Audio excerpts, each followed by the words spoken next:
our minds. Now we're watching this little short documentary about the New World Order and how the pawns are being moved by both sides to like bring us to this New World Order.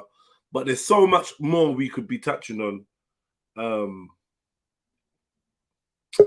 So much more we could be touching on. I'm just, the family not really, I don't know. Some people not really that used to these subjects. They don't really get their teeth sunk in too tough. Hey, you've made history. You've made it here, bro. Hey, shalom, G. What's good with you? Shalom, G. What's good? What's good? Ain't not much, man. Finally, we're waiting to tap in with you, dog. What's good with you? Yeah, nah. I just was looking on Insta. I see y'all like, yo, man. I need to at least get you to break that. Yo, hey, big up. Big up, man.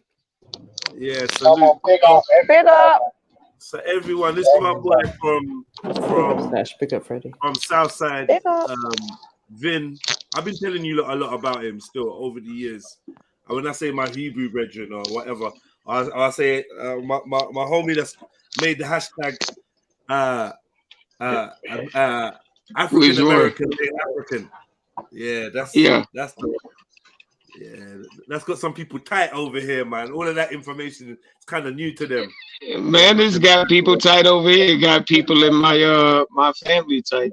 Like well, y'all wouldn't know this, but I grew up in under the Pan-Africanist guys. One of the preschools I went to was Pan-Africanist based. So that just goes with any other subject matter that we're all kind of brought into.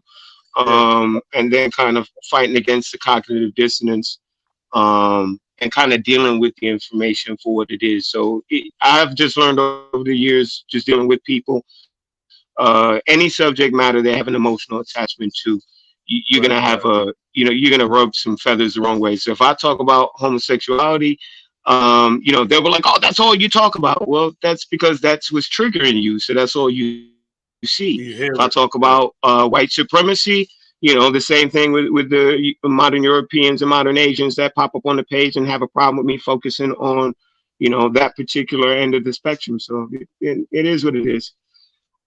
Yeah. That's up. So I haven't really had a chance to chop it up with you about recent events, Russia, Ukraine. What's your whole stance on the whole thing? What are you seeing? Well, they're getting the pieces in play, for them to foment to me, it'll be a relatively short World War III. But it's the chaos that results from it in each individual nation, which is going to make much of the difference, because if they can break down national sovereignty and get everybody to, kind of submit to a world power system by way of chaos and disruption of their lives, then that's the achievement of the goal.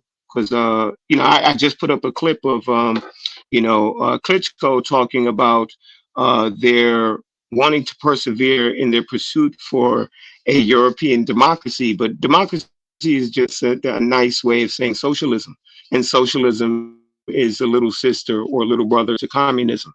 So they control both sides. All of this is contrived. It's no different than on the smaller scale in my country with Republicans and Democrats. They're both controlled by the Council on Foreign Relations, which ultimately answers to the RIIA, which is, that's includes the Bilderbergs and all them boys. So that's kind of how the chain goes down.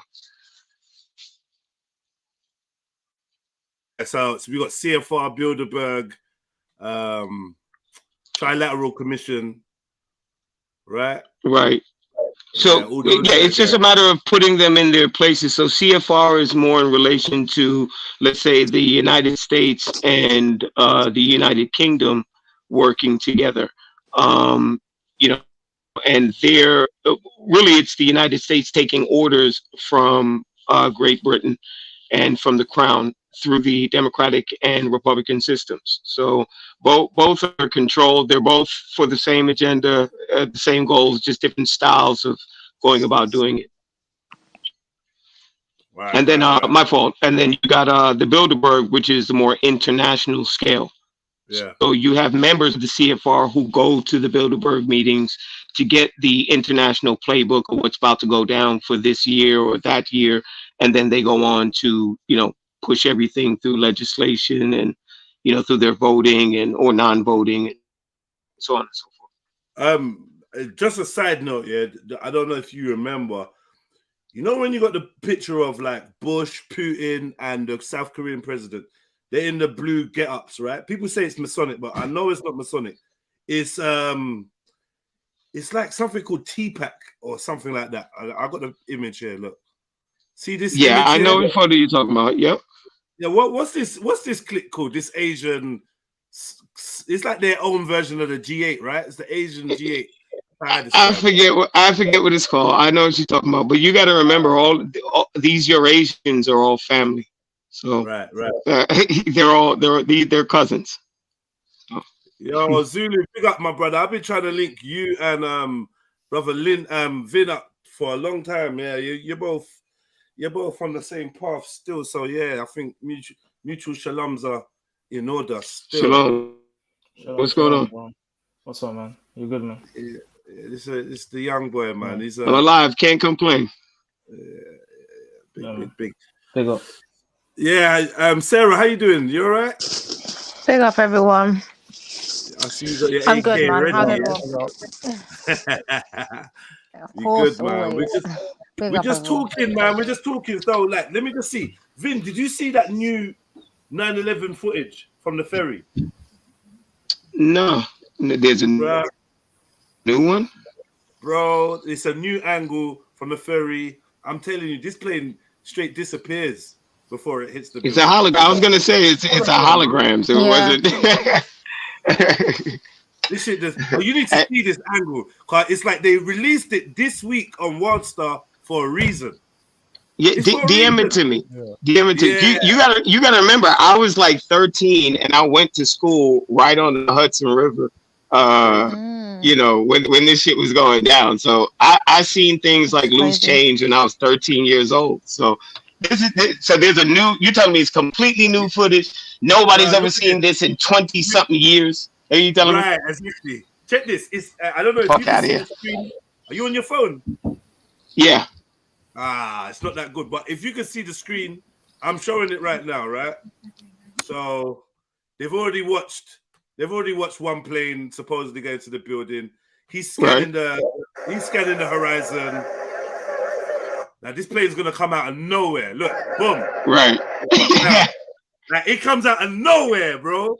Yeah. And the sound, it comes. The visuals and the sound, the audio come at the same time. You hear the plane when you see it. Watch the right wing. Seems like it's buffering. It's loading. That graphic card is not really strong, right? It's not enough barium and aluminum in the sky, so in the sky, right? As it moves, the sky that wing gets real clear. Look, bam, right? So you can see it fully now, right? Now watch it going into the building. Where's the fucking plane, bro? Gone.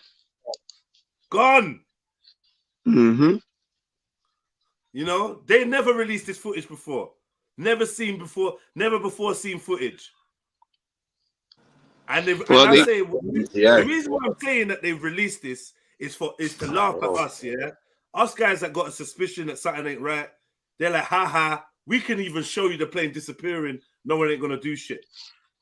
Yeah, and it's 20 years. It's 20 years gone. So it's like, to get people to talk about this again with so much having happened and occurring right now in the moment, people's attention span is very short. So anyway, so I just showed this to say, I think that we're definitely in a time where we can't trust what we see. Right? I don't know if you agree, man. You just can't trust it. You might see a video of me saying, yo, I don't know, man, whatever. Fuck you Caribbeans, blah, blah, blah. You can't trust that shit, man. Right. Because anybody can literally use a picture of me and animate my face with this deep fake technology that is, and they can have me saying anything. So we got to find new ways to discern what is right and wrong, what's true and false. You know, so I'm telling people to tap into what I call my intuition. Others might call their spirit or whatever. But I was trying to like start the conversation based on that because, you know, dudes on this channel hadn't even really seen the old video with the whale coming out of the school, the whale coming out of the gym floor, and everyone's like, wow. People ain't even seen that. That footage is like 10 years old, 15 years old, whatever, right? So they're not aware of the level of hologram that is available and has been available since 9/11 and before. Right. So I just wanted people to see, because you're looking at the Ukraine and you might see, oh, you know, they got some footage out of the Ukraine and then it turns out it's from a computer game. People like, oh, wow. I'm like, nah, don't be surprised. They're doing this on purpose.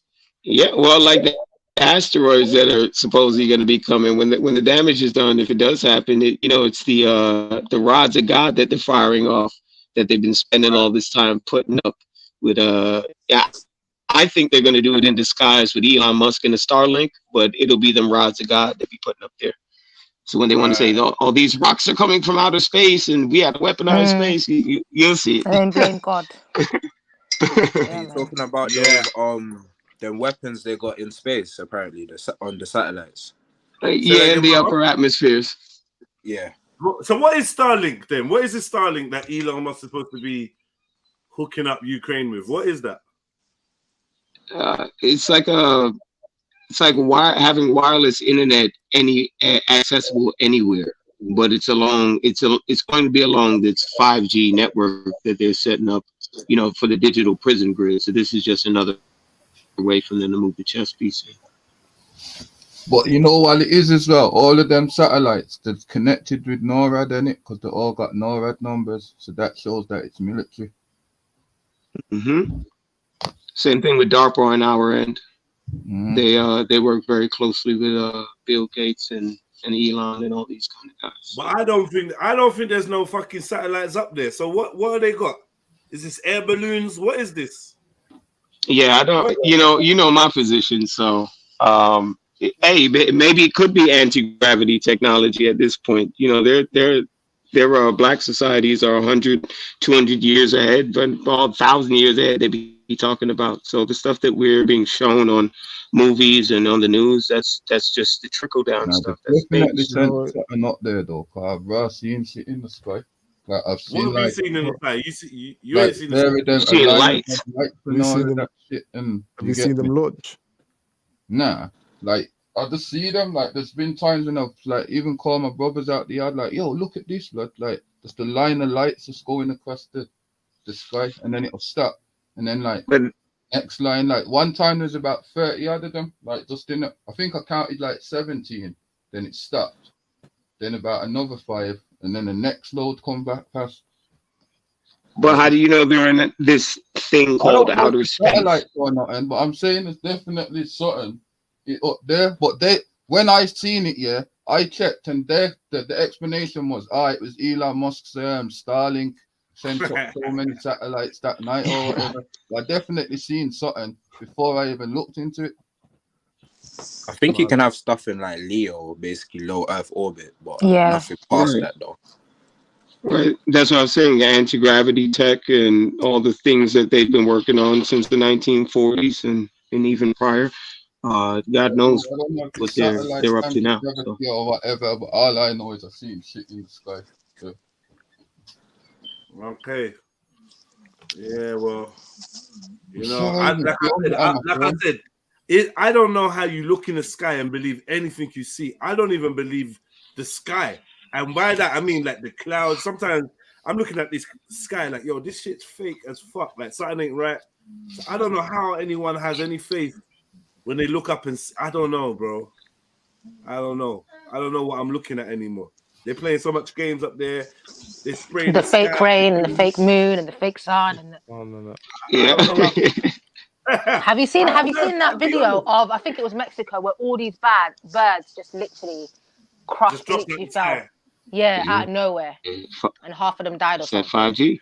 That's 5G. Yeah, it's mad. That's probably you guys. You know the truth. We can talk about 5 grams. 5 grams of coke. we could talk about 5 grams of melanin, 5 grams of adrenochrome. But the minute you start talking about 5G, we got a problem on YouTube, and they want to start. StreamYard will start acting up. Yeah. Be creative. Be creative, please. Be creative. We don't want to get shut. Nah, it's definitely some like energy type weapons they're using though, because like even their military bases, they got those. Right. It's detailed in the book. So it's saying like Starlink is a satellite like constellation, basically, isn't it? Right. Yeah, satellite system. It's a grid system. Yeah, and they just dropped it over Ukraine. Yeah, but what's that supposed to? So in their fiction, how is that supposed to assist the Ukraine? What's supposed to happen? They can keep in touch with the outside world, and that's what they're claiming. For? Bingo. To do what? To say doing it war because they're in the middle of a battle. But yeah, that's the claim they're making, to keep them in touch with the outside world. Do what, man? And obviously for like military, as Russia, of course, invades them, it's evil Russia. I want to understand how does because there's another video I want to show you. Have you seen the video of these supposed UK dudes that want to go over and fight in? Hold on, what? Yeah, there's volunteers. This dude is looking like a whole Drake on steroids. They're talking about, I just want to do the right thing. Yeah, I just want to do the right thing. I saw it on the news, and I just decided, I'm just going to come down. Like, what? What are you talking about? There's bare volunteers from the UK. That's crazy. Let me show you. UK. Might be for that. They just want to shoot something. I'm not surprised, though, to be honest. I just feel like, they're just trigger happy. They just want to shoot something. Really? Yeah. They want to shoot something? Half of them don't even know what's happening. Most people don't even know what's happening. A lot of those guys are veterans. They just miss being in the war and shooting things. Nah, these guys saying he's not. They're saying they're not military. At all. One guy's admitting to being ex-medic or some shit. So it's like, I was in the territorial army, so my first aid, I might as well put it to good use. I'm like, what? This is bullshit. What? Oh yeah, look at these ads. Look at these ads. Look at that. Gracious. Oh shit, was that DNA? The DNA, yes. Go back. That's crazy, right? Oh shit. Do it in slow motion. Imagine that was just a random ad. Can you imagine? No, you can't go back. You can't go back on these ads. That shit was DNA. Yeah, but they think all these ads through. It was DNA. Yep. Yeah. Let me play this. Look at the country that's highlighted on the map. You see America. Do you see America was highlighted on the map? Oh, forget that. Did you see that there? 5 gigabytes. Yeah, 5 gigabytes. Exactly. 5 gigabytes. But the map. Oh, you missed it. I missed the map.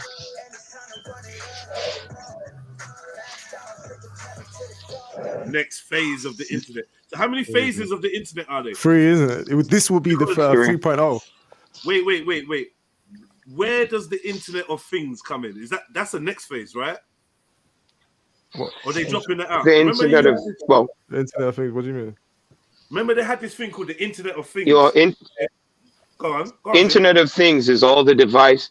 Sorry, Internet of Things is all the new generations of devices that are linked up, essentially with 4G, and that can be tapped into the 5G. So, including your refrigerators, your fans, your fucking clothes about to be put in with this graphene technology that they can print onto stuff, and it's in everything. So it's gathering the data, the metadata that they need to document it. So that's what the Chinese social credit system, which is going to be their idea of the world governmental system, where your social status is based on points. So you have to get a score like Facebook or or any of these social media, these rating apps like you see with Uber, people rate you. That's going to be your credit system. And then, obviously if you don't do things they like or say things that they approve of, then they'll demote you. You won't be able to take certain public transportations. And that's kind of the reason why they want to automate cars, is to take away from independence so they can cram everybody into sustainable cities. All of this is a blueprint of kind of like what they've experimented, at least from my end, with American Negroes here, where they kind of pushed us off the land with the Great Migration and got us to migrate to cities so they can pay closer attention to our population growth and also monitor us and deter our growth and yada, yada, so forth. They're just expanding the plan now to everybody else. So. I see. But us black people, we know what the deal is. We don't been through all this while they've been practicing on us wherever we are. Yeah. All right. High technology, fourth industrial revolution of high technology. All right, Arsenal, big up yourself. Hey, that book that they just mentioned with Klaus, if they read the section about implantable technology, that's where the vaccine comes into play, turning people into Borgs. Okay. Boy. It's crazy, honestly. Metaverse real estate is what? Selling for millions. Okay, but people selling real stuff to buy fake shit. This is crazy. That's a wealth grab, man. This is eToro as well. eToro, yeah. What interesting logo eToro has as well, man. But yeah, that's dope. That's dope. So you can get a meta house. Meta house, meta center, meta stadium, meta freaking country. It's mad. Meta passports. Wait. Companies will come to you and advertise. People doing concerts on there. Meta country. I wouldn't be surprised. You can buy land. You can buy land. Yeah, you can make your own island. Right now, you can buy land. It's like the movie Ready Player One. Yeah, exactly. You will change it. Yeah. Ready Player One. Or Free Guy. Or surrogates. You seen surrogates? Yep. Yeah. It's scary. Everyone's just gonna be out in this fake world doing their stuff. I know a few artists who use it to showcase their art. Snoop Dogg had some property on there the other day. Yeah. That's the scary part, is the people buying into it, because people are saying, they're telling them, hey, this is the direction society's going. Who says? Says who? Why would we go in this direction? This is stupid. But because what's scary is the public at our level, the base level, the majority of them, not saying us, we understand, but the majority of our peers around us, they're fucking brain dead. Yeah, it's like, what the yeah. No, they're literally Sims characters. Yeah. So they're NFTs. And NFTs, yeah. Yeah, but this is what I was gonna say about like the internet. This is like the third phase. This is internet 3.0, where the first phase was like it was just text. It was one way input in it. You can only read text, images. Second is you can input your own text. It's two ways now. You can interact with people in like we got now social media and that. So people be going work in the metaverse. I'm just saying, once they convince your brain, once they put something on the side of your head and they can convince your brain that you can actually smell and taste the pussy. Yo, that's they already got it. It's called haptic holograms. Like you can feel shit. Like like in what's that movie with Stallone and I forget the brunette chick and they're getting ready to have sex. Yeah, there you go. Demolition Man with Wesley Snipes. Yeah. Oh, when the hologram can touch you and interact with you and that, He's like, we don't have sex that way. That's primitive and archaic. Like the fuck. We just mind meld. You can't use that. That's crazy. Right. So this dude, what kind of tattoo is got that? The flower of life tattoo on the back of his head. I just what don't. the heck is that? You see that? I just noticed that still. So this is a guy that genuinely just rolled up, pressed the buzzer of the Ukrainian embassy and said, so what going blood? Yeah, man wants to fight you, innit? Yeah, they're not gonna Shamima beg him though. What we saying? So like this is crazy. He said British Drake. He's gonna admit to wanting to travel with knives and all it's mad. And not terrorist though. He's not a terrorist. No, he's not terrorist. Or he's a freedom fighter. Alright. Even the fact that he's dressed in all white. Listen to him. You think I'm army or whatever they're called. Did you hear that? Did you hear that? No, play again. Do you think it's a joke? Man says, man pressing the buzzer and says, hello, yeah, man, we've come to join the Ukrainian army or whatever they're called. No way.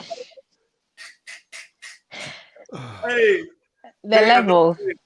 The level of propaganda, man, is crazy. My God. Watch this. Listen. Hello, yeah, we've come to join the Ukrainian army or whatever they're called. They're not even sure. He can't even construct a sentence. That's grammatically correct. Whatever they're called. Wow. This has to be a prank. That's like you rang my mum's bell, right? You rang my mum's buzzer. She said, "Hello, who is this? Hello, who is this?" And you said, could Red Pill Trill come out? Or whatever he's called. What is your name? Nah, they're actually mocking it at this point. It's a mockery of our intelligence. I swear to God. It has to be. It's absolute mockery. Crazy. I feel like this is as much for the people that can see through the lies as for the people that will get stuck in. I actually think they're testing the waters. They're not even testing the waters, bro. They're power bombing into that, doing a triple backflip from the top diving board. They don't give a fuck. They don't care. Like, you can't tell me they care, bro. Nah, they're fully taking a piss. They're fully taking. Actually, oh my God.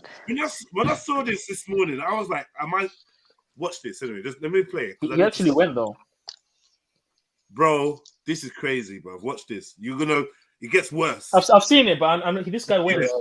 To join the Ukrainian army or whatever they're called. They're not even sure of the army's name, but they're utterly convinced of the cause. This is Leon from Surrey. They look like they need help. Sorry. We're young, strong, fit men. We can help, so why not? Outside Ukraine's embassy. Who is this Bitch ass nigga. He's even smiling, bro. Bro? Just randomly in the embassy. Pulls out. Who is this guy? They look like they need help. Where? What footage? What did you see, bro? What did you see that I never saw? I'm done. Because I ain't seen shit. He saw the bombings. He saw all that stuff in it on YouTube. In a place that has no human beings barely living there. Like, what are we doing? Right. Chernobyl. You're going to defend Chernobyl, bro. Chernobyl. Do you know what I mean? Where the Ukrainian and Russians are protecting what do you call it? Right, people are trying to flee and you're trying to go. Yeah, they're both there doing whatever they need to do. Like, there's no war there. Come on, man. And they don't even like your black ass. So what are you going over there for? Right. If he's even black, your own people trying to get out of there, and they won't let them get out of there. They won't let the African students out. And that's the messed up part, is that's their homeland, and they won't even stay and fight. So, well, the men are staying and fighting according to what they're saying, but they'll get their own people out of the mud before they let people who don't even have a stake in that country get the fuck up out of there. You understand? But other than that, you'll tell them don't come up in your country, and you'll make it hell for them to get up in there and then stay up in there. But when they want to leave, when it's time to leave, you won't let them. You don't want that shit make me so angry, man. There's always time for racism, even in war. That's facts, Azula. There's always a time for that shit, man. I'm looking at it with a side eye though. When I saw all of that, like you trying to trigger me to give a fuck about this conflict, and right? Yeah, I don't know, it made me not care about the war after seeing that. I was like, wow, you're gonna treat us like that? Fuck them, fuck both of them. Like, I didn't care anymore. I don't care anymore after seeing that. Yeah. I'm not even gonna lie. Yeah, but that's excellent, because it's none of our business. Yeah, it's white or white crime, man. I don't know why we're all up. Yeah, whatever Whoopi Goldberg said. Yeah. Whoopi, you know. Whatever that was, man. Did you see that picture that I sent you? Did you see that picture I sent you of Whoopi? Yeah, fuck her too, but she made that good call. You know. A broken clock is right twice a day. Okay, so a coon can tap dance on beat at least sometime. Okay. Wow, that's good too. That's absolutely good too. So yeah, let's get back to Leon. The random from Surrey. I told you it's Drake. I'm sorry, Leon Dawson. That's fucking Drake, bro. He's wearing his limited edition Yeezy. What's that tattoo on his eye? Some random shit. I don't know. This dude's seen some shit. He's been involved in some shit. You've seen his eyes, man. Probably Mason, man. Trying to act like he's not military. Looks like a Jordan logo on his eye. It's all white. It's all white as well. There's probably significance there, isn't it? Yeah. Let's go again. Hello, yeah, we've come to join the Ukrainian army or whatever they're called. They're not even sure of the army's name, but they're utterly convinced of the cause. This is Leon from Surrey. They look like they need help. We're young, strong, fit men need to help, so why not? Outside Ukraine's embassy in London, a steady stream of men come to find out how they can join up to fight. You can send email the letter for this address, and he contacted with you and said what you must do. Okay. Brian from Kent used to be in the territorial army. And you're prepared to go to Ukraine and fight? Yeah, I can get in the fight tomorrow. And if you don't mind asking, how old are you? I'm 60, which means I'm just about within the... What's the 60-year-old going to do in the war, bro? And they all happen to be there at the same time. They all happen to leave their house on that day. It's advertisement. It's advertisement. Listen, he's just trying to get a second pension, that's all. They're trying to advertise so people can come and die, man. That's all it is. Nah, man. This is ridiculous, What's man. the No one's 60-year-old even going to do? I'm saying, if you want to know why Brian is going to the Ukraine at 60 years old, you got to go and look his wife in the eyes. You understand.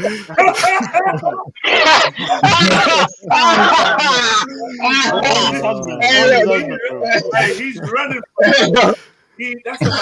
That tickled him. Yeah, excited he looked. You see what you women push us to? Yeah? Make man want to join the Ukrainian army. He's out of here. Man's going to be front line and everything. Front line.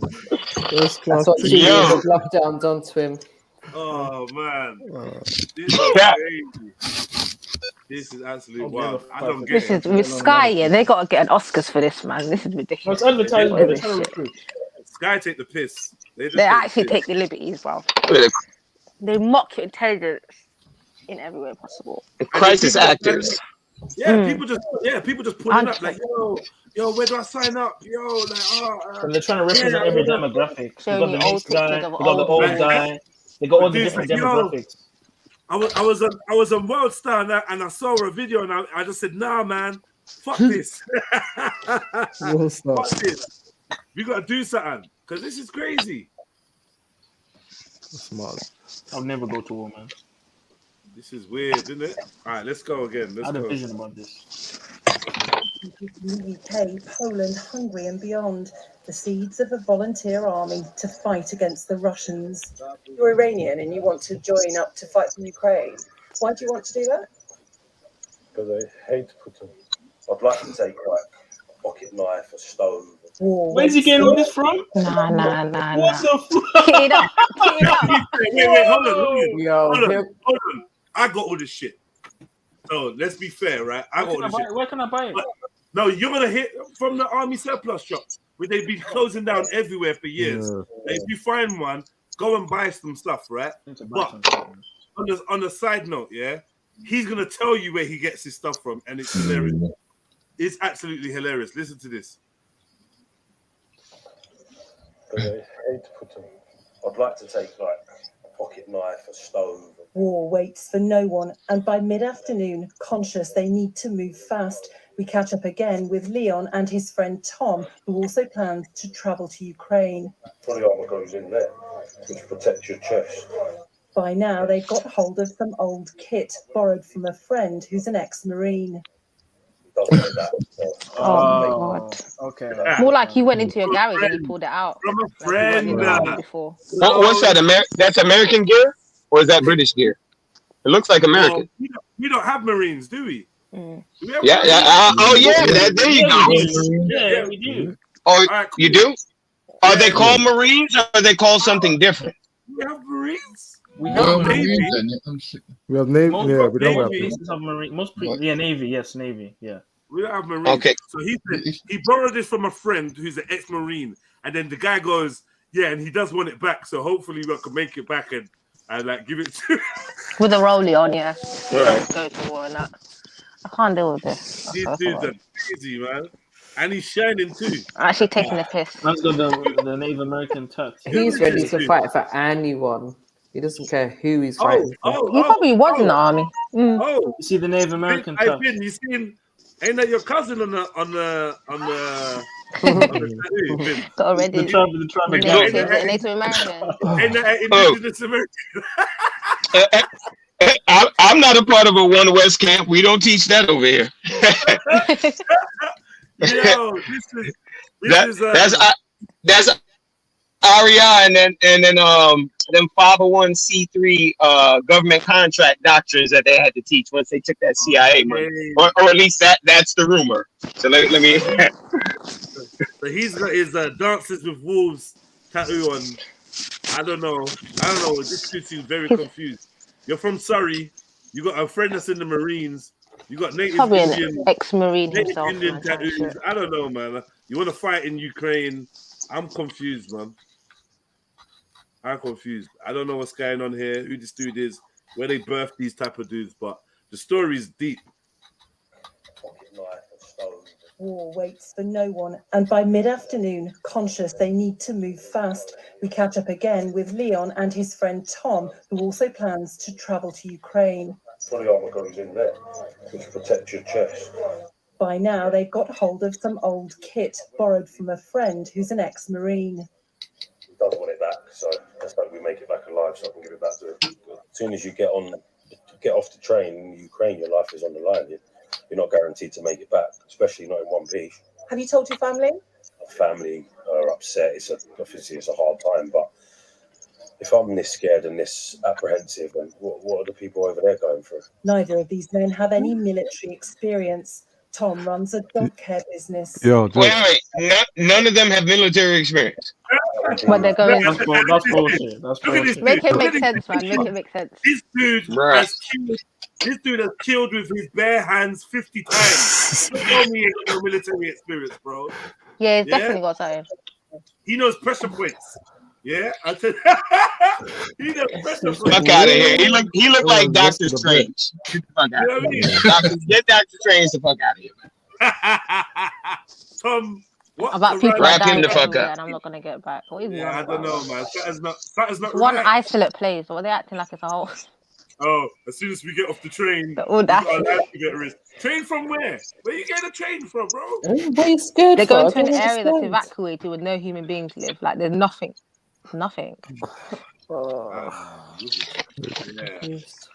Except plants that are protected by the Ukrainians and the Russians. What kind of a war is that? You're both. And like, why is he willing to fight for some random country? Like, what's his affiliation with? It's propaganda. Because he's like, my family are upset and but got paid actors, innit? You know they've been doing it. Yeah. All of them are. Nah, don't lie. Stephen, you must be joking. Aurora says the script story telling is getting so ridiculous. Even Steven Seagal has shown up for the Russians. Oh my god. Amen, Chuck Norris. Yeah, with his Aikido. You know what I mean? These dudes are some mercenaries. I don't know what we're dealing with some no military experience. He runs a dog care business. What? and is it legal for me to volunteer to go and fight in another country's war? England has no problem with that now. Well, if it was wouldn't that be violating the whole NATO thing? Yeah. Because Putin said if anyone gets involved from other countries, then it's basically a war threat, like a threatening us, basically. So, for real, yeah, I heard that. And he was talking about nuclear shit, and that's scary. That's scary. Nukes ain't real. It's crazy. Nukes ain't real. So you go there, you fight a war, you die, and then what's your family gonna get? Who's gonna look after your family once you're dead? In Japan, when they blew up that Say whole to who? Say to who? Is it Hiroshima, whatever it's called? Hiroshima. Yeah. That was a fire. That was a fire bombing. That wasn't no fire bombing. What's the difference with atomic? Yes. Over a nuclear bomb. Let's talk about it. All right. Go back and analyze the footage. How are trees standing but buildings are still down? It's no different than what happened in California when supposedly a great fire, but you look at the landscape and the trees were good, but all the houses were gone and all the cars were burned. How are the houses and the cars burned, but the trees aren't? Doesn't make any sense. Go back and look at the footage. How did the buildings implode from the inside out? Why aren't they wearing hazmat gear? Like, there's a lot of things you need to go back that our parents and grandparents' generation didn't get a chance to do because they were looking at Disney produced work for which is propaganda that they got to see one time. This is why they believe all that bullshit. Like we went to the moon and all. The moon isn't even something you can land on, but that's something different. So the whole new thing, just go back and rewatch the footage, and then we can get into other things and what the Manhattan Project was really about. It was more about esoteric technologies, this thing that we call Star Wars tech that they're working on, not exoteric and, you know, the things that you associate with nuclear bombs and all that type of stuff.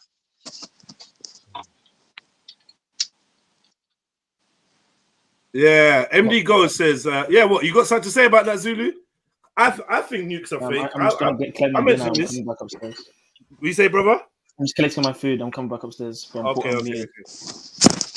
Yeah, I mean, yeah. It's a scare tactic to keep everybody on edge and in place so they can move agendas and do what they need to do. I mean, it's happening right now in front of our faces. They're doing it right now. Russia, yeah, like, there's some scriptures that talk about there's gonna be war and the rumor of war, right? So I feel that's that New Testament stuff. Yeah, that I feel like that rule of that rumor of war is kind of like what we're dealing with a lot. We've been dealing with it for a while, since the Cold War, right? Since the so-called war between America and Russia, it's been this threat of, oh, a super war is going to kick off between these nations. What was the Cold War, though? What was the Cold War exactly? That's the thing we need to.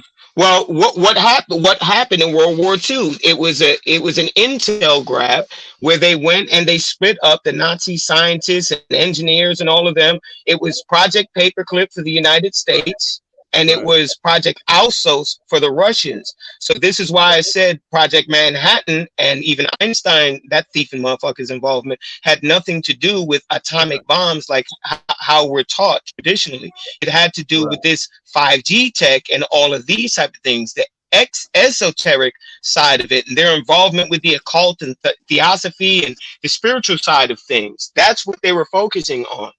You know, that like, I'll put it to you this way. When you look at atoms and they break down to subparticles, the subparticles, they're gathered together in geometric shapes and patterns. So that's where sacred geometry comes in. That's the link between the physical world and the spiritual world.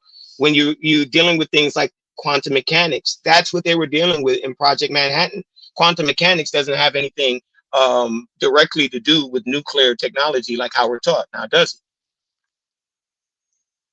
So with Hiroshima, with like, if it was a firebombing, how would you explain things not being able to grow there now? Radiation. Same thing with Chernobyl, but I mean, you have guys that I forget what the dude's name is. It's from either the 70s or the 80s, but he was doing a tour in the United States where he was going around eating radioactive material. So even the offset of what they're claiming is the destruction of the nuclear weapons isn't as destructive apparently as it should be if he's going around eating this stuff. In fact, let me. Can any of y'all Google because I don't have my laptop right now, it's in repair. Can any of y'all Google just it's a scientist who went around eating, I think it's uranium, or either uranium or plutonium. And he did lectures and tours, and see what his name pops up so you guys can check it out so they have a reference and don't just think I'm pulling shit out of my ass.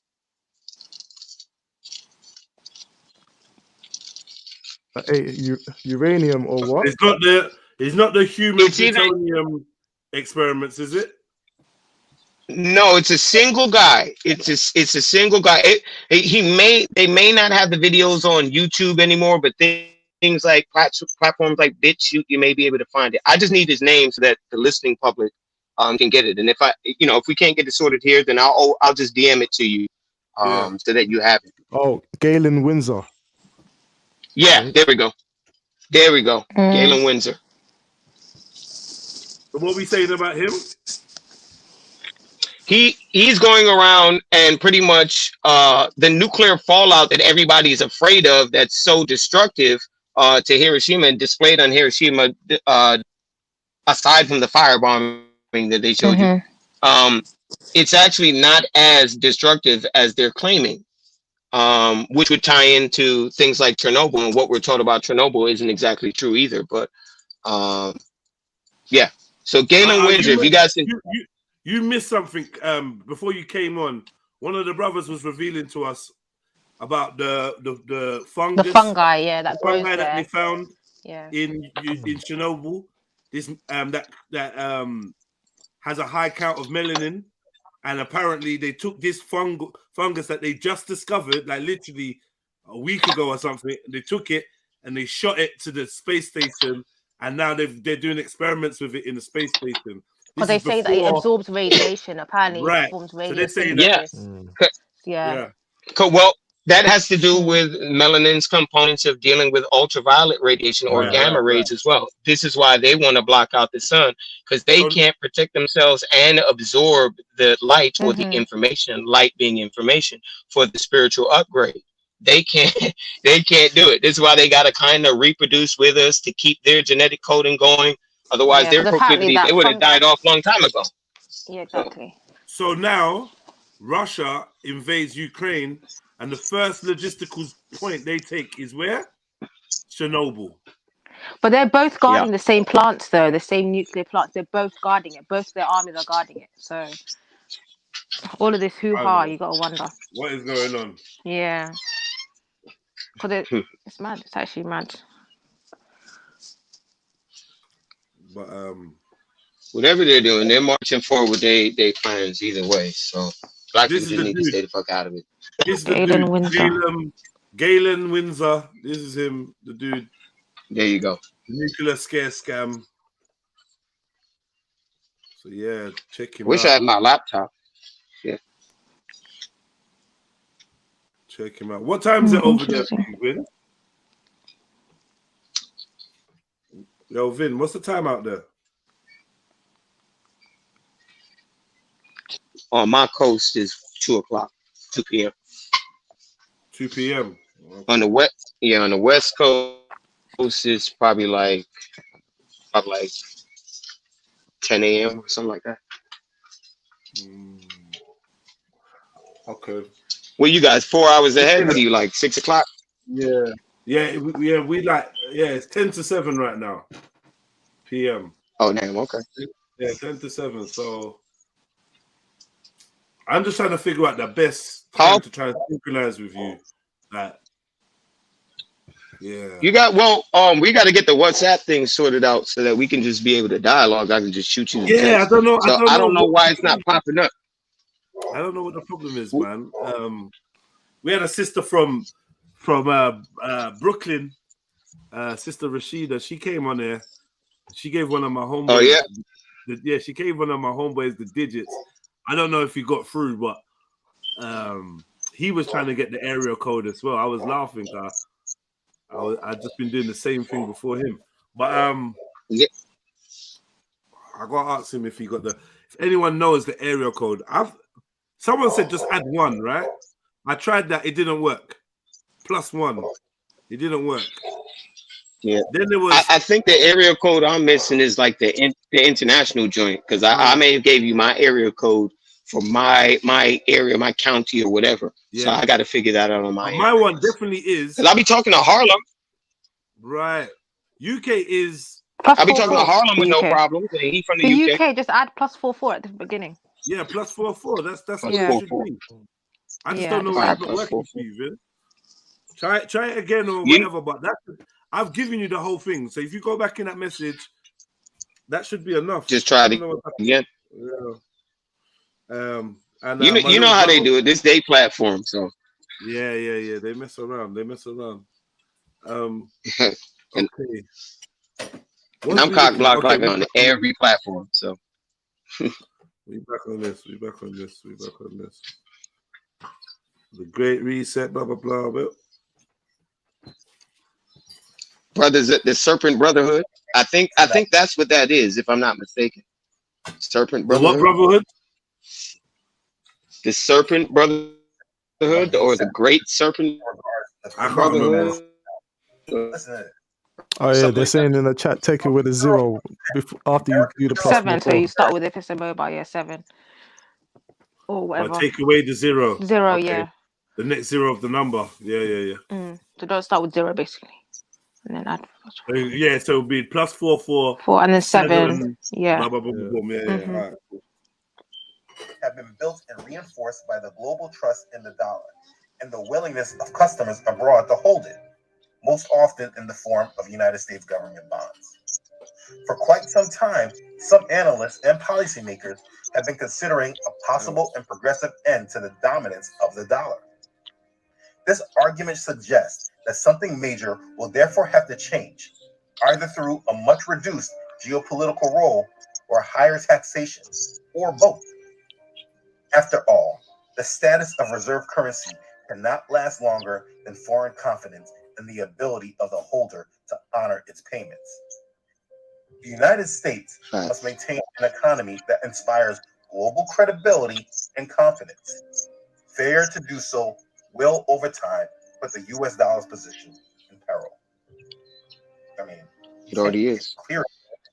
I show you this for you to understand that they all understand this. This is not something beyond world leaders. Look, this is Joe Biden before his presidency attending one of Klaus Schwab's presentations. I mean, this is the chairman of the World Economic Forum who wrote all of this.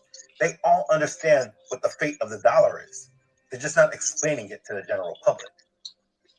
So anyways, the point is that the world order will be changing and reset. In regards to the economic reset, they do not wish the world to work under multiple currencies, dependent and controlled by each nation. The world wants a world currency that prices everything in the world at the same value, regardless of where you are. And it must be digital. That's the economic reset. In regards to a societal reset, they want to move the whole world to a complete socialistic style of government where there's only the rich and the poor. And in order to stop injustices and inequalities, our lives will be completely censored and controlled. In regards to the geopolitical reset, this nationalism that places one country's needs above the rest of the world will not be tolerated any longer. The mindset of the world will be the world's best interest over one particular nation. And in order to facilitate this, they will be moving to a one world government. The world will be run from a United Nations government, which is why we have seen the promotion of being global citizens. Now, in regards to the environmental reset, you'll see the world will be run less about profits and earnings and more about the climate. The rich will be rich. It will be less about profits and more about climate change. Everything will be tied to environmental sustainability. And in regards to a technological reset, the world will be moved into the metaverse, where most of the world will transact and live out their daily lives. This is how things will be reset and form what we will see as a new world order.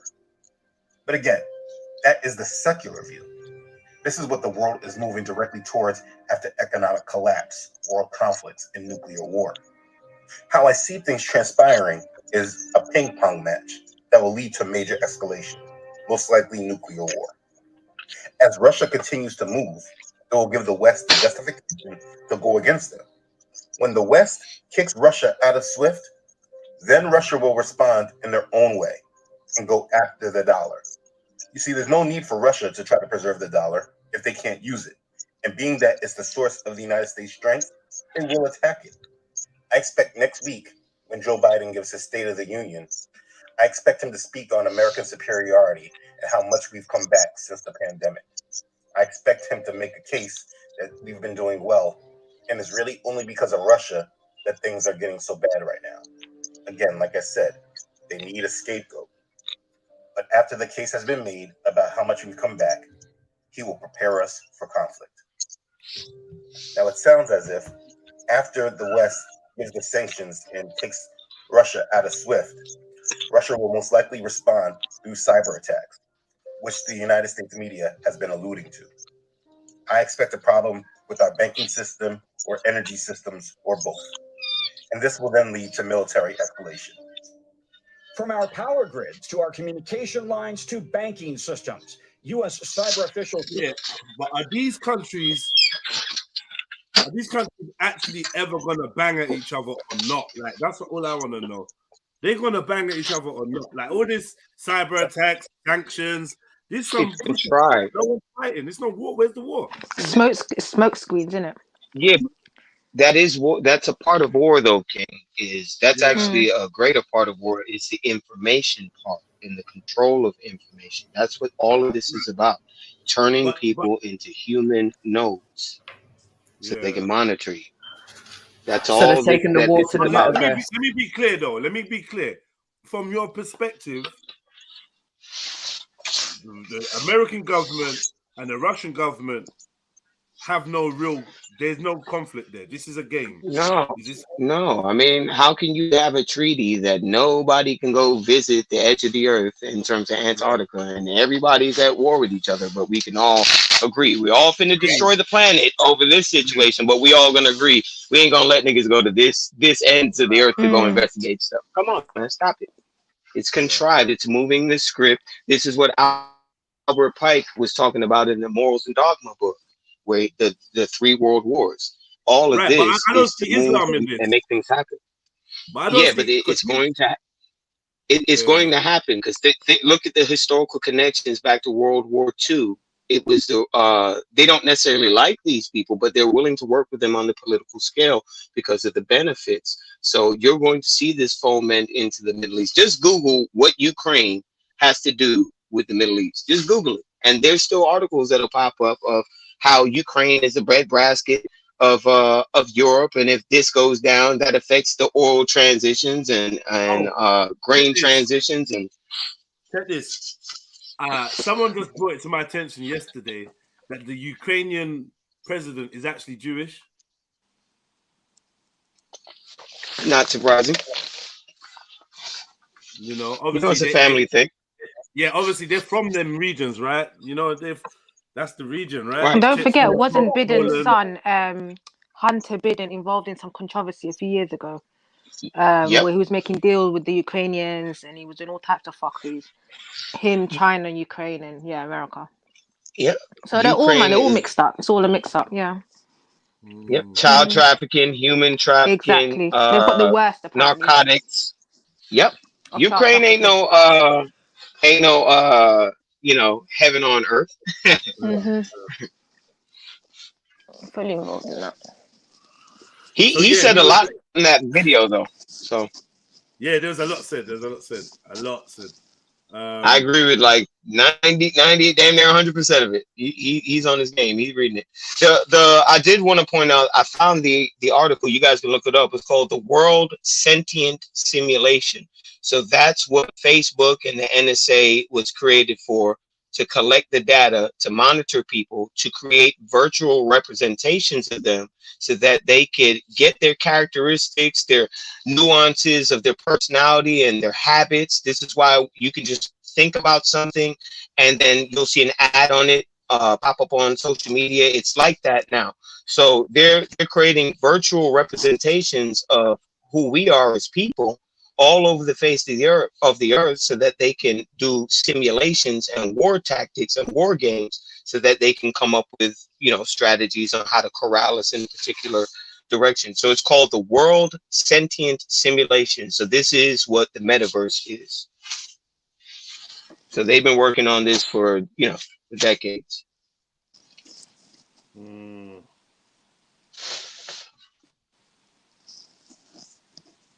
Working. They've been at work, man. Yeah. So the only way around this is prayer. Is through the Most High. The only way we can. Yeah, I mean, there's a script that's playing out, dog. So the key thing. All right. So especially with them talking about this multiverse. For those of y'all that are familiar with the quantum mechanics talk and the M theory and string theory and all this type of stuff, they're trying to get into the dimensional talk. From my perspective with the Torah Tanakh is just the heavens and the different levels of heavens that they have.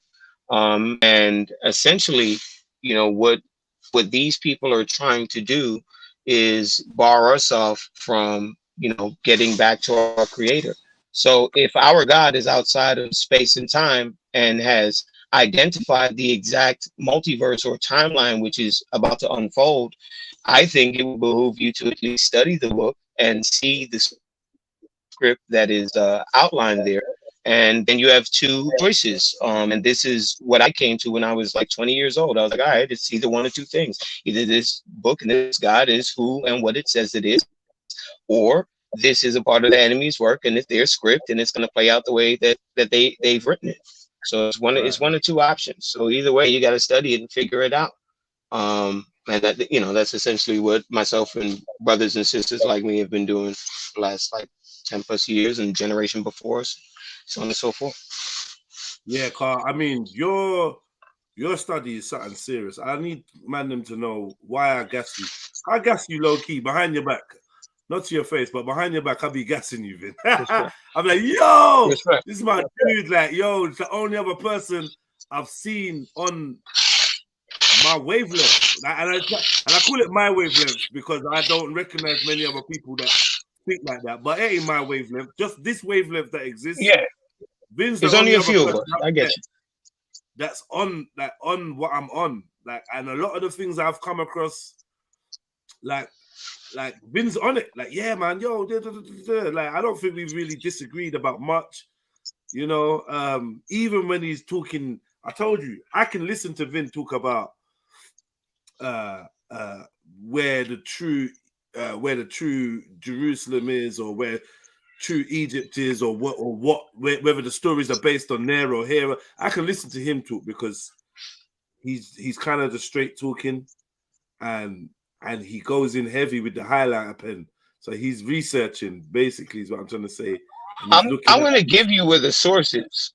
Yeah, you know, I'm going to tell you, even if you don't agree, you go fish it out yourself and go find out. You understand what I'm saying? Sometimes two people can read the same thing, and all it takes is a matter of perspective or removing a stumbling block for clarity to be had. But the effort has to be on both ends. So, and then the other thing too is removing emotion. Because remember, social media makes it like the person is talking to you. So social media is the new TV. You understand what I'm saying? So people get their emotions tied up in what somebody says and how they're saying it, as opposed to just taking the information. So if I said, like, you know, hey, you stupid nigga, take your head out the window, your head about to get lopped off, and we're on a moving train, right? And I stopped. And I got mad at him saying nigger, but my head's still out the window.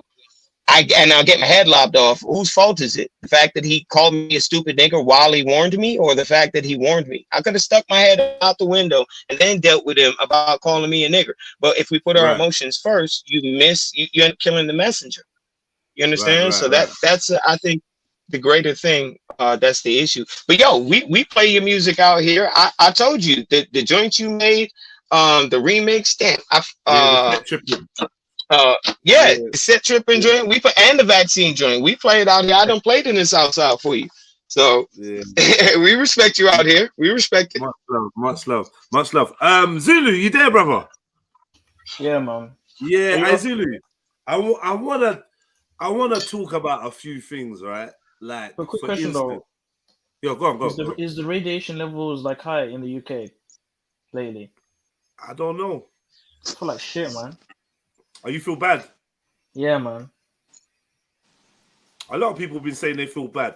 And I got two separate dogs in two separate homes that had the same symptoms yesterday. So talking to 5G? I mean, my bad. I'm gonna get it together. My fault. I don't know what's going on, brother. But I've been sleeping the whole day, just headaches, feeling like shit, man, for like 3 days straight, man. Boy, you think you might be coming down with another virus? I don't. But you know what? Now you said that. Everyone around me. Just changes in the atmosphere, changes in the weather, maybe less pressure. I think we've all been feeling a bit tired and gloomy with the grey skies. Like, these are just natural settings. And I think there's a spiritual aspect that we got to take in as well. I don't know what it is, but there's some shit you don't see. That there's stuff is going on, and you know you might be more susceptible one time than someone else. I don't know, but I've had it where I'll be in a house full of people and everyone wakes up with the same symptom. Because everyone around me is vibed, and that might be why I feel like shit as well. Oh, everyone around you's got the everyone, bro. Wow. You know what African parents are like? You need to go. You need to do. I've been escaping it. The whole time. I'm the only one, bro, that hasn't got it. They're gonna. Yeah, stay strong, bro. Stay strong. They're killing me, man. They're killing me in this house, man. I'm telling you. Don't give in, bro. Don't give in. You know, stay strong, man. Yeah, that could be the last peer pressure you give into, mate. Don't do it. You know what I mean? You might not get another. Trust me, bro. This is just dropping. I don't know. But yeah, what I was gonna ask you is, I wanted to hear like a little conversation between the brothers about the soul, right? Because I know Vin's got some. I would say you got some complex. They're not complex. They just look complex, like ideas. So, what is the soul? Let me ask you, brothers, collectively. You know, Torah readers. What is the soul? You want to go first, man? No, yeah, you go ahead. You can go ahead now. No, you go ahead first because they know my position. You go ahead. I want to hear your position. Okay, cool.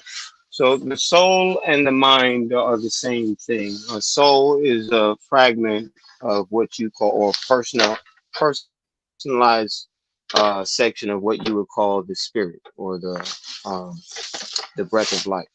The soul, like I said, is the mind. The mind is an electromagnetic thing. So the soul, therefore, is electromagnetic by nature, as far as I understand. In terms of my background, I read brainwaves for a living. So for the last 10 years, although with the COVID vaccine, I got booted out the hospitals because I ain't taking it. So now I just, I kind of get work sparingly at private places. But even when you put on your EKG, how do they read you? It's bioelectrical stimulus that's read through the wires, that's given off by your heartbeat, and that's the rhythm that shows up through the computer.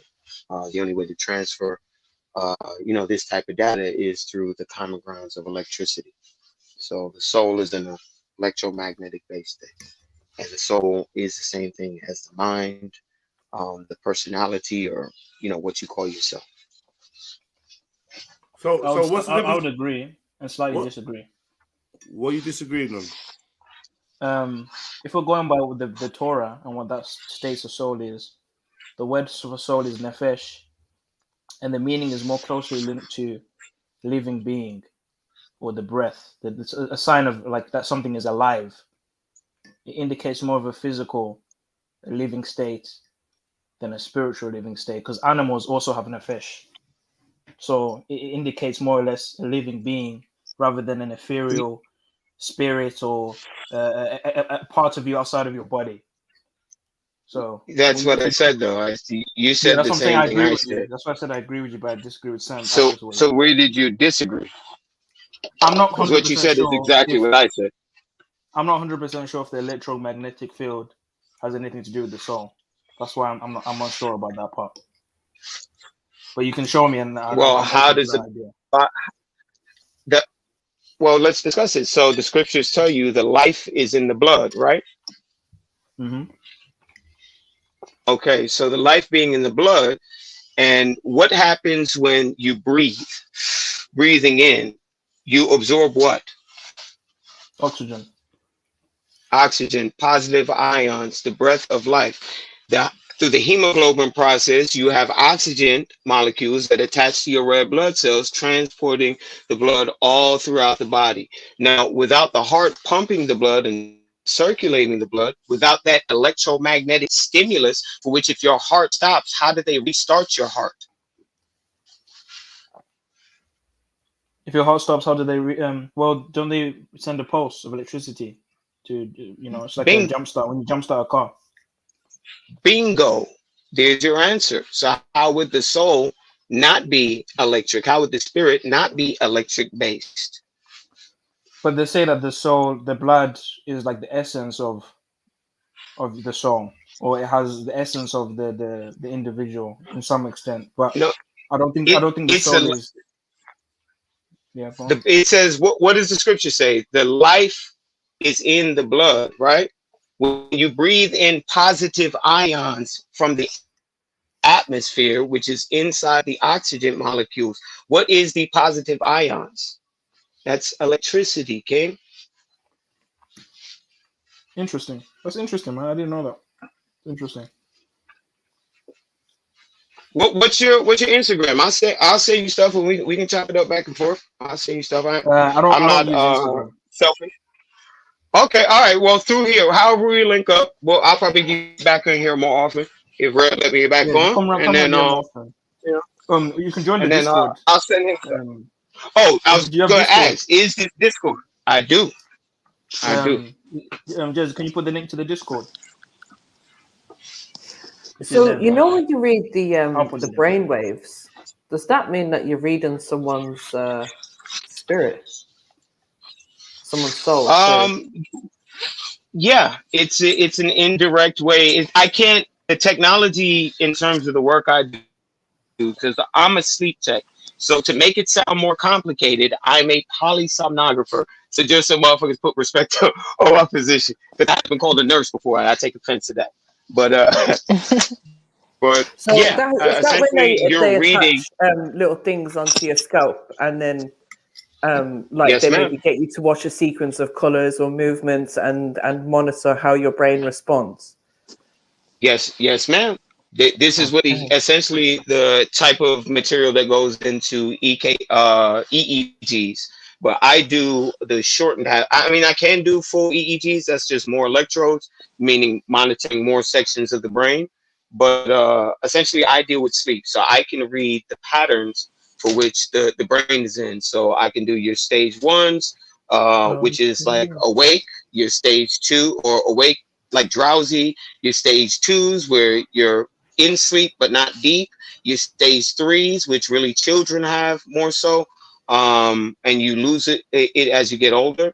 And then you have REM sleep, which is when you go into the dream realm of the spiritual realm, which is my understanding. So I'll put the Discord so in the private essentially chat. it's reading your That's soul. why we chop it up, is where you can join there.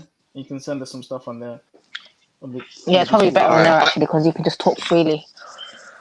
Yeah. Hey, Trill, you're gonna have to just send that link to me because I don't have my laptop. My laptop, I just put it in the Apple because I had a cracked screen. So I'm hoping to get that bad boy back. I'm gonna send it now.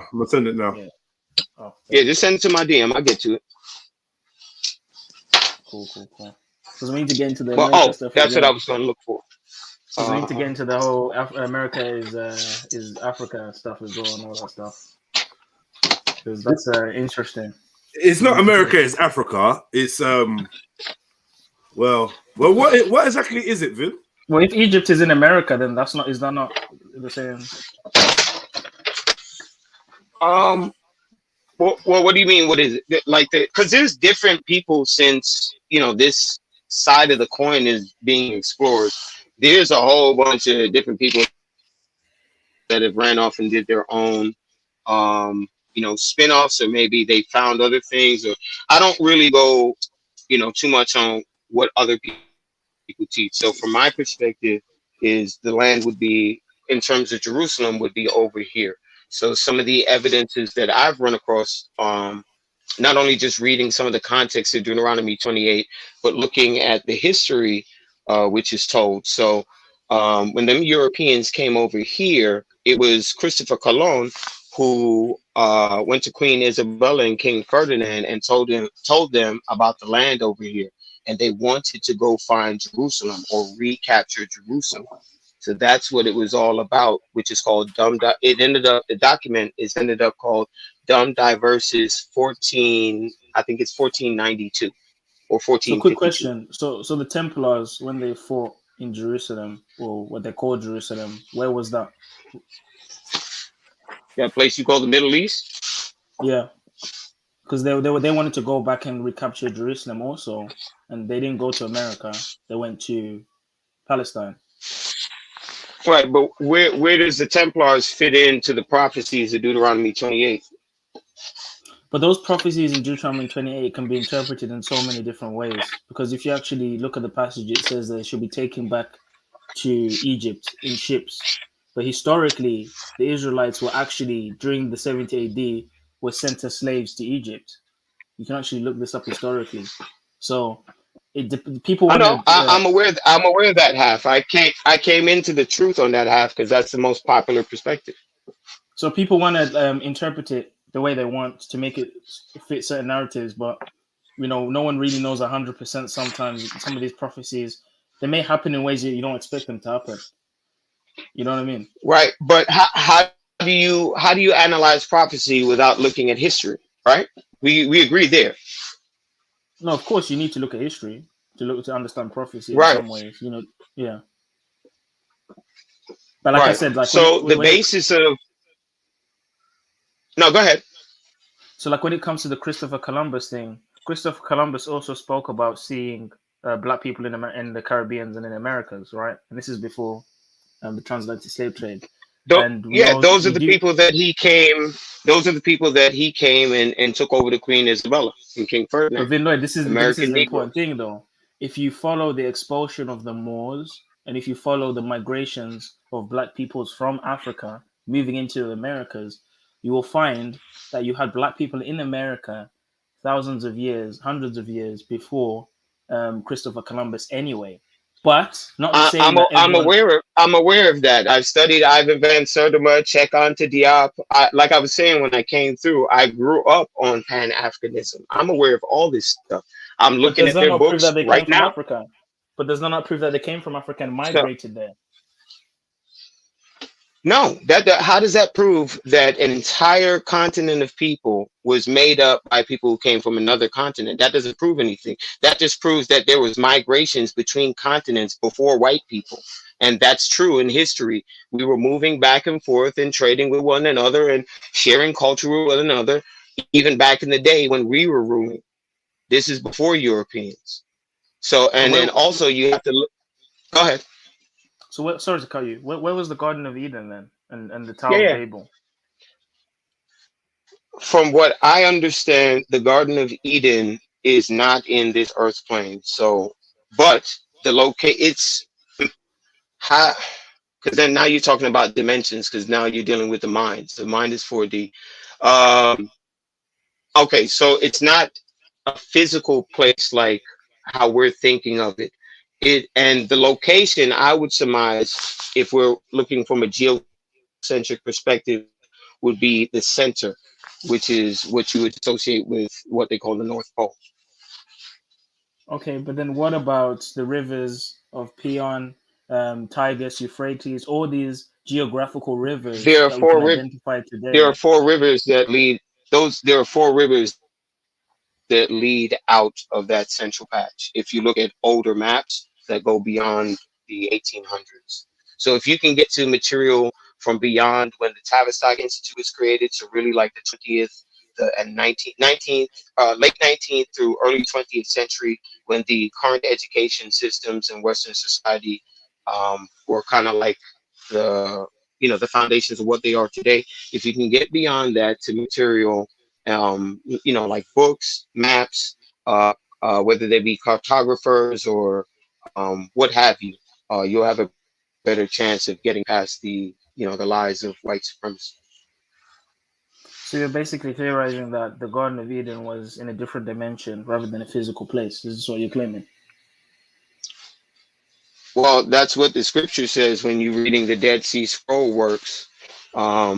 You're looking at Adam. Adam was fashioned. He did not have the type of body that we have now. They had a body that was composed of dust and light and water, things constructed from the topsoil. There was no blood. But the word Adam means, I agree to some extent, but the word Adam, means ruddy, red. Means ruddy. So he was red. A black man. He was a red, he was like a brown black man, like us. Yeah, like me. Yeah, we're not black. We're not black. We're brown. Exactly. Yeah. Yeah. If you look up ruddy in nature, if anybody goes on Google right now, look up ruddy animals, and you'll see they're reddish brown, like us. 100%. But we range in hues. We're not all just one conglomerate people. Our genetic ability, we're able to range. I mean, look at Noah. Noah was pale like the fallen. He was an albino. You got that from the Book of Enoch. Yeah, right. So right. So look at Mary. Certain portions. I mean, that's like saying, do you trust any of our enemies to have translated any of these works in these books? There's a lot of hijack that we have to work through. It's a lot of damn work. You know what I'm talking about. If you're doing it, you know exactly what I'm talking about. I mean, I hear what you're saying, bro. It's just that, I've read some things in the Book of Enoch that are kind of, interesting. That makes me think. I don't know too much about this still. Same here, but there's a lot more in there which match up with the Torah Tanakh and explain in greater detail. Like for instance, some of the Dead Sea Scroll works, you have to, like when I'm teaching them or incorporating them, they're an attachment onto a teaching that is already made through what we identify as the Torah Tanakh. Then with these Qumran scrolls, so you get things like the Testament of Adam and the conflict of Adam and Eve, which you have to be very careful, because if you read the preface before you read the material, the enemy or these modern Europeans will tell you that they'll even admit to you their own conclusions are made from the work. You understand? So you have to then go in and with already understanding the Torah Tanakh and be able to parse out, some of the conclusions that they've made or some of the hijack that they put in that doesn't belong. So for instance, I'm not sure if you're a New Testament Christ follower or not, but right. See, so I'm Torah Tanakh only. So from my perspective, that New Testament's the enemy's work. That's the work of Serapis. And this is not anything new. This is the position that those of us over here have understood before the One West camps even existed. So if you know the history of this movement, it didn't start with the commandment keepers in Harlem, but they're a big pillar for what ultimately spread into what we call the truth, and has spread all over, the world. And the original, I just want to point this, my fault. The original position was that we were Torah Tanakh only, or what you call Old Testament. We are OT only. We didn't deal with the New Testament. This is Rabbi Ford, Rabbi Wentworth. If you Google some of this history, and I'll send some of the books to Red Pill, and he can send them to you. And then once we build a liaison, once we build a connection, then we won't have to use him as a liaison. But so if you look into some of that history, are you familiar with Zion Lex? Yeah, I'm familiar with Zion Lex. Zion Lex came up out of the, huh? You notice he's changed his position on Old Testament only, right? Yeah, I don't care. That's his battle with Yah. That don't got nothing to do with me. And he was a staunch Old Testament only Israelite. Staunch. Yeah, but did you know that he was brought up or used to believe the New Testament first, if I'm not mistaken? Nope. If I'm not mistaken. He's always been OT. If I'm not mistaken. I'd have to ask Nasi and find out, because Nasi, I'm in good connection with them. So my first lecture was in the temple. Hang on, King. I'm trying to tell you some history. My temple. But do you know Zion Lex, or do you just watch his material? I've spoken to Zion Lex before, yeah. Okay, all right. So you've spoken to him, but you don't you don't have degrees of separation personally. Like y'all don't have personal. No, I don't know him personally, but I've watched a lot of his videos and I've spoken to him before. All right, so yeah. I've chopped it up with him personally through social media. We brush shoulders in real life, and I mess with, I fuck with people in his inner circle. So I'm not saying that I know everything about him, but in terms of his position change, like I said, that has nothing to do with me. But I also know that he's connected to people that in a temple that I did my first lecture in, which is Nasi Yashuel's father. That's Shema out there in Brooklyn. So those are our degrees of separation. I'd have to ask Nasi if he was New Testament first to verify, because I don't want to lie, but if I'm not mistaken, do you deal with the oral tradition, the Mishnah, the Halakha, the Zohar, the Talmud? No. You don't deal with oral tradition? No, hell no. I don't deal with any of those Talmudic works. No. Okay. What about the Targum? I deal with the Torah Tanakh only. What was Moses given? Was Moses given any of that stuff? No. Exactly. So you only deal with the Torah and the Tanakh. That's it. Nothing else. Toward Tanakh, and then obviously you'd have to work with the 90-something books that are said to be of the rest of our people's works, which is supposedly represented in the Qumran scrolls, or what we call the Dead Sea Scrolls. So that's the only reason. I didn't say I rely on it. I said that's the only. I was about to say that's the only reason why you'll see me delve into some of these works to see whether they're authentic or not. And so I've read. So to get back to your point with the Book of Enoch, I've read the Apocrypha, yes, but that's more of a New Testament thing. And the Book of Joshua. Book of Joshua is pseudo-figure for us, so that would go along with the Dead Sea Scrolls. You find that in the Dead Sea Scrolls. You don't find the Apocrypha in the Dead Sea Scrolls, so that's why I don't really. I read it to be prepared to understand, and also to see if it is authentic or not, if it does fit in to what I think I'm understanding. Guys, so don't you guys think that the Dead Sea Scrolls? I'm coming as a slight outsider, right? So don't you think the Dead Sea Scrolls is a bit scary to really trust in, because they found them shits the other day, like 1940 something. Just we found them in some caves. Yeah. That shit's scary, right? Yep. But then you also have the Ethiopic version of the Book of Enoch. So how do you explain that? But that version, no. That's a point. That version is way different though to the one to the. I have all of them, King. I'm telling. I know.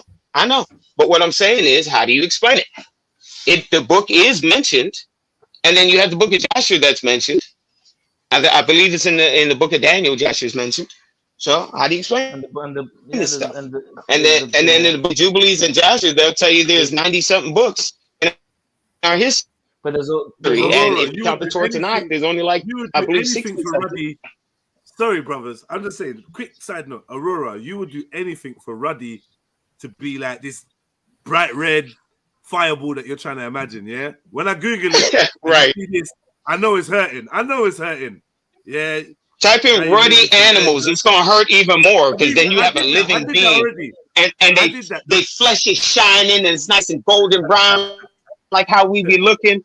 Man, we be looking good as a people. But this is what I'm saying. Don't we apply more to that classification than black, if we're to be real? Well, what is black? Black is a social status. It's not a real thing. If you look at the crayon color, you're not black. The jumpsuit I'm wearing right now is black. My Timbs are black right now. Okay, I'm not black. That don't make sense. I'm brown, and Europeans are not white. They're like pale or opaque.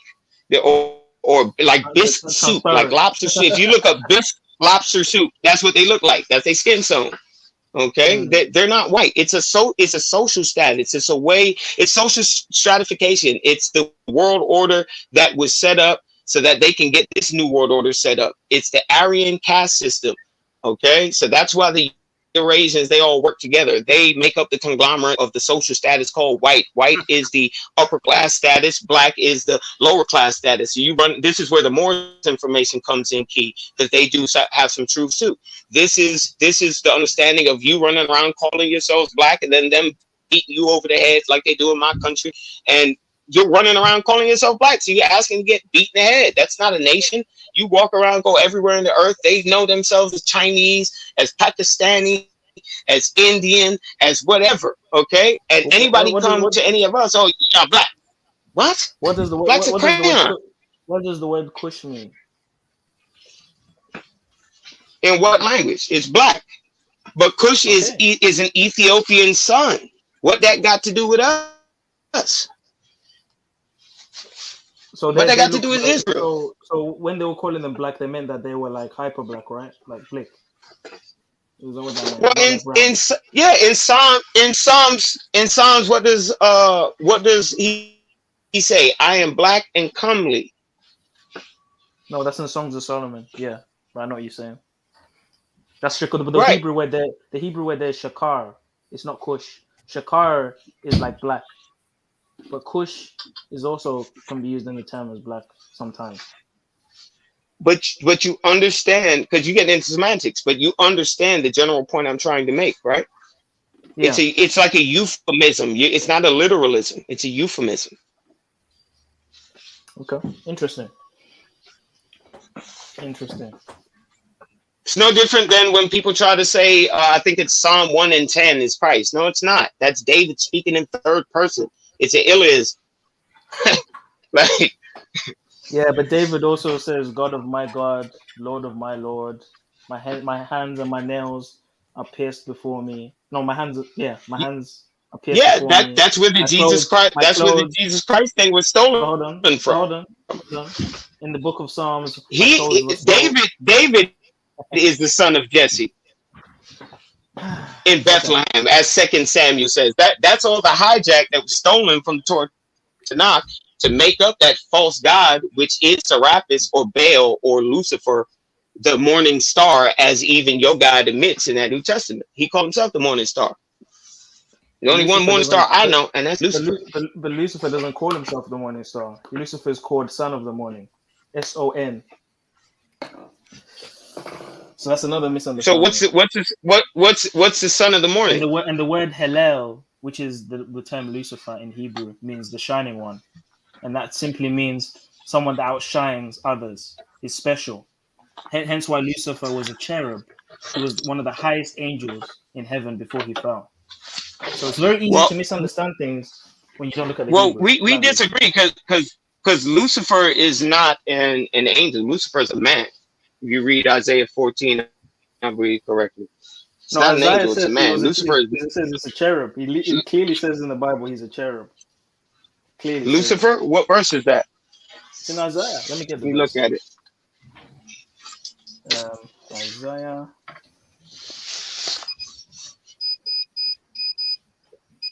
Clearly calls him a cherub. This is in Isaiah. Oh, this is in Ezekiel. Yeah, Ezekiel 28, verse 14. It says, you are anointed as a guardian cherub, for so I ordained you. You were on the holy mount of God, and you walked among the fiery stones. So it clearly says here from the prophet Ezekiel. Hang on. 28, verse 14. It says Ezekiel 28, verse 14. Let me get on with you. It describes Lucifer as a cherub, a guardian cherub, anointed cherub in King James. Okay, Son of Man, 14. So, and we know what a cherub looks like. If you go to where do you see Lucifer being mentioned? But the person they're speaking of here is Lucifer. Right, and I'm asking you, where is that mentioned? Well, if you read the whole passage, the verse before that says, you were in the garden of God. Every precious stone ordained you. And it talks about all the stones. Right, but where is it? Right, it's describing the fallen cherub, right? But but your conclusion is that the fallen cherub is Lucifer. I disagree. My conclusion is that Lucifer is a man, which is Nimrod, which is what the Babylonian or mystery religion is based off of Semiramis, Nimrod, and Tammuz. You're claiming that Nimrod is evil, but he's not Lucifer though. Yes, he is. Because Lucifer's, and I'm asking you to. All right, well, show me in this verse that you took us to where it mentions Lucifer, because it doesn't. Okay, so let me ask you then: who were they talking about in this passage? Because I'm trying. Well, hold on. I asked you a question first. Is there Lucifer anywhere in that chapter? But there's a whole context behind this. If you read the verse before, it says, "You were in the garden of God. Every precious stone ordained you." And it talks about the stones. And then when you read the next passage after, it's talking about the cherub that fell. It's not talking about Lucifer. So who was the cherub that fell? Lucifer is not a cherub. Yeah, who was that cherub then? Who's the angel that fell? Say Lucifer. I think it's this being that is worshipped by Nimrod. So this being the one who's ascribed all the sin, which is Azazel. So maybe that could be it. I'm not sure. That's just my theory. I don't know. To teach men, we got Azrael, Azazel. We know about those fallen. Yeah, but who is ascribed? Lucifer. who is ascribed? No, who is ascribed the blame for everything? Humanity's plagues. There's one angel in particular. I'm aware that there's different angels that did different things. So remember, the main thing was that Samyaza. Samyaza was the one that gathered the 200 of the angels and said, "Yo, let's make a pact. We want to go down and fornicate with the daughters of men. We want to go live the fleshly life. We tired of following orders up here. We want to go smash something." You understand? That's what went down. So their main goal was to go down and fornicate. It was Azazel, the main guy who did the teaching of cosmetics and beautification and manipulation, and also taught the things of war and what do you call it? Blacksmiths and all that. That's only in the book of Correct. Enoch. Correct. But correct. But your Christ thing is only in the New Testament. You can't prove that in the Old Testament. It's not. All you can do is reach. It's not. Yes, it is. Yes, it is. Every book of Go the ahead. Bible, We can do this today. Genesis We can do it right now. From Genesis to Habakkuk. No. You can find a messianic prophecy that completely leads to Yeshua. No. From the first book of the Bible. No, Old Testament, you can't. All the way to Habakkuk. What does Deuteronomy 24:16 say? Because you think our God believes in human sacrifice, and that's the problem right there. So in Genesis 5, what does Deuteronomy? Hold on. What does Deuteronomy 24:16 say? Because it'll answer your hold on, because it'll answer your question that you're about to answer right now about the blood of man being responsible by taking the blood of the man who took blood or whatever that. Share your screen. Share your screen if you can, bro. Please, for the audience's sake, please, and for my sake, still. To be fair, but yeah, I got a lot of tabs open. Give me a second. Yeah, take all that porn shit off your computer, bro. There's no porn, man. It's just stuff. Taking notes about the space link stuff earlier. Man. Big booty midgets might have to wait for a while, man. Come on. Right. Yeah, you're a funny dude, man. I love this. We opening up the book. I love this. Let's go. That's what it's about. Let the book talk. Yeah. Let's go.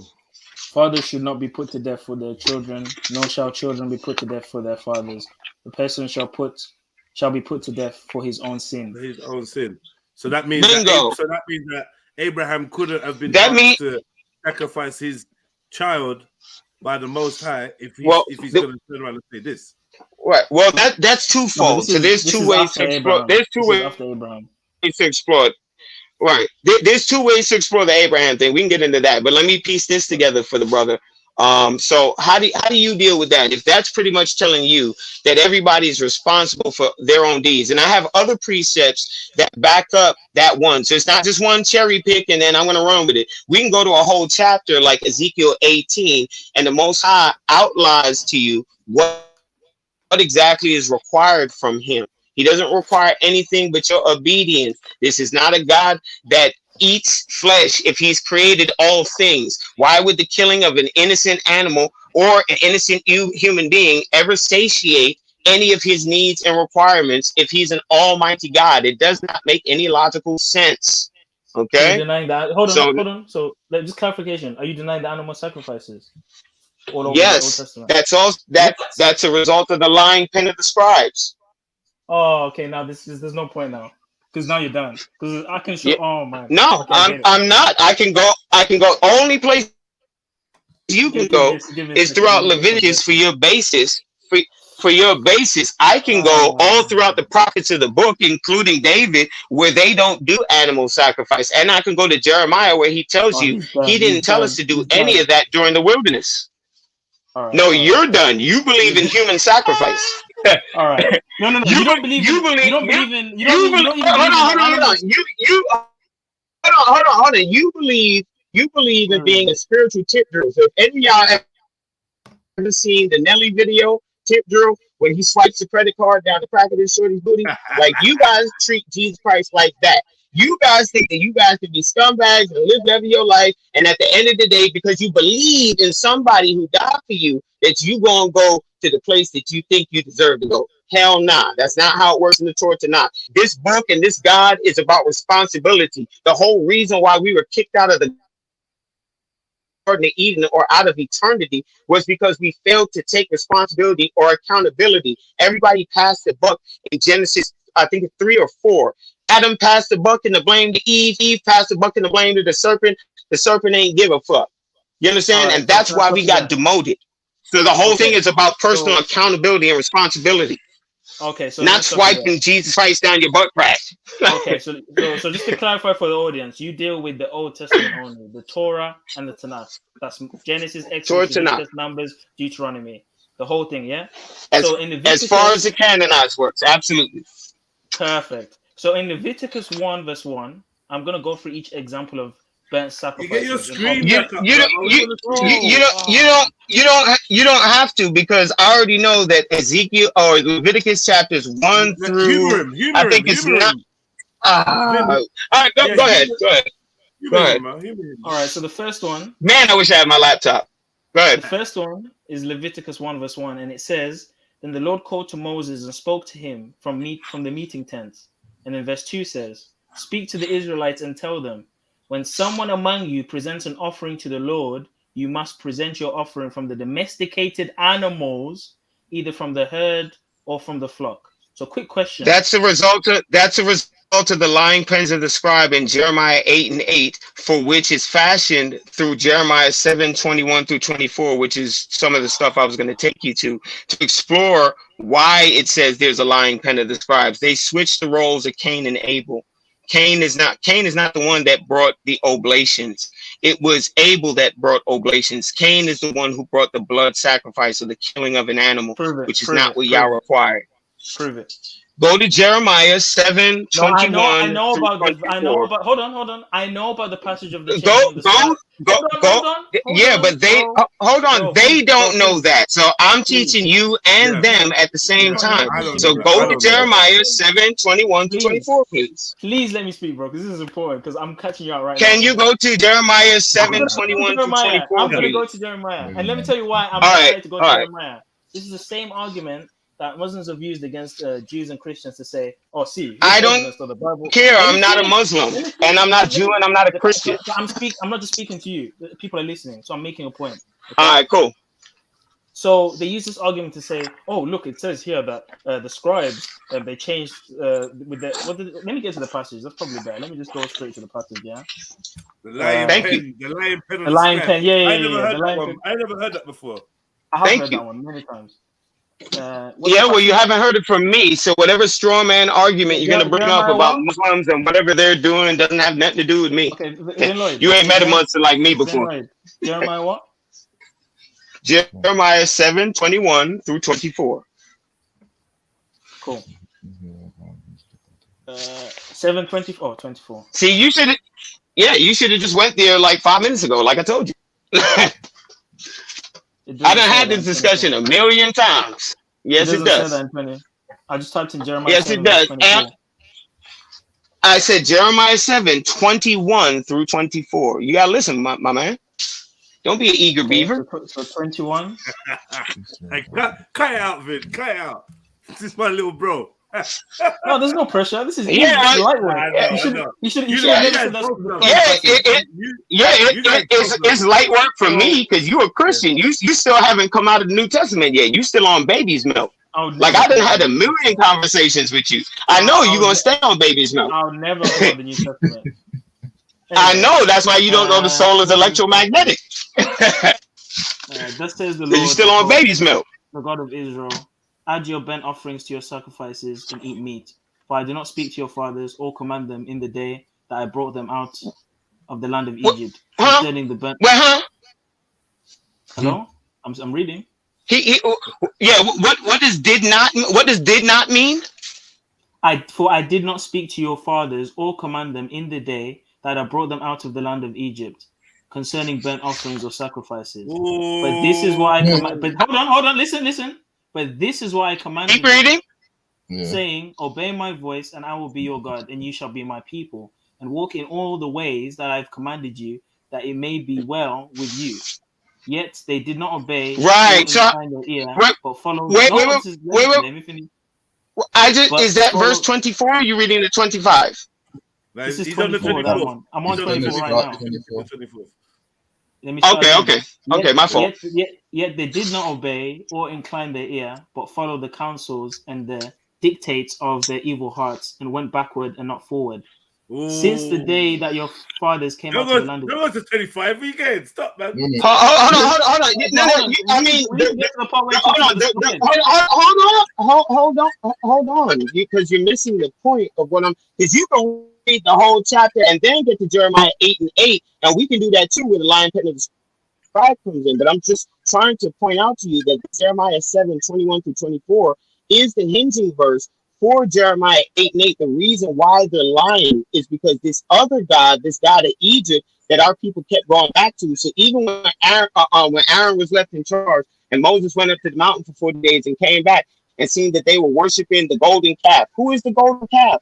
The golden calf is the Apis bull of Egypt. Who is the hold on?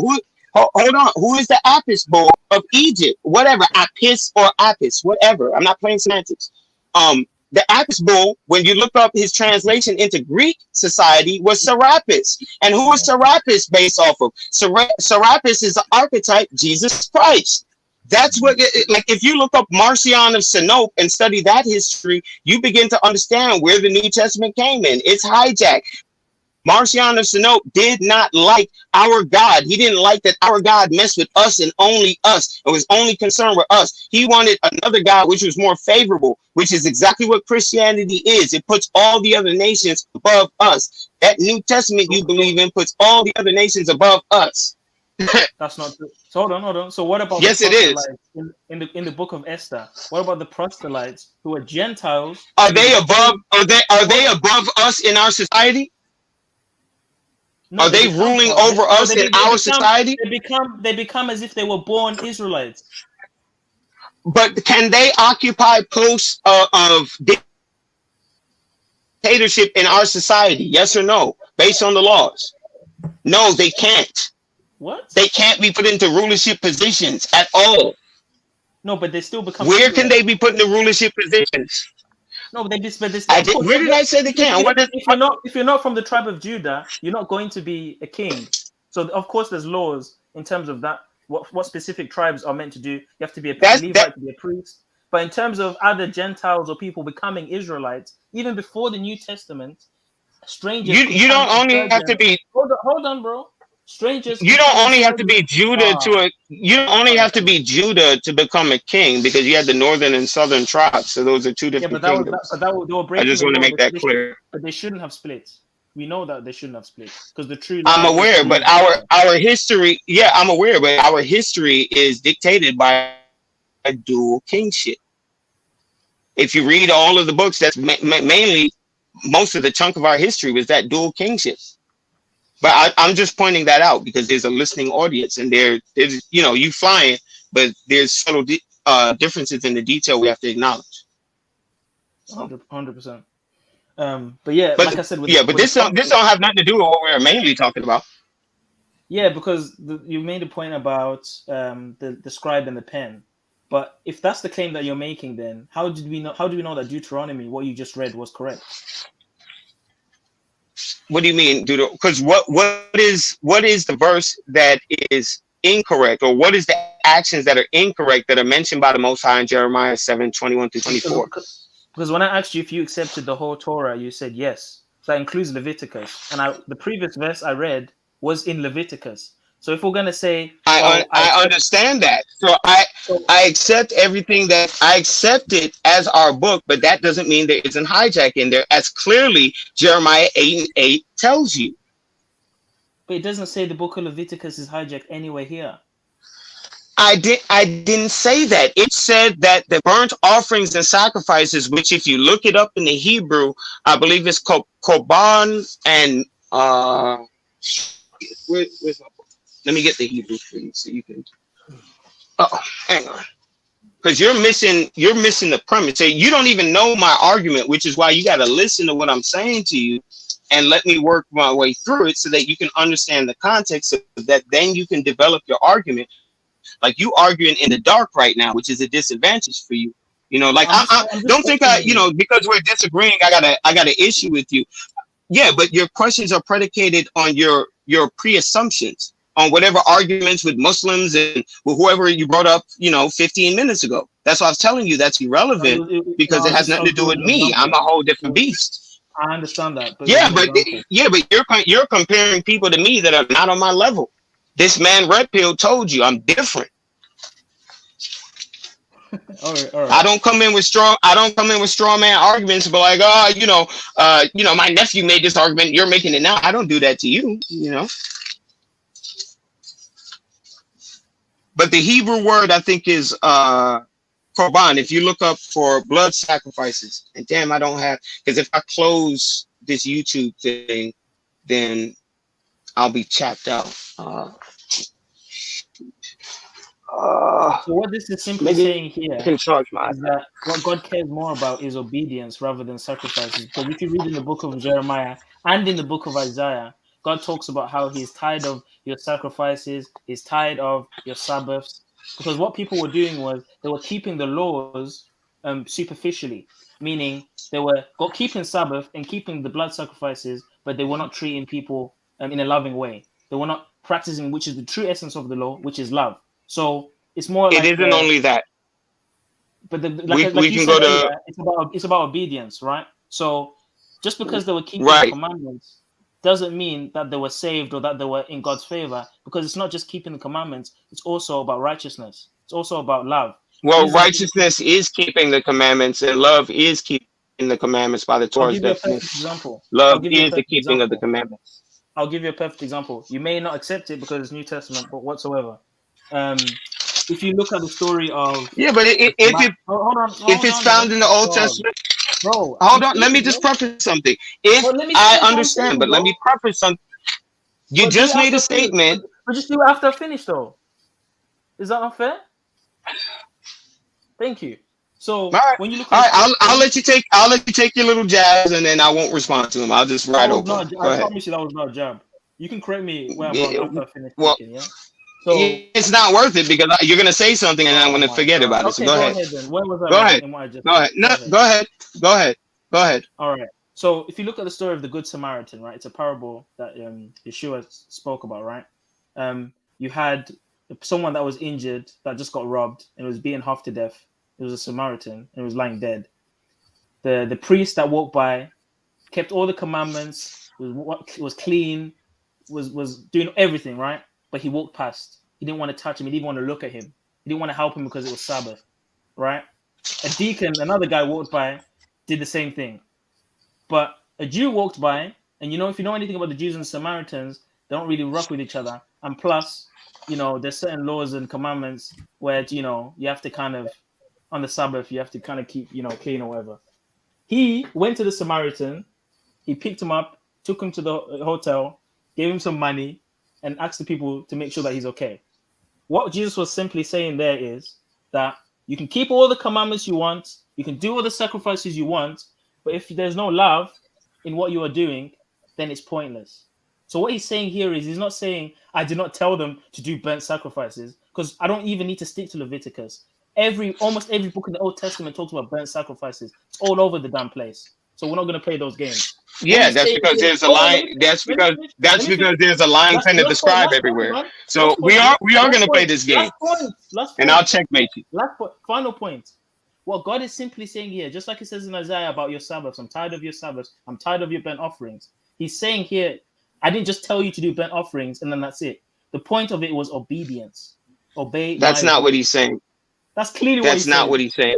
No, it's not. We're gonna read it again. Read the verse and what it says. I'm gonna even show you another passage in Isaiah. Read Jeremiah. How can you read me another passage and you're only going off one verse that I've given you? You have to look at the connection of verses that I'm going to give you for the argument to make sense. You're giving me your passages. You're giving me New Testament scripture that doesn't say "Thus saith the Lord" in there, not one. So it means nothing to me. It doesn't prove anything on your end I'm either. going to show you in Isaiah. I just said Isaiah is in the Old Testament, bro. What are you doing? Show me what in the Old Testament. You don't accept Isaiah now? Do you not accept the book of Isaiah? No, I don't accept your warped understandings of it. And I don't feel like listening to a Christian sermon. I would like you to get to the crux of the point without wasting both you and everybody's listening ear, because they can all go to church if they want to hear this bullshit. We've read this. I've given you my explanation of this, right? We've heard yes, through Jesus Christ's lens. You told me that Jesus Christ told you that if you don't do the laws, that you can do the laws and you can sacrifice animals, but if it's not done with love, then it doesn't matter. It don't say that nowhere in the Torah tonight. With love. Okay, so you just rammed in like a Southern Baptist preacher, and it's like scratching nails on a chalkboard. It's annoying. So since you want to play games, let God talk. No, I want to give the verses so that I can let the listening audience and you understand the perspective from which I'm coming from.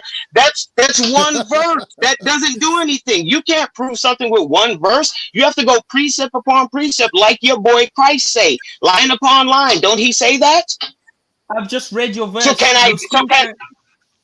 You read one verse. Your man Christ even tells you have to go. I read 21 to 24. I'm trying to show you another one now. That's one chunk. I have other precepts to present. So do I. I have other ones to refute what you're saying. But you're not letting me show mine. Chill out, man. Everyone's entitled to have their own style. Like, he's got a long-winded style and it's irritating, I understand, but that's his style. He's consistent with it. He's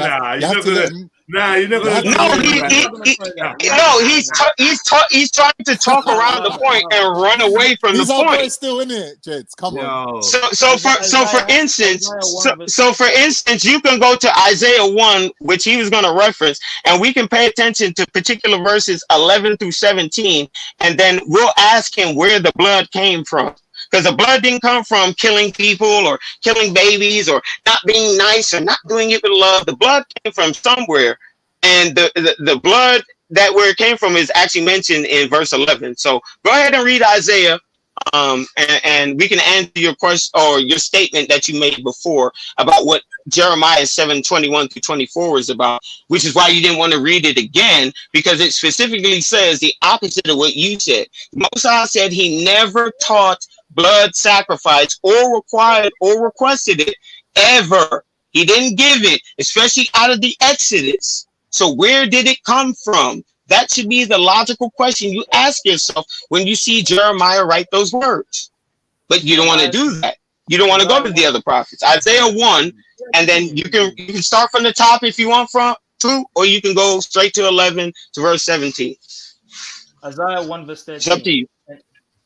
Are you done? Isaiah 1:11.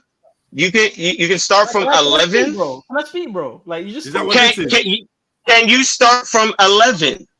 I requested you to start from 11. When we read your passage, did we start from 1? Did we start from 10? Did you start from I didn't. No, we started where you told me to go. I went directly to where you said, and we went from 21 to 24. Now it's my turn. Right, and it's not. I'm still presenting my case of precepts. I just got done telling you. The book says, what does your book say? It does not say precept upon precept, line upon line, here a little, there a little. Yes or no? We're going to go to Isaiah. Does your New Testament not tell you that? I'm asking you a question. Does your New Testament not tell you precept upon precept, line upon line, here a little, there a little?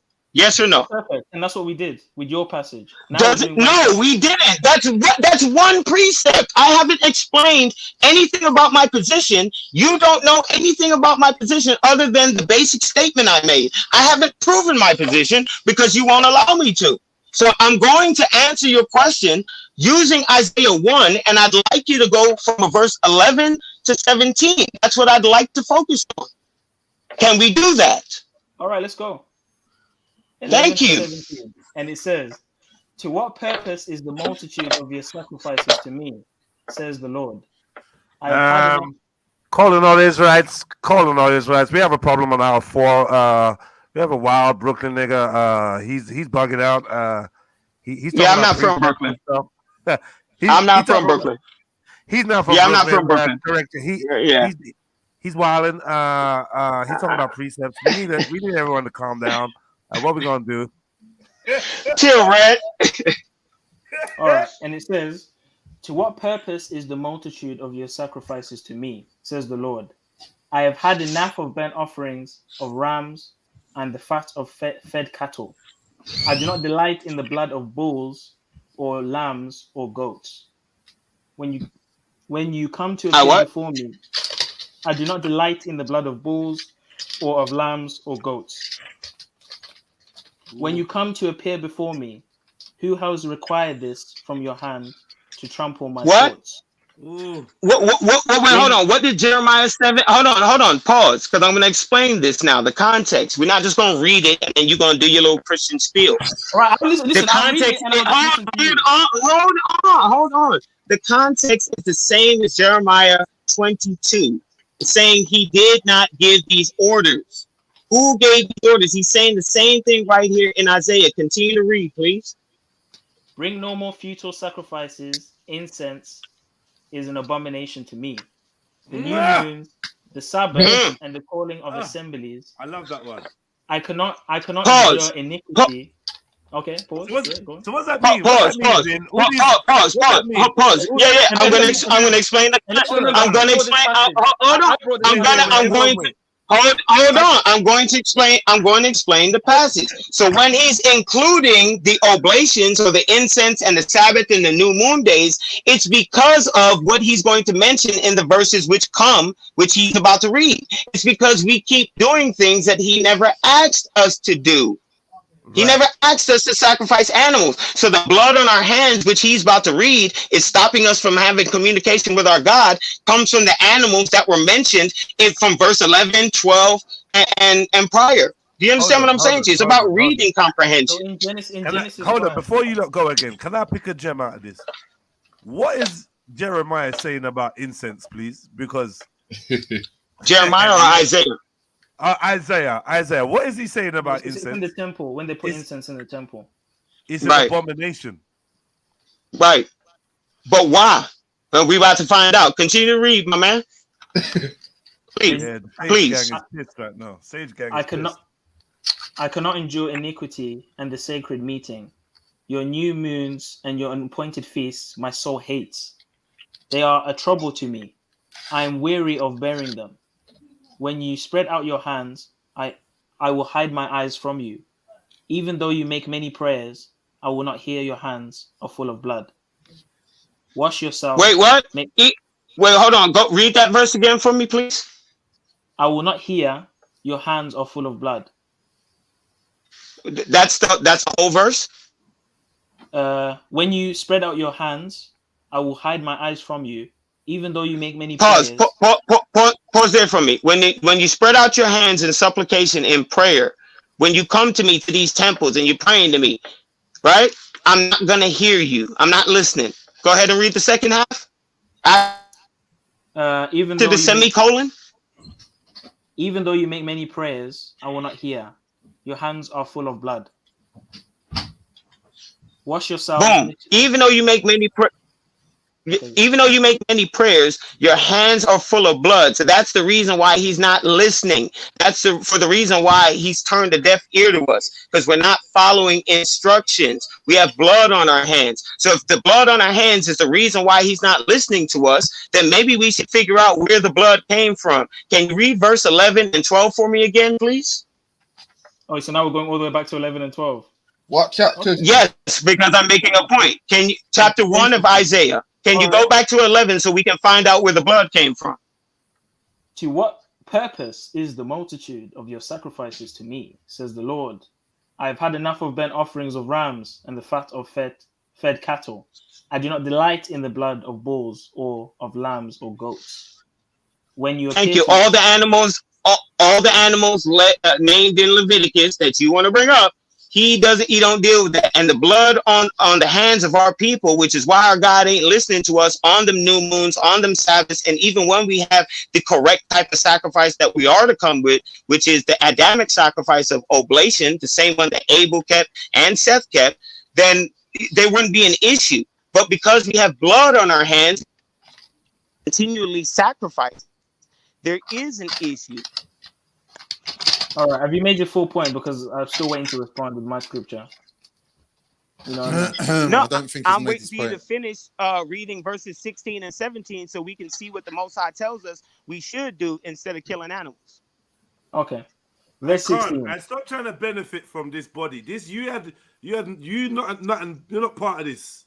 Right? Why can't I benefit though, Jets? Why you because Zulu will body you. You don't challenge. Hold on, because you don't challenge Zulu on nothing, right? So when Zulu is having his discussion with his Hebrew brother, you want to now get involved. Jets, like, even I'm allowed to eat from the crumbs of the master's table, bro. You like the hyena trying to steal the legs from the lion. You need to pull back. I'm not gonna let you do Zulu like that. You're not ready for Zulu. Yeah. I was sticking up for Zulu 2 seconds ago. I just want to hear the argument. The brother is entitled to bring his argument without sabotaging him. I haven't even made my response to him. What name? Listen, trust me. Don't try to back up Vin, because I'm not backing up anyone. I just want to hear a conversation. You know you're gonna end up hating this dude, so just don't even bother. Remember, I know him. Do you think I'm taking sides? Do you think I'm that petty? Yeah, because you see, you would think that though. Just chill right now. Just chill right now. Sorry, my brother. I'm saying. I just wanted to point out one thing is that it's not about, like I said, it's not about attacking one precept at a time. You have to hear somebody's entire argument. Like Proverbs tell you, you're to listen to the fullness of man's argument in order to gain understanding so that you can formulate a rebuttal if need be. So that's why I even pointed out to you, my brother, your own book in the New Testament, your own idol, Christ, tell you precept upon precept, line upon line. So a precept is a verse or a small pocket or collection of verses which can be used to prove a point. It's not a whole chapter or anything. So I just gave you one precept in Jeremiah, or now two precepts in Jeremiah 7:21 through 24 and Isaiah 11 through 17. I have literally 20 plus more. You understand? But we're not going to go for all of them, there's a level to the discussion then when am I going to respond? And most of your arguments are going to be predicated on what? When you don't understand the argument that I'm making. Surely we can't go through all 20 of your verses and then me not go through mine, because it's supposed to be back and forth, right? So we've read 2 of yours now, including this one. When am I going to be able to respond with mine? Yeah, that's fair. That's fair. Give him the mic, Vin, man. I didn't say I wanted to run with all 20, but what I'm saying to you is, I'm like, a lot of the questions you are about to ask or answer, I could already answer for you with the precepts that are given. And just like you tried to take the context of Jeremiah 21 and 24 out of the equation, you even brought up Isaiah 1 before I did, and I used that because I already know it. Argument. I've already seen it. But obviously you don't know it all too well, because I just used it to bully your shit. So no, you used it. Yeah, we need to get rid of this know-it-all and you don't culture. know 11 through 17 to gain the context. Which is why I said you got to listen to a man's argument in order to understand how to engage with him. That's all I'm saying to you. So let's listen to your full argument so I can respond. Is that fair? Sorry. Cool. So you want me to finish reading 16 and 17, yeah? And then are you going to explain it and then you're done? Right. And then you can go ahead and do your thing. Perfect. So 16 says, wash yourselves, make yourselves clean, put away the evil of your doings from before my eyes, cease to do evil, learn to do good, seek justice, rebuke the oppressor, defend the fatherless, plead for the widow. Anything you want to add to that before we move on? Nothing to add, just to explain. It's the same things which are instructed in Deuteronomy 4. It's the same things that are instructed in Ezekiel 18, the entire chapter, where he's telling us just to follow the commandments, which is to love. Loving the Most High and loving the law is love in the Torah. So all this other whimsical stuff that, is spoken about in the New Testament, I don't know what that got to do with anything. Okay, that's not, you got to come to me with thus saith the Lord. There's not one thus saith the Lord in that New Testament. Okay, so now it's time to make my argument. Cool. So let's go to Genesis. Let's go all the way to the first. You accept Genesis, right? Just to confirm again for the audience. You accept the book of Genesis, right? I accept the entire Torah to now. Perfect. So Genesis 9, verse 5. Go on, Zulu. Get in your bag. Get in your bag, man. Hit the like button, family tree. Yo, this is dope. So let's read a verse before in the same fashion as previously, just to be more, correct. We'll start from. Okay, we'll just start from 3.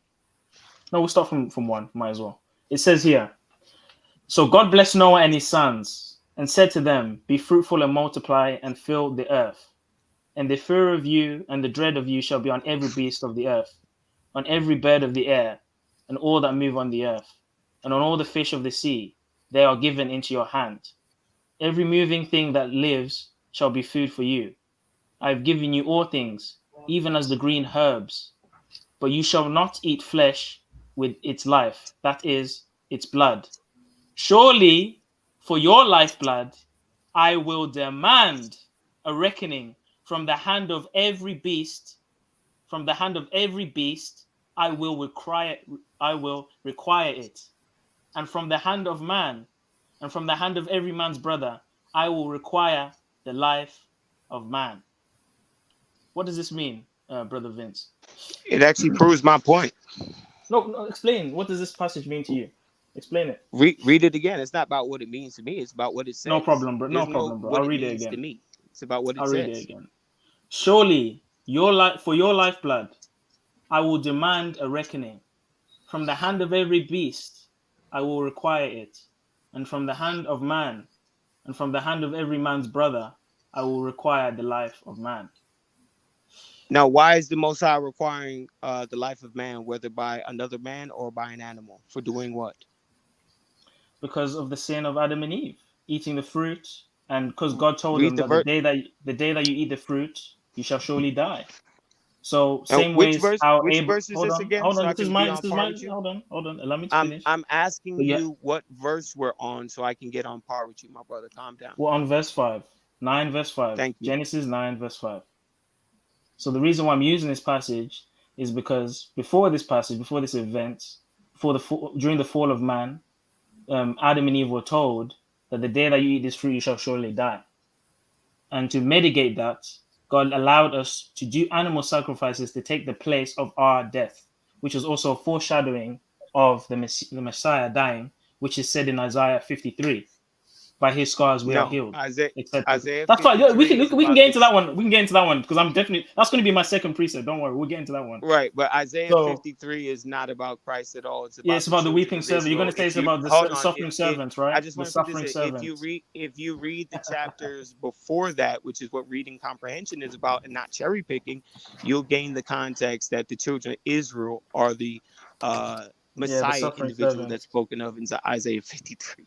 Yeah, the suffering servant. The same thing that the Jews say. It's the same thing that the Jews. Hold on. The same thing that the Jews that deny Jesus say. That, oh yeah, that's just talking about the suffering servant. I don't give a damn who the Jews that deny Jesus say what. I don't care. But they study the Talmud. They don't even this study is my the time, Torah, bro. This is my time, so bro. I don't care.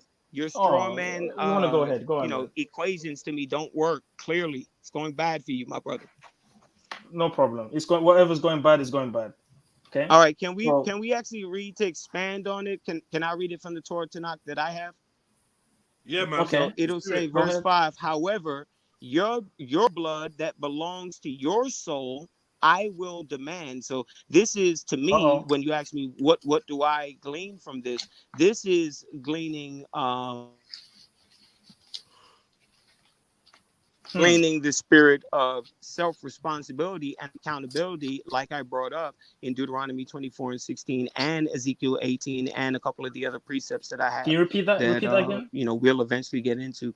But however, your blood that belongs to your souls, I will demand. Whether of every beast, I will demand it, but of man, of every man, for that of his brother, I will demand the soul of man. So it's just saying accountability or responsibility. Even verse 6, it goes on to say that, essentially you reap what you sow. What the work you put in is what you get. Every man's responsible for his own doings. It doesn't say anything about, somebody dying for your sins. It says something about you being punished for what you do. So it says, verse 6, this is why you don't cherry pick, even the verse after what you said. Whoever sheds the blood of man, by man shall his blood shed. That's not that doesn't say anything about Christ coming to die for your sins. That's exactly what that means. Using precepts from the Old Testament and then running back to the New Testament to prove what you believe. But again, there's no "thus saith the Lord" anywhere there in that New Testament. Okay, and no man can die for your sins, as is law, as stated in Deuteronomy 24:16, as within the instructions that were given to us in Deuteronomy 4 and expressed in Ezekiel 18 and various other precepts. So what you talking about don't make no sense from the Torah Tanakh perspective. Cool. So what you did there was you basically gave your own interpretation of verse 5, 6, which is cool. But it's funny how you anticipated verse 6. Huh? Hold on, let me finish. No. It's not his. It's not his own interpretation. Yo.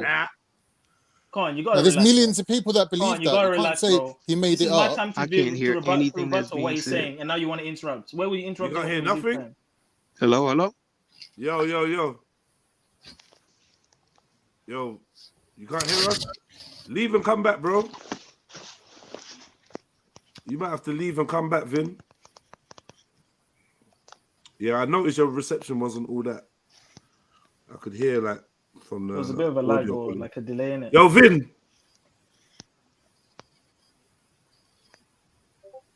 Is he muted us? Who just bounced? Khan. Let's kick him and see if he comes back. Yeah, Zulu. Come on, like, how's that? Like, he's just, to be honest, when he read that, I kind of got the same thing from that, and I'm not gonna lie. But this is the thing, though. When you read in verse 5, how that his own you can't say comments like, "Oh, that's your own interpretation." Like, you get me, car. If he's reading it, and I've even come to that conclusion, how's that his own interpretation? I'll explain it, bro. Other people out there, like, because he's rejected any passage in the Torah that talks about blood sacrifices because he read a passage earlier. Can you guys hear me? Yeah. My fault. I don't know where I cut out at. You know what? Your reception hasn't been that good. Yeah, but it's cool. My phone is low as hell too. My battery's on like I'm on the charger still, but it's on like 10%. Yeah, look, like as well. You might as well put it on the charge now because StreamYard's a motherfucker, man. Yeah. Maybe I can come in through the Discord because I have Discord on my phone. Do you want to see if that works a little bit better? I don't think it's gonna work better. No, it won't. You can screen share Discord. You can what? Yeah, but. Well, what you mean? You two can talk. You know what? You two can talk on this. You're right. No, I have the discussion with you on your platform. Just continue. Would you like me to try the Discord? Or y'all? Yeah. You could talk on Discord. Both of you could talk on Discord, and I could share the screen. You're right. Yeah. I wasn't thinking. Yeah, you're right. No, I thought the little chat we in right here is the Discord, or is this just YouTube? No, this is StreamYard. Oh, okay. Yeah, this is StreamYard, yeah. So my connection is that it's that bad? I do only have 2 balls. It's all right now. It's all right. It had its moments, but it's all right. All right. My fault. Yeah. So go ahead. Yeah. Khan, I was saying, Khan, you want to stay out of it because when Vin comes back, I'm going to make him bang on the Muslims. So you ain't going to want to be his friend then. I'm telling you, you don't want to hear what he's got to say. He's talking to a fellow Israelite, and it's easy now, but I warned you guys, man. I was going to bring some big dogs through, and here's one. But yeah. So quick question, Vince. And this is kind of related to this passage, but not related. So with the Abel sacrifice, you said something about there was a switcheroo. Can you just elaborate on that, please, so I can remember what you said? That's what I'm understanding is that those roles were reversed. So the sacrifice, which if you look at the role reversal, this will give the justification for why people think animal sacrifice is even makes sense. I mean, first off, it's weird. I think we was taught this as a Jehovah's Witness. I was taught this, Yeah. Well, it's nonsense. It doesn't make any logical sense. And even the prophets will tell you, even David tells you, and I'm kind of at a disadvantage because I can't even bring in share anything because I'm working just through the phone. But once I get the laptop back, then it's all business. I got all of my precepts together. Like right now, I just got the ones that are written on my little handheld note. But yeah. Did I answer your question just now? My fault if I No, you did answer. I'm trying to go to the actual passage in Genesis 4 where it talks about the Cain and Abel thing. Just to ask you, it's Genesis 4, I believe. 4 verse 4, and it says here. I'll read from verse 3. It says here, and in the process of time, it came to pass that Cain brought an offering of the first fruit of the ground to the Lord. Abel also brought of the firstborn of his flock and of their fat. And the Lord respected Abel and his offering, but he did not respect Cain and his offering. And Cain was very angry, and his countenance fell. So in verse 4, where it says here, Abel, and bearing in mind in verse 2, it says that he was a keeper of the sheep. So he was like, he dealt with like cattle and sheep and stuff like that, right? It says here in verse 4, Abel also brought of the firstborn of his flock and of their fat. So what is that here that he's bringing before the Lord? That's the role reversal. He didn't bring blood, gut, and fats. He brought the sacrifice that was deemed acceptable by the Most High from Adam, which is oblation. Where does it say that? If what you do read you mean by that? If you sorry, it's two what people do you mean asked by two oblation? questions. Sorry? What do you mean by that word oblation? Oblation is a bloodless sacrifice. So if you look up in the Hebrew, there's really two types of sacrifice that are in there. And one is the sacrifice of the God of Abraham, Isaac, and Jacob. The other is the sacrifice of, the baby eater, Saturn, or, known as Azazel or Chronos, or it depends on what culture, what time period we're talking about. Yeah. But that's the bloodthirsty God. Can you see my screen? In a minute. 1 second. Oh, you're not sharing? Oh, never mind. Yeah. No, wait. I typed in oblation in the Bible. And it's type in the Hebrew words are mincha. That's one Hebrew word, and korban. So if you go to Blue Letter, and Blue Letter Bible is a useful tool. It's not the only one, but you can use that one. It'll give you the translations of the words. You type like a secretary Zulu, man. Yeah, I know, fam. You bro. He be on his study game. Yeah, man. I do. Bro. Listen, I'm learning from you, bro. I'm listening to your point of view. I know. That's why I tried to bring you together. But Zulu's only 21, Vin. No, 22. Young brother, that's good. When I came into, how old were you when you came into the truth? I'm 22 now. Actually, I'm not 21. But I came into. I came in when I was probably like 18 or something like that. I just, yeah, man. Nice. You came in as a youngin', man. I came in when I was about 21. So right out of college. So nice, man. That's good. You'll come out of that. Maybe I can do for you what Nasi Yashabel did for me, and a few other people did for me. So I don't know, man. Yeshua's Lord, man. Big up Yeshua, man. Yeah, he's your Lord. He ain't my Lord. I don't worship pagan idols. Isaiah 53 is a mic drop for all the Old Testament Hebrews. Still, I can't even lie. But anyway, we'll get into that. Shoot. You bringing up one dude. I done brought more people out of the New Testament. Bro, I brought Genesis 9 verse 5. I brought Isaiah 1 verse 11. Come on. No, man. you brought your interpretations. You brought your interpretation. The one who brought Isaiah 1 and showed you the context of what it said and matched it up to Jeremiah 7 and 22. And I can match it up with even more verses just out of this Old Testament. So do you want me to go to the Blue Letter Bible, or is Bible Hub okay? Because it shows the Strong's Concordance in the Blue Letter Bible. Either way, it don't matter. It doesn't matter. Okay. So here it says here, korban is the word for oblation, and it says the definition here is offering or oblation, and then it's got some usages in the Bible. It says here Leviticus 1 verse 2, of you brings an offering to the Lord. You shall bring your offering of animals. You shall bring an offering of cattle. That's hijack. You shall, if his offering is a burnt offering, burnt sacrifice, That's obviously burnt. you'd reject all of this, right? Because it's No, altered, it's been it changed, says right? it's burnt. So burnt is animal, and then when you see in the oblation some of the definitions where it'll mention animal, that's untrue.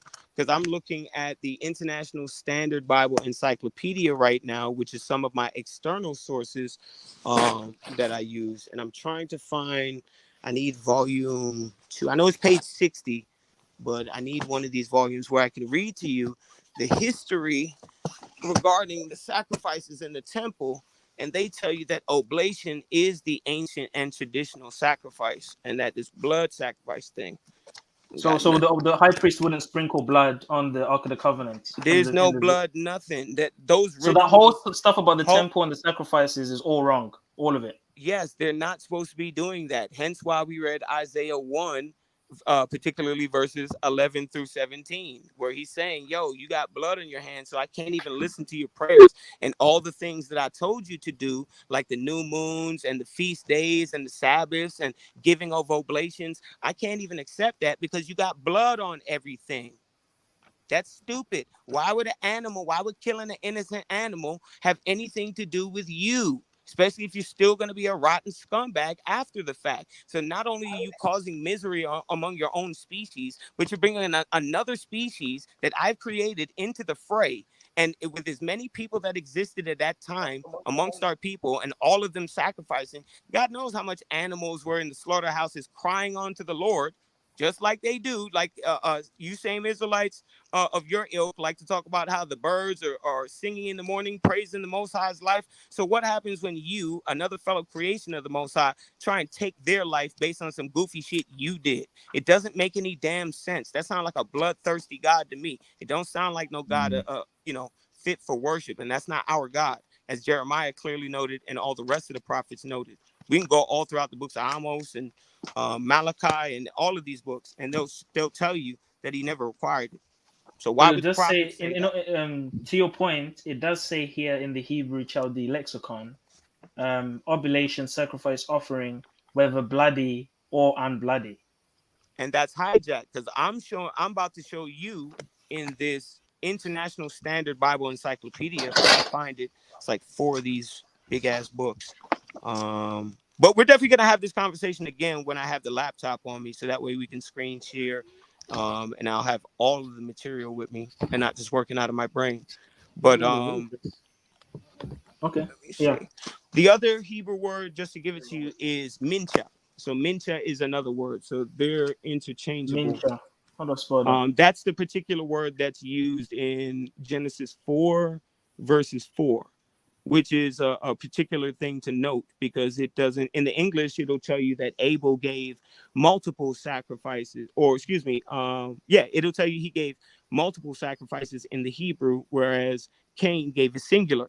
Now, if Abel's the one who came with a lamb and Cain came with, fruits, nuts, and grains, last time I checked, fruits, nuts, and grains would be multiple and a lamb would be singular. And also, you got to analyze the psychology behind it.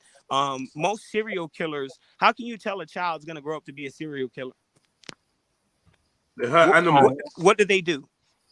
They be hurting, they be fucking up animals and shit, right? Right. They kill animals, and then they move on. If it's the behavior is not curbed, they move on to bigger prey, which is human. And that's exactly what Cain did, because he's of his father the devil. He that serpent seed. He's not Adam's son, but that's another thing we can get into. So I'm going to prove that. I'm going to read this. It goes verse 6 in this same chapter 4. After Cain's countenance fell, that his blood sacrifice got rejected, Hashem said to Cain, why are you so annoyed, and why has your countenance fallen? Verse 7, surely if you improve yourself, you will be forgiven. Not if you sacrifice animals, you'll be forgiven. Just improve yourself. Same thing Ezekiel 18 says. Same thing Deuteronomy 24 and 16 alludes to. Self-responsibility, true godhood, being accountable. But if you do not improve yourself, sin or death rests at the door. Its desire is towards you, yet you can conquer it. So he has to overcome whatever this, jealousy he has towards his brother Abel, and he's not able to successfully do so. But anyway, I just wanted to bring up the point that when you analyze psychology, you know, people who kill animals when they're really young usually go on to kill human beings. And Cain killed animals, that lamb, when he was really young, and then he went on to go kill his brother out of spite and jealousy. Because Okay, his so the two brother gave the definitions. correct sacrifice. So the two definitions I've looked at, which is mincha and what was the other one again? Korban. Korban. Both of them show that it's possible to offer a sacrifice without the requirement of blood. But then they also mention passages where it is within the context of an animal sacrifice. But that's, so would you say that those passages? That's based on. Hold on, this is the question. This is the question. But this is the question, though. Please, again, allow me to finish. That's though. based Please. on the hijack. I just listened to you. I didn't interrupt you. Again, that's based on the hijack. Come on, Vince. I didn't interrupt you this whole time, bro. Again, that's based on the hijack that's given, Wow. which is the whole premise of what we're talking about, the lying pen of the scribes. So these Gentiles who are going in and giving you your translations, which is why I brought up, you know, it can be a little iffy. You have to go deeper. And they'll include things based off of their understanding and translation. So if it reads in English, what they're saying, they're going to put it in there based on the lying pen of the scribes. Lying pen of the scribes happened before the translations were done in English. In other words, so like I said, this International Standard Bible Encyclopedia, for which I'm still trying to find the highlighted section for you, lets you know in the history of the temple, there was no animal sacrifices in the traditional days. It was only oblation. This is what Jubilees chapter 3 gets into. That's the sacrifice which Adam was allowed to give to the Most High. And if you read the Dead Sea Scrolls, they'll get into some of that prehistory where it talks about what things were acceptable to give unto the Most High to supplicate in terms of what Adam had done in getting booted out. And none of it says anything about any animals. It says frankincense, myrrh, and the work of Adam's hands, which is the curse that was given to him in this in chapter 3. He used to till the ground of the earth. That was supposed to be his sustenance, where he got his food. He had to work for it now. Okay. And then a part of your best of what you have to offer is the things that you eat, which were ordained to eat. Adam was given a plant-based diet. He was not given a meat-eating diet. 2, why would a God who created you and designed you tell you to eat a food substance which isn't the best for you? In fact, it moves you closer to death. It gives you a mucus basis. It's the cause for a lot of the disease that we go through. Chad are you vegan? Boswick died of anal cancer. Died of colon cancer. Vince, are you vegan? Sorry? I'm plant-based, yes. I don't know. When it comes to Passover, there's a whole bunch of different terms that people use, but I just deal with plants. That's it. Okay, so when it comes to the Passover, you don't keep the Passover. You don't eat the lamb. No, I don't eat the lamb. I don't eat meat. That's not Adam's diet. So that commandment is also altered, right? They've altered that. They've changed it, isn't it? What? The one where God tells them to sacrifice the animal and eat the animal. Well, obviously. Okay, no problem. So that's more passages that have been changed and altered, right? It's just all over the place. There's a whole bunch. I literally have how many of them written down and highlighted throughout the scriptures where they go and put in their little sacrifices. So what is correct? Over the book. What do you think? Lying pen of the scribes is just one verse. So what do we know is what do we know? How do we know that something is correct then in regards to the Bible?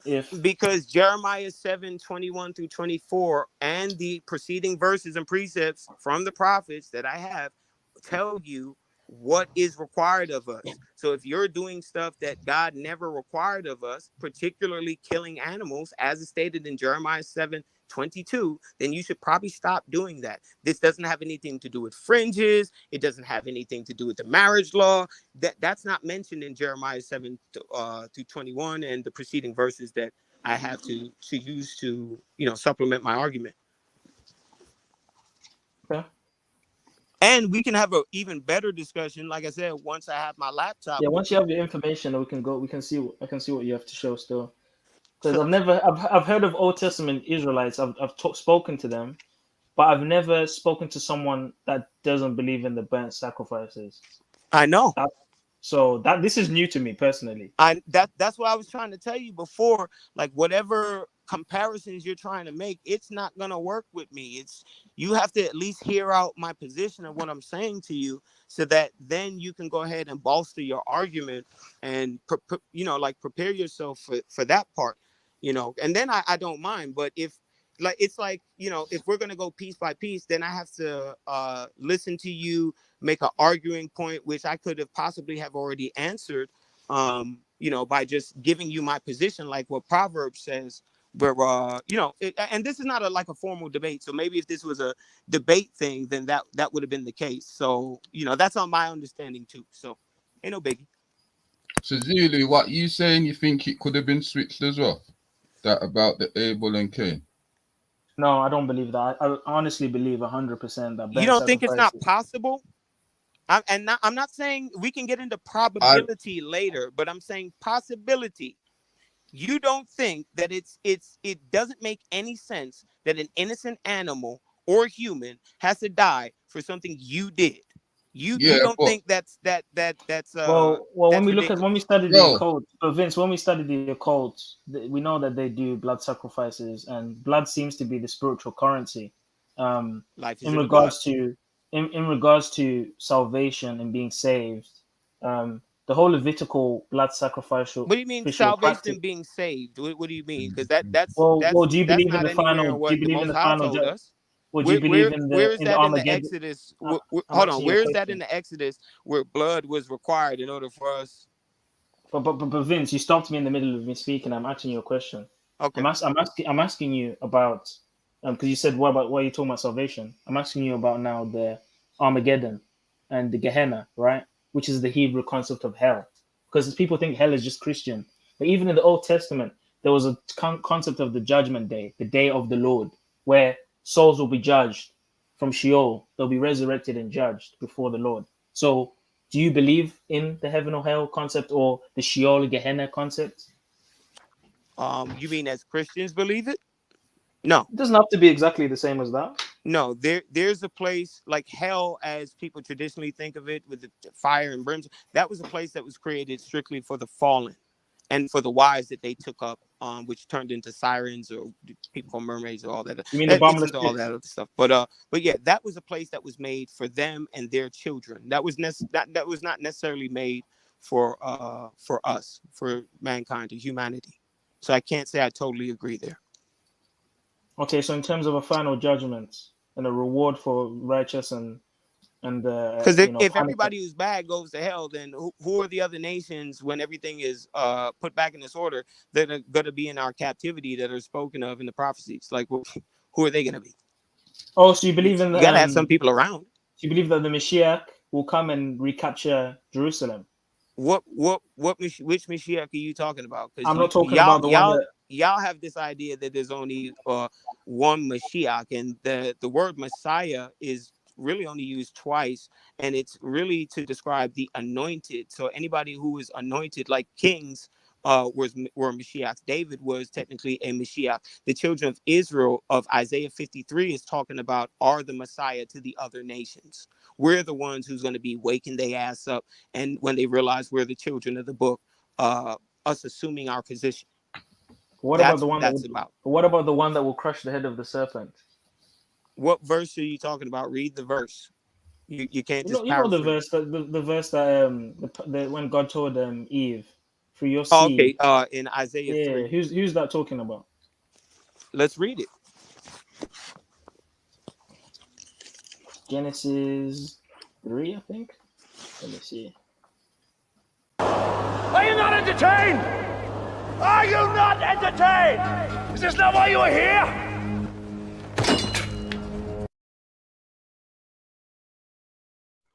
You don't know. You know what to do. Hit the like button. Drop a little something. PayPal, Cash App, any love. Oh, okay. Here we go. It's verse 15. So that's the hemolytic disease. That's where I came up with the. This is like back in 2013, where I think I figured out that this Genesis 3 and 15 has to do with hemolytic disease and them reptilians. What? Because Cain ain't the son of Adam. Cain's the son of somebody else. There was some fucking going on in the garden and they have nothing to do with that righteous. I knew it. I knew it. See, yeah, Continue. yeah. We're not on no son of Seth Christian doctrines over Yeah, here. you guys are way off base. No, we're not off base. You're off base. You believe in human sacrifice. So wait, what did you say about Cain? It's not cool. You said that they were having sex people in are the in garden. captivity to begin with, because people like you keep going off. Cain was having sex with who in the garden? No, Cain is a result of the serpent and Eve. Right. That's why he's not. That's why he's not listed on your. Obviously not true. He's not there. Yes, it is. He's not in the listed oral on tradition. any of the Who is the seed of the? But who's the seed of the serpent? It was predicted, bro. It's a spiritual seed, bro. It's not no spiritual seed. There's no spiritual seed. When you go, hold on, one second. That's like one second. Christians using one the second, argument that Vin, spiritual Israel. Vin, hold on. Israel. Hold on. You'll never find that in the Torah. Vin. 1 second. This is what I'm saying, yeah, bro. I'm not saying that it's true. But you have to consider the fact that Cain is a totally different dude to Abel, right? Where is he listed? When does it say he's a totally different dude? From his behavior. But anyone can show bad behavior. Well, not anyone. Cain was the first one. Right. And it seems and his mom was told that she would carry the seed of the serpent. No, it doesn't say that. Bro, what does it say, bro? It doesn't say she will carry the seed of the serpent. What does it say? Said through her seed, the person and will her come from. Offspring Hold on, man. Offspring come from. Can I finish what I'm saying, bro? It says from her seed, meaning the person that comes out of her will crush the head of the serpent. Doesn't say anything about read verses 15. It don't say that, bro. It don't say that. I'm gonna read it because you won't. Okay, read it again. I will put enmity between you and the woman, and between your offspring and her offspring. Now, what offspring did she have, and who did what to who? What and why would her offspring between offspring? Why would her offspring be separate from her husband's offspring? You don't try the same shit. You tried the same shit with Sarah. Sarah.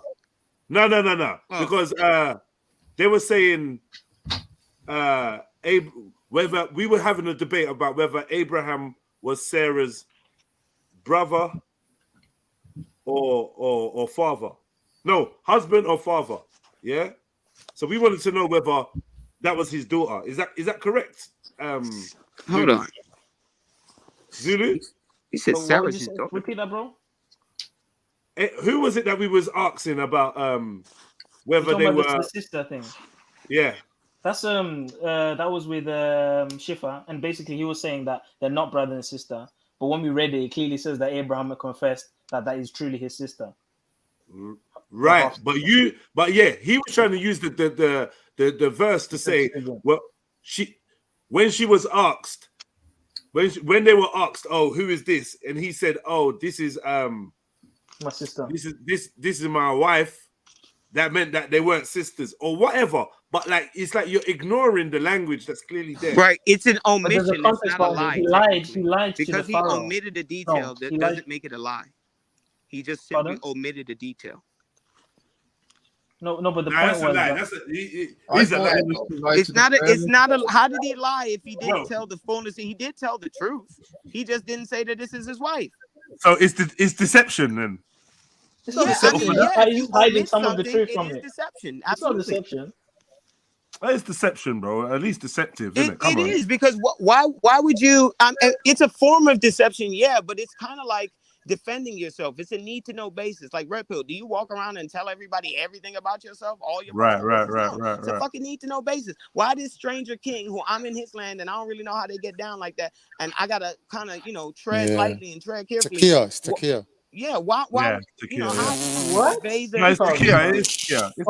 You're next, bro. You're next. You stay on the panel. You stay on the panel, bro. Yo, all right, man. This is a great build, though. Man. Getting back to that point. Right? You're a good dude, man. Don't mistake my fervor and my seeming aggression as like a lot of people do. Wait, did you say seeming aggression? Personal issue with you. I ain't got a personal issue. That's what I heard. It's just information. You heard that as well, at the end of the day, seeming aggression. You guys are That so sounded like faggot. semen. Be real, bro. That sounded like Well, maybe you got cum in your ears. Come on, let's not be. You're not embarrassing me, man. You know, I brought my cousin around here. You're gonna need more than a Q-tip to get that. Listen. I brought my cousin around here. You guys trying to play the pause game and shit. Allow it, man. Like, come on, man, fix up. You know what I mean? Yeah. Right. But seriously though, where we was with the offspring, why would Eve's offspring be different from Adam's offspring, bearing in mind that they were the only men and women? Can you read that one more time, please, just so I can like be in the same frequency? Just read that one more time, Vince, if you're on it. Sorry. What you want me to read? The Genesis about the offspring, the seed. Yeah. Shoot, where's my damn scripture? Oh, here it is. I got too many books around me. I still gotta find you the thing from the International Standard Bible, but I can't. Like, it's like 4 thick ass books, bro, and I only know page 60, but apparently it's not it. So once I get the laptop back, we'll get on and we'll have a more official discussion, and that way I don't have to work just out of my brain. Jets, but can't that be because God supposedly already knows what Cain and Abel would do? So he knows that flipping Cain's gonna kill Abel. So then he knows, like, you get me? The way I read, that's what I was asking my man about that Zulu, if he believed about the switching round. When they read that verse, I took it completely different to both of them. You get what I mean? Like, what was that verse you read? Which one? The 3 and 15? The enmity? Nah. You're talking about the Cain and one Abel. about. But let's stick with the enmity one for now, because we don't want to confuse the source, right? You try to figure out what you're talking about, Steps, right? But the enmity one, if we could get that read again, just so we can get the clarity on what he's talking and what God's talking about, because it's what enmity between your seed and his seed and your seed. It's important to look up what the Hebrew words are. Yeah, do you want to go to the Hebrew? What we can get to. Go for it, man. So if somebody's got a Blue Letter Bible or whatever I can do that now. We can check it out. Go for it. And share, what's the passage? What's the passage? Genesis 3 and 15. So I just wanted to preface back in like 2013, I think, or 14, I was watching this show called V, and it's when the black guy, Morris Chestnut, is having, he's an alien and he's or reptilian, and he's having baby with a human woman, and there's some complications. So I started, it made my ears stick up. So I was like, damn. And then I got to Genesis 3 and 15. So I was like, put enmity between your seed and the woman. And then I was also at that time looking into like Rh negative blood and hemolytic disease, and how the women need a Rogan shot in order, I think it's called the Rogan shot, in order for them to even continue with the birth. Now I'm like, okay, if we're the same species, there shouldn't be any complications with reproduction. Now, why is there complications between these two particular blood types? Is it because Cain and Abel are humanoid, but only Abel is human, which is why only he's put on the lineage listed throughout Genesis and not Cain? That's what I was. Is there any other supporting like evidence for that other than the way? Well, we also have Genesis 6 and the accompanying book of Enoch, which is what Genesis 6 is about. Does Enoch say anything about Cain being like reptilian? Hold on. The reason why I'm bringing up the example of Genesis 6 and by extension the book of Enoch, which is what it's about, is because we've seen this interaction between non-humanoid beings and and obviously human beings, and them having offspring, as it's expressed in the fallen angels coming down. Now, do you subscribe to the son of Seth theory? I take it, or no? Do you mean like the angels of the sons of men, sons of God, are actually the children of Seth? Do you mean that? Right. Is that your take? I do subscribe to that. Yes. Right. Right. So yeah, that's not my take at all. But okay. I'm of the understanding that these beings were doing high hand manipulation. And for instance, like the beings that you call reptilians, those are the fallen ones. They're actually, when you look up fiery serpents, which is what Quetzalcoatl is, and all these other black sun religions all over the face of the earth that deal with reptiles, it has to do with the fiery serpent or the seraphim class. The same one with the Nehustan, the bronze serpent on the pole. So hold on, yeah. So what? So right. God sent fiery serpents to the Israelites in the wilderness. Yeah, but hold on. They're a class of angel called seraphim, which are a serpent class, or I take it maybe they resemble reptilians or something like that. That's how I take it. So when those beings I've heard that.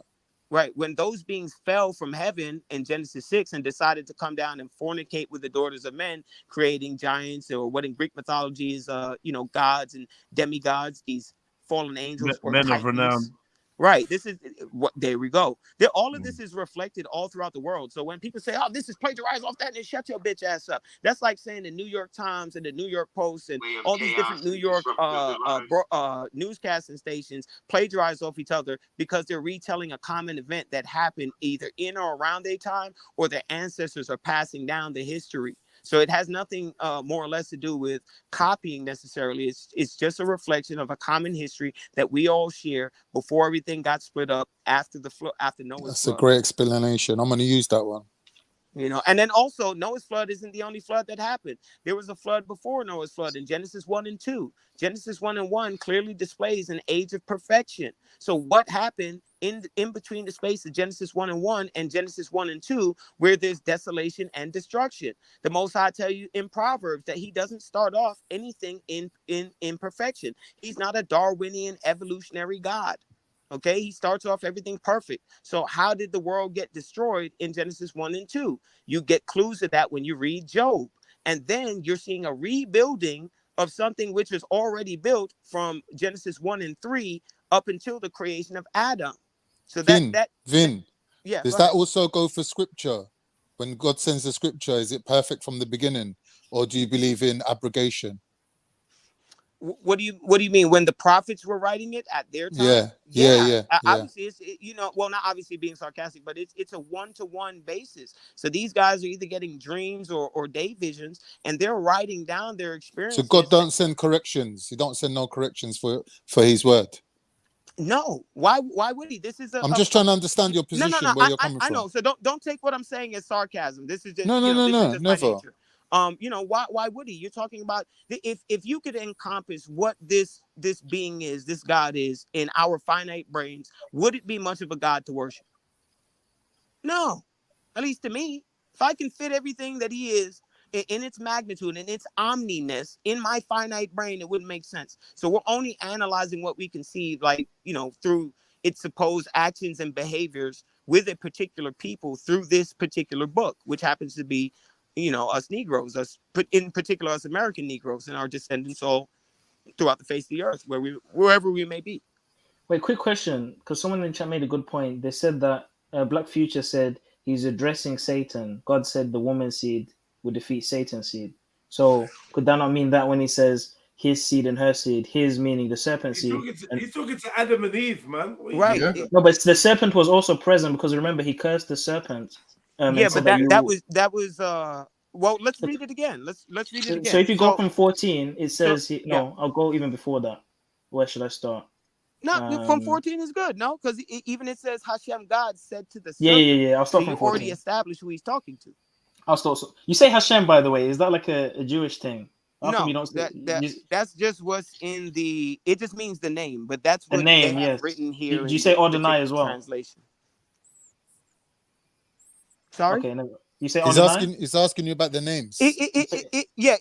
I'm just reading you what this particular the translation I'm using here is a Stone's edition. So if I was using a Septuagint or a King James, I would read it to you how it's written. So I'm just reading to you what they say. Okay, no problem.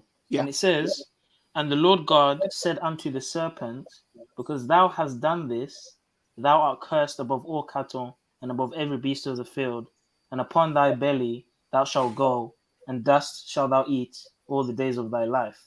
And I will put on his belly is a snake, can we pause there for a second? But we need to continue reading. Hold on. Yeah, but you got to break down the verse, because look there. It says something which is very peculiar. So I'll read it again. "Because you have done this, accursed are you beyond all the cattle and beyond all the beasts." So he was at the level of cattle and beasts. He's just cursed beyond all of them. So was this serpent an angel like you're saying, or was it a being of creation? Or where did this being fall and become amongst the living beings in order for him to be classified amongst them? Yeah. Do you see what I see? Yeah, because remember, there's a theory that the snake used to have limbs, arms, and it used to have wings or something. It wasn't always. So this is basically showing that now it goes on the ground. I got a clue. I got a clue for you. Go to etymology, look up the word Wyrm, W-Y-R-M. So this is a teaching that I have. It's called the worm serpent theory. So all the movies that we see about parasites and body snatchers, even with what's his name, Daniel Marshall, he used to follow the Instagram page until he realized that Donald Marshall, yeah, I used to get on modern Europeans, so he ran. Wait, would you say that this is the same as Tanin? What the fuck happened to Donald Marshall? He's weird now, right? No, he's still on there, but he ain't really talking about much. You know how them COINTELPRO dudes are. So Yo, Vince, would you say it's the same as saying a Tanin? An idol? No, the creature, the Tanin. Tanin? The dragon. Which culture is that? Yeah. Which culture are you referring to though? Tanin. The Hebrew culture and the Babylonian culture. There's also the Tiamat, but that's not really a dragon. Right. But there's the Tanin. Yeah, these could be allusions to these people. Like, listen to the words I'm saying. Could be. I've never seen a reptilian in real life. I'm doing the research that y'all doing and studying same way. So when we all experience it, we all gonna get a chance to see whose rendition or understanding of and teaching was what. And you know what I mean? So it's just we're all presenting our cases and working together. But yes, I've screenshot it. Can you see the worm thing that you told me to type in? Yeah. So is it type in? You see how it says Old English Wyrm, W-Y-R-M, or serpent, snake, dragon, reptile. This is this serpent. It's a parasite. What do we see in all the predictive programming in the movies about body snatchers? Like Alien, right? Beings like those come like from Predator outer Alien. Space. The xenomorph, like the xenomorph. Right. Okay. Now let's add on top of this theory that we're trying to build. Okay, so if there's these body snatchers, let's look at some of the clues that Donald Marshall gave us. What is the proboscis that comes out from the center of the reptilian heads when they take over humanoid bodies? The black eye theory with all the celebrities, they're getting droned. In other words, for those of y'all that are on that level. What do you want to type in?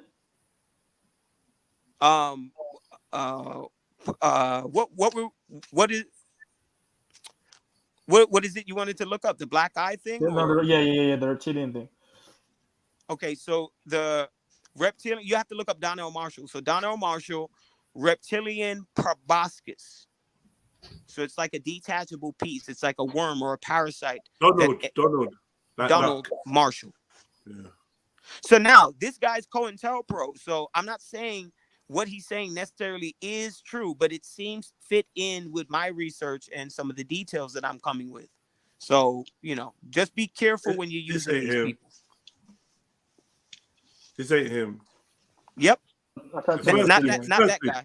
Not dude. Yeah, this dude with the long hair. Yep, all the way to the right. Third picture. You're only going to probably be able to find his videos on BitChute. I doubt you'll find anything on YouTube. So you believe that these guys are reptilians? No, he believes they could be. I believe in the possibility. I don't know. I'm not in their backyards. Like one of the people who used to follow my page, she says that Beyonce is like her actual cousin. Like she's not directly a Roland, but she's family of the family. So it maybe not. I don't know. We're all trying to figure this out. Okay, is this the thing you're talking about? Sorry? Is this the thing you're talking about with the snake coming out of the head? Is this what you're talking about? Right. That's a representation. So it's a proboscis. So it's a piece that these beings supposedly have, where it encapsulates their sentience, if that's what you want to call it, and they can transition. But once they leave that reptilian body, they have to go from host to host, which is supposedly what Queen Elizabeth does. And apparently that body's about to expire. This is why they do the cloning. So that they can transition from body to body. So they transfer their consciousness to a different body. So think of the Sumerian kings list. How were those kings ruling for supposedly all that amount of time? And what duration of time are we talking about where they were ruling that long? I'm surmising those were the days of in between Genesis 1 and Genesis 1 and 2 with that great destruction. Well, I mean, Methuselah lived up to 900, and people back in the day were living up to long ages anyway, right? Yep, but that was because we have a higher concentration of oxygen. We were at 30, something like 32 or 33% oxygen, whereas right now we're only at about, I think it's 21 or 22%. So remember, oxygenation increases everything. So remember that breath of life and all of that stuff we were kind of mentioning before. This is why they were able to live longer, grow bigger, heal more. So even some of these giant bones we're finding, they may be some of the bones that were pre-flood that didn't belong to Nephilim, that belonged to some of our ancestors. To people, exactly. Right. And have you heard of the hyperbolic chamber, where they increase the air pressure and oxygen and increase their regeneration double? Yep, Michael Jackson does it. All right, can we go back to our argument that we had the other day? What? So me and my I don't 100% agree though, Jez. I'm not. All right, bro. You don't agree exactly, but you see the possibility. Right. That's all. No, you know. I think that could be though, bro. Why could it not be possible that it's a generational demon that's made a pact with the bloodline to say, I'm going to preserve. That is the premise. That is. You know what? You know what I think here? These dudes are too selfish to get because they would sacrifice their son as quick as they would. Wait. Let me say this. All right. They would sacrifice their son as quick as they would make a pact to make sure their son eats. So this is why my theory is they've got to tap into conscious transference, right? Which would mean that they could directly benefit from the system that they bring in. Right. Soul transference. Wait. So what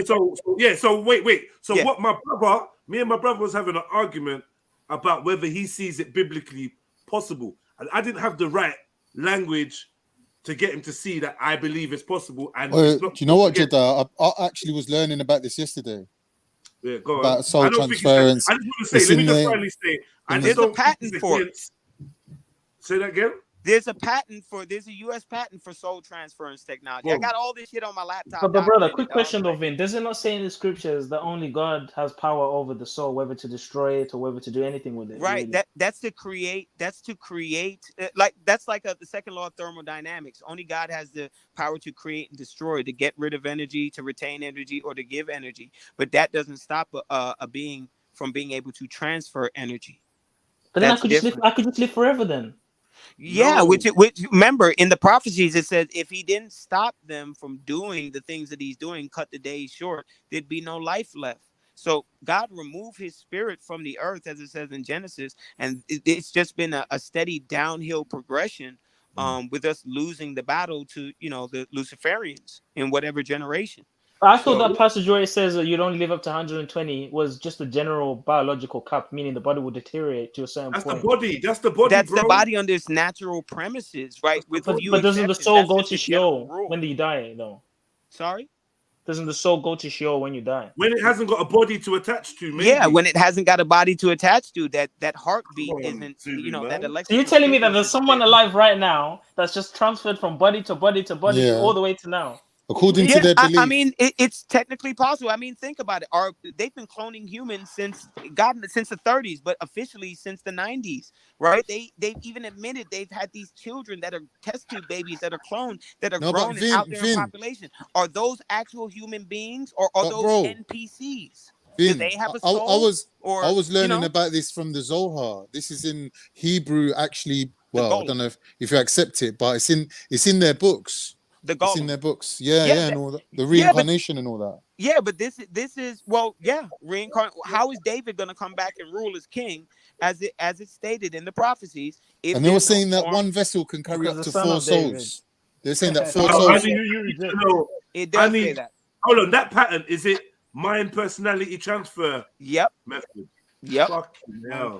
And if that's what's put out, look at the years put out. Now, if they put it out, imagine what they've been doing it already. It's perfect already. 2001? 2001. And guess what that happens to align with in terms of the United States and Jade Helm? This is one of the breakdowns I got on my Patreon about the AI taking over the military. It's a document about it. Quick question. So when it comes to transhumanism, Vince, and the uploading to a machine, you're not against the idea, right? You think it's possible? Hell yeah, it's possible. Even in the Christian breakdown of the clay and the iron.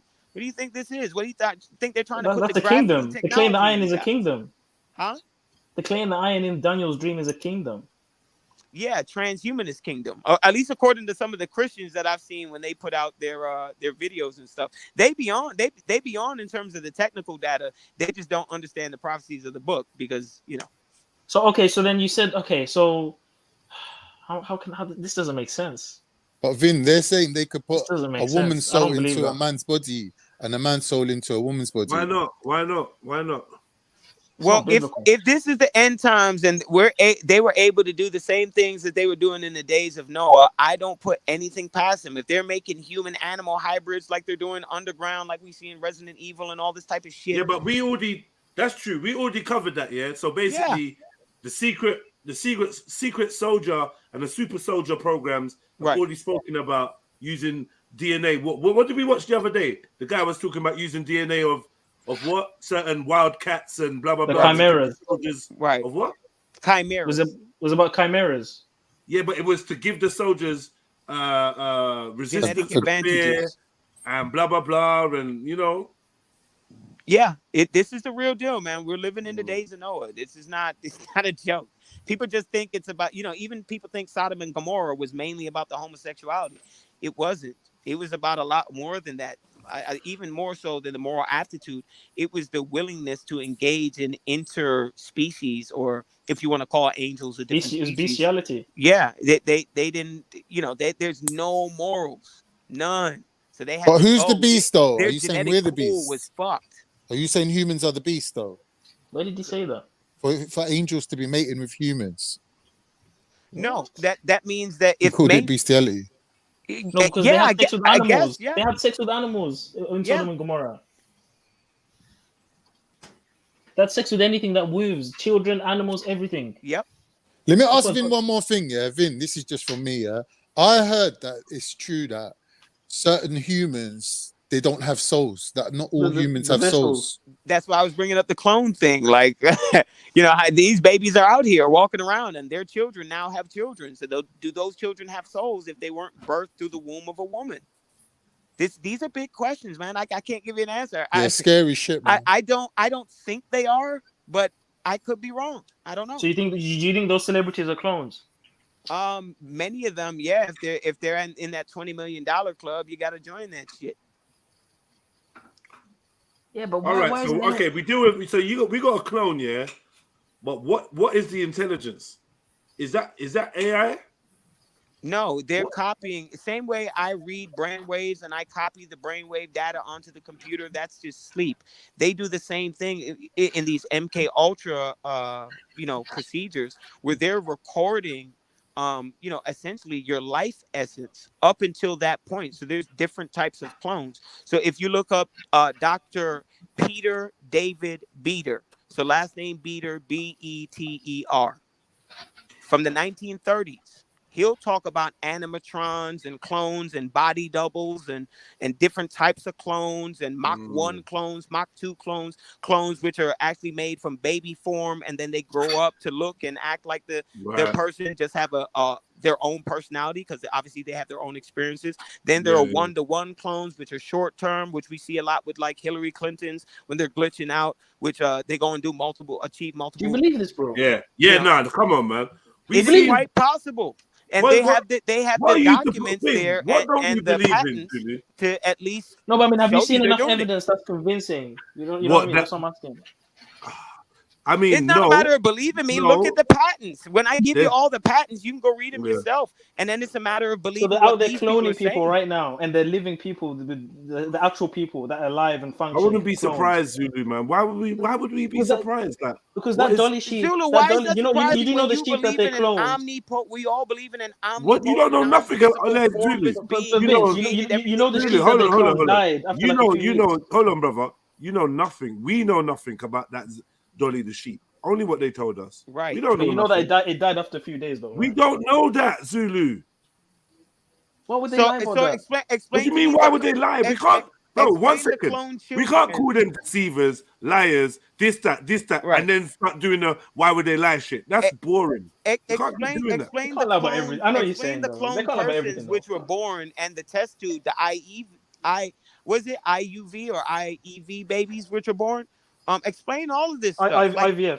Yeah, this is the possibilities and what we're able to achieve with fallen angel technology. This was the same stuff going on in the days of Noah. So why would it be hard to believe if you're reading it right there in your scriptures about all Vince, the genetic I do agree destruction there's that was caused? manipulation with the Why is biology. it such a reach? No, there is biological manipulation, brother. But when we get into the aspects of consciousness, like we don't choose to be here. I don't choose to be a living soul.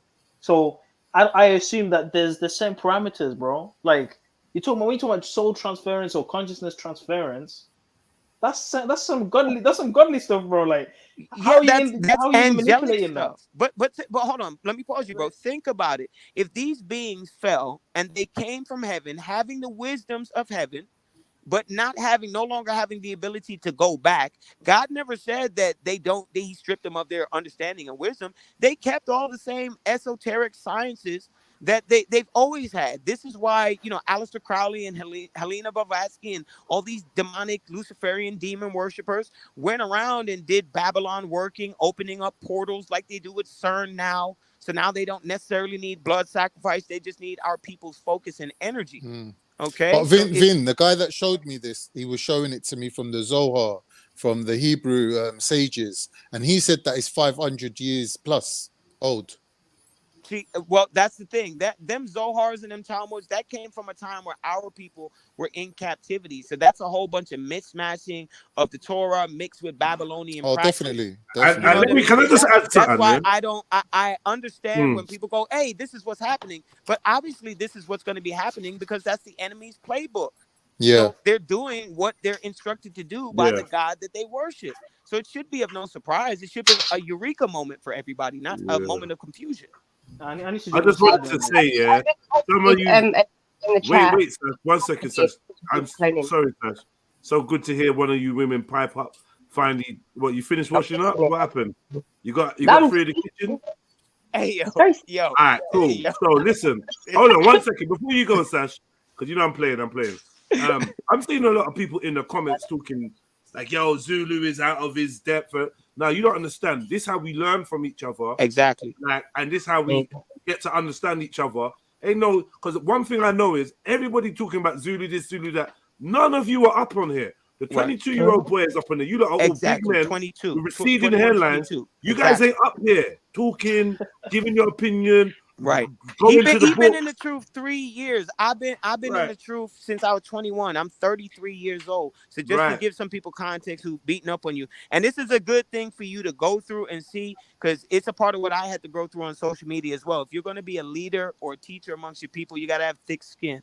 You got to be able to bounce back from a lot of the things that people are going to say about you. It doesn't necessarily matter what people believe about you. It's, concern yourself if somebody's lying on you and, warping evidence against you, then you got to address it. But other than that, the little petty stuff, like, don't let it bother you. To be fair, it's me addressing it. He's cool. He's doing good. It's me addressing it. Because he's a cool cat. It's just, I get it. And I just don't want him as a younger dude, especially with them using me as a catalyst to kind of do that. Right. I don't want him to feel like I'm in that group. I'm not. Nah, but this is good. Today. It's like you lot are initiating him into They're excited. No, but Zulu, you're doing your damn thing and you're not getting battered. You're doing and I'm telling you that like you're gonna find out like there's some dudes that that have tried to go against Vin. It ain't been nice for them. I've not really seen anyone. Yeah, they got their fucking head lobbed off. It ain't been nice. I've got my head lobbed off plenty of times. It's give and take.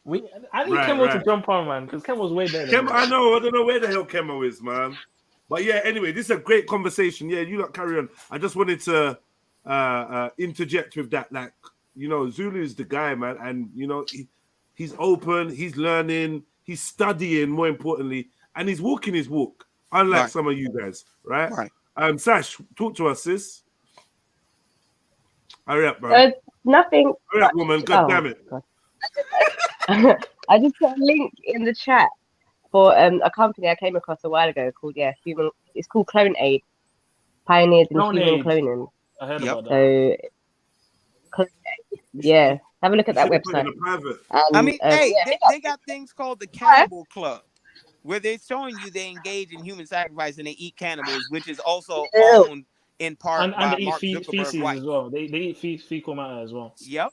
I seen But it quick in question dreams. though. God done Vin. told me, took me to dreams and places like that. I done seen all that shit. Bro, I've seen some of that shit in my dreams too, man. Yeah, hey, I've see? seen All right. I've seen human trafficking, bro. That's the And some, closest you're getting now. I've seen some, you know, taking people's organs, black people's Shit, organs. I've seen some I'm crazy. glad. I'm good with that. If dreams are the closest thing I get to be in situations like that, I'm happy. I don't want to be nowhere near none of that type of stuff. That's why dealing with Raspy and them boys, and then starting to see who were surrounding me, I was like, yeah, this is. But quick question though, is space fake? Yeah. So no where the space, where the reptilians coming from then? I just told you. Dimensions, bro. Dimensions. So they're looking Yeah, like space. No, reptilians are from Genesis 4, man. That's Cain, baby. That's Cain kids. So, huh? Oh, that's so you're saying Cain's the children, snake, these the snake. reptilian descendants. Okay. From my understanding, these are Cain's children. And then all the other. So, all right. So we'll break it down in mythological terms using Greek, because that's out of all of them, that's probably the most I'm familiar with from like my childhood, and you know, like watching Hercules and Xena and all that type of shit.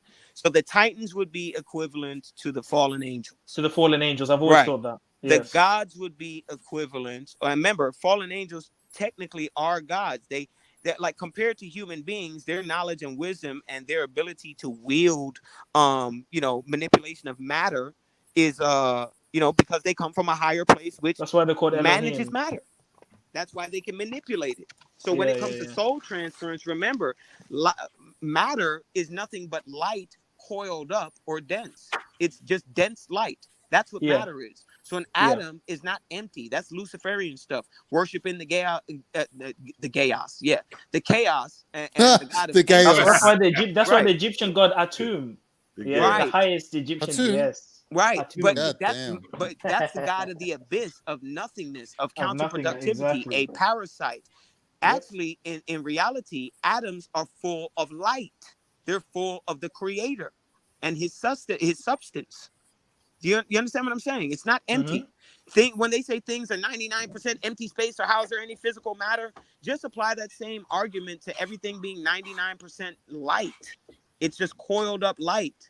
That's all it is. So when these angelic beings come down, like with Balaam and the donkey, there's a reason why Balaam or the donkey could only see Balaam, only see the angel before the angel allowed itself to be perceived by Balaam. Yes, exactly. Because animals can still see that shit. Yes. Right. They don't. They have more rods and cones available to handle the UV light in order for them to make out these spiritual apparitions. We don't yet. That's why they want to block out the sun and the increased gamma ray production it's kicking out. It's going to benefit our people. Well, but do you think our eye or visibility to these things have something to do with the third eye? Sorry? Do you think our visibility to these spiritual entities has something to do with the third eye being closed? Well, what do you mean by closed? Like calcified? Yeah, what do you mean like calcified? Like if it was opened up, would I be able to see angels and demons walking around? I would suppose, but you'd have to be on a level with the creator, like the prophets were, to probably witness some of these things. Like this is, you know, like, do you believe people see angels today? Like, I think I've come across some. I believe that. I've seen an angel. Form. But it's funny because I've seen an angel, but not in normal life walking around. I don't know. I'll give you a scenario. One time I was walking, I had a night shift. Ain't no patient show up. You know, I was going through a little bit of something. But, you know, I'm walking home, and this is in the city. So you know how long them blocks are. And I'm in the middle of a block in the winter, and there's a guy that passed me, and he said something to me about the creator. And it had something to do with stuff I was talking to God about at the time. So I'm like, damn, how the fuck would you know that? So, you know, and I'm listening. I got one headphone full of music, the other one. So I'm kind of, you know, you're not really paying attention. But I heard what he said. And then I'm thinking about it. And, you know, I must have walked like 2, 3, 4 feet maybe. I turned around. This guy was nowhere there. We're in the middle of a New York City block. I turned around and ran to go see if he was maybe like catching shelter in one of the doorway things. There was nobody there. Who the hell talked to me? So I don't know. Maybe we make passings with angels in real life, like the scripture says. Time for people to start being good people, because these angels keep accountability of all the actions that we carry out. It's written in the book of life. So when we all sit down for our judgment, like it's written in the book, I anticipate, I don't know, but I anticipate the Most High gonna have a big ass spiritual jumbotron, and you gonna get shit played from your perspective, from other people's perspective who are interacting with you and how they felt based on all of that type of self-correction and accountability stuff. And you know the saying, Vin, that your life will be played before you when you die or something like that. Yeah. So that saying. Yeah. I believe. Not trying to find out though. And your own mouth will speak against you. Yep. Oh yes, it does say that. It does say that. Because think about it, soul transference technology. All you're doing is like when I read people's brainwaves, I'm literally recording their sleep staging and what's going on during that particular passage of time within the brain. So just imagine that on the spiritual level, your soul. How is King David going to be able to come back if there isn't some type of record of this personality, this soul, this individual being, in order for it to be put back into a body? And how it comes back into the body is, who knows? Is David going to come back through the womb of a woman like traditional? Is his body going to resurrect like some zombie shit and be refortified? I don't know. There's a couple different angles, but we'll know when we get there. Exactly. Let me just make a point here, Zulu. I don't think that hopping from one body to another is the same as living forever. Right. I don't want you to confuse that. I think that what you've done, if you found a little cheat code to prolong your shit, but eventually you're gonna run out of bodies to jump into. You're gonna be, you know what I mean? You're gonna fuck up. And that's why they want to make the bodies of these androids so they can transfer the consciousness into metallic bodies which don't decompose. So the bodies that they're transferring to, are these open vessels, meaning are they human beings with their own soul? Soulless. Are these clone vessels? Clone vessels? So who are you talking about? The elite? Like, so for example, hypothetically, like the king. The vessels. Yeah, you're asking who's the recipient vessels of the clone. Would it be like someone like me or you or anyone that's like a normal person? I believe it can be someone like me and you. Maybe it doesn't work as well, but also like babies. I think babies are very good candidates. They do a ritual. They suck the essence, the soul, right out that body, and throw something in within the window. This is why they do it at conception, King. Right, and that thing grows up with the memories of the previous. They'll get the woman pregnant, and it will grow up with the memories of the previous. They don't need to suck the soul out. They just do it before the soul enters the body, which is at a certain amount of time. The soul's in the body. I believe the soul's in the body from pregnancy, though. No, but Jedi, that's what I thought, but then I found out it's not. Well, let's get into the process of it's called ensoulment. It's called ensoulment. That means when the soul enters the body at a set time. That's why when the human body. What you mean at childbirth? You mean? So what I'm saying is sometimes when you make a baby and it's like it's gonna get aborted because it's like what's the word? It's like not properly developed or whatever. Yeah. So the body rejects it. But that point, if it's not gone beyond a certain time, the soul hasn't entered the body yet. I don't believe that. It is because if you think about it, there's like an 8 day. There's an 8 day. I don't believe that. Let Vin tell you. You don't want to hear it from a Muslim. There's supposedly an 8-day period between the pregnancy, the initial starting of the pregnancy, the zygote being created, and then the there's the development process. The beginning of that's the process. That's the part where it's theorized the soul is placed entering the like body. the genetic coding, not genetic coding, but the soul is placed in, and then all the genetic coding operates around the essence or the resonance of the soul that's put into the body. Yeah, that's the theory. Yeah, I'm rocking with that. I think as soon as the sperm meets the egg, it's alive. It's a soul, in my opinion. That's a possibility. That's a possibility too. Yep, absolutely. Either way, we know we're human beings and we come from an essence that's non. Yeah, but what we're not going to do is take an unborn baby and try to make them a soulless being. This is how we make the excuse of. But they're saying not everyone's got a soul, Jedi. They're saying not everyone's got a soul. Everyone's born with a soul, bro. Everyone that come out the womb of a woman, we can say is born. You can lose your soul. You can give your soul away. But everyone's born with a soul. But what about this, King? What about the MK Ultra and child trauma abuse and them fragmenting the soul, creating disassociation or subconscious splinters, where you then have the effect of what we call now through pop culture the sunken place or being demonically possessed? Yeah, when you're yeah, demonically yeah. possessed, That's how that's possession not works, getting isn't rid it? of the soul. But demonically possession That's is, just is putting I the can soul believe on with the back demonic burner. possession. I can I'm believe not gonna demonic lie. possession. This is where I kind of differ from you. I do think that the personality and the soul are separate. I'm not gonna lie. I think the Oh personality. yeah, definitely. You know What what I you mean? mean So I your don't. personality? I don't think See, they're for me, the soul and the spirit are I separate. agree. Those are separate things. The Yeah, I do believe personality that. is I the also soul. believe that too. But I think the Yeah. personality and the mind, I just think they're slightly different from the soul, which is Yeah, a more definitely. raw So essence. would Yeah, you define the soul as you, as yourself? It's I just would do. it's your heavenly self. I Right. would do. So would you But identify? So all right, this is where the but the disagreement mind is. would be the ego aspect, Yeah, right? the Right. mind's the So ego. you identify the soul with the subconscious and the mind with the conscious.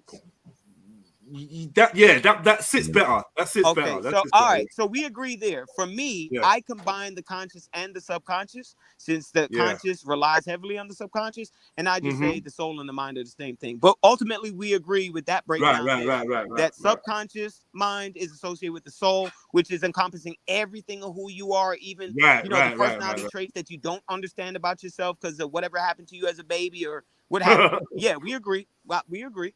So wait, hold on. The thing that hears the thoughts, the conscious observer, separate from the ego.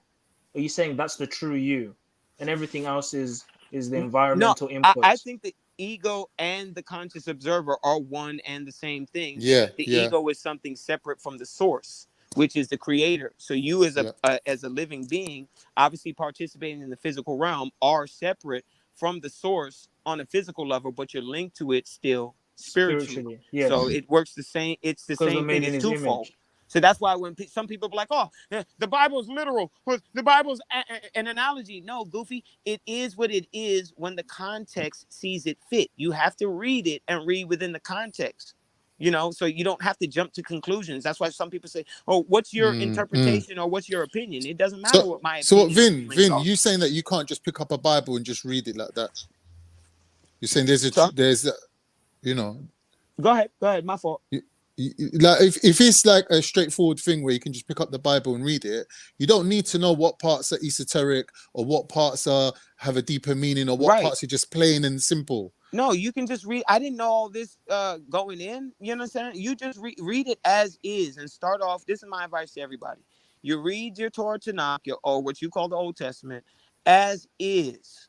So your mind is a blank canvas when it comes to this work. So whatever it is you see in the scriptures, you paint on your blank canvas of your mind. And then anytime there's anything different or you find any conflicts, you're able to address them because you're now on a blank slate. You're not working off of what you've been indoctrinated with. I have the benefit of being able to do this because I never grew up in church. My parents never raised me in church. Church was always like a grandmother thing for me. When I go see my grandma, go see Nanny, my grandma, my mother take me to go see my grandmother, and we chill with her at her congregation. And then when we're in church, my mom was never serious about it. Like, she's the one who's everybody hands down praying. She's got her eyes open. She's winking with the kids, making us giggle and laugh. I used to sleep through church, man. I didn't grow up in church. So my folks don't even understand how I got here and what I'm doing. You know what I mean? So just take it in stride, read it for what it is. It's like an onion. So it's like a thing that keeps giving. And this is why I understand the book to be as powerful as it is, because you'll glean different context out of it the more you read. I didn't know that this Cain and serpent seed thing was official until multiple years later. This explanation is way too long for a Muslim. Who? Which one? This dude here, Khan, that answered the question. He's a secret Muslim, man. Yeah, what do you think about Islam, Vince? Tell us what you think about Islam. Let me get my popcorn. Hold on, let me get my popcorn. Yeah, it's the same thing I think about any other black sun religion. So whether that be Christianity, Judaism, Islam, Buddhism, Taoism, whatever, it doesn't matter. They all stem from the black sun cult. So if it's not the Torah Tanakh, me and my people have no business with it. Two, the Quran belongs to Ishmael, the real Ishmaelites, not them proxy Arabs that's over there right now. And if you are that, I'm not trying to. My goal is not to offend you. So that's just throw that out the window because it's never a personal thing with me. So, but yeah, so I'm talking about the real Arabs. Those are Ishmael. That's a different Hebrew people than, my lineage, my people. And then also that takes away the argument that these fake Jews use about anti-Semitism, because there are multiple Shemitic people. There are multiple Hebrew people, and they're all Shemitic. So Israelites are not the only Shemitic people. So even if they were to properly claim themselves to be Israelites, they're not the only Shemitic people. So they can't cry anti-Semitism anyway. And they're not Shemitic. So, like... So you don't believe in the Islamic prophet and their point of view? You think it's something else, right? No, I think that Islamic prophet is the same thing as Jesus Christ, the same thing as... You don't need to talk about Christianity, bro. It's oh my gosh. Yeah, I think that it's that fallen angel God That one that backfired on are you, waiting Zulu. to return in 2030. I think that's the guy that's going to be running the UN. I think it's going to be the Mahdi, right? clone, but that's just my opinion. I think that's why they went to go take over the body of Gilgamesh. When they went over to Iraq, go recover some of those bodies. They found the tomb of Gilgamesh, and I think they're gonna, I think this guy that's supposedly to be the Antichrist, not to use a New Testament terminology, but this figure, whoever they have planned to come in to be the head, he's going to be some type of clone android thing, like you've seen in Terminator with John, whatever the main character is. That's just my theory. I don't. But how do you? But do you have a concept of the Antichrist without referring to Revelation, without referring to the New Testament? Sorry. But do you have a concept of the Antichrist without referring to the Revelation or the New Testament? No. The only reason why I mention it is because as I understand it, the New Testament is the enemy's plans. If it's not hijacked from, the book of Daniel, Isaiah, which much, if not all of it. Yeah, a lot of Daniel is the same as Revelation. Yeah, that's true. I'll give you that. I'll give you that. Yeah, so instead, what they do is they throw, like they make Jesus Christ or Yahushua, whatever you want to call him, that they make him multiple different roles that you find in the Torah Tanakh. So he is the Most High, he is the children of Israel, he is David, he is Melchizedek, he is a whole bunch of different things, all in one, according to the New Testament. Whereas in the Torah Tanakh, it's broken up. Everybody has distinct roles. And for instance, Mashiach is just a title, meaning anointed. Anointed one. So technically, the kings, once they pour the oil on their head, they was anointed. They were to be Mashiachs. Now, whether or not they fulfilled their duties as was ordained, that's down to their personal characters and flaws. And, that's all to read and study throughout Samuel's and Kings.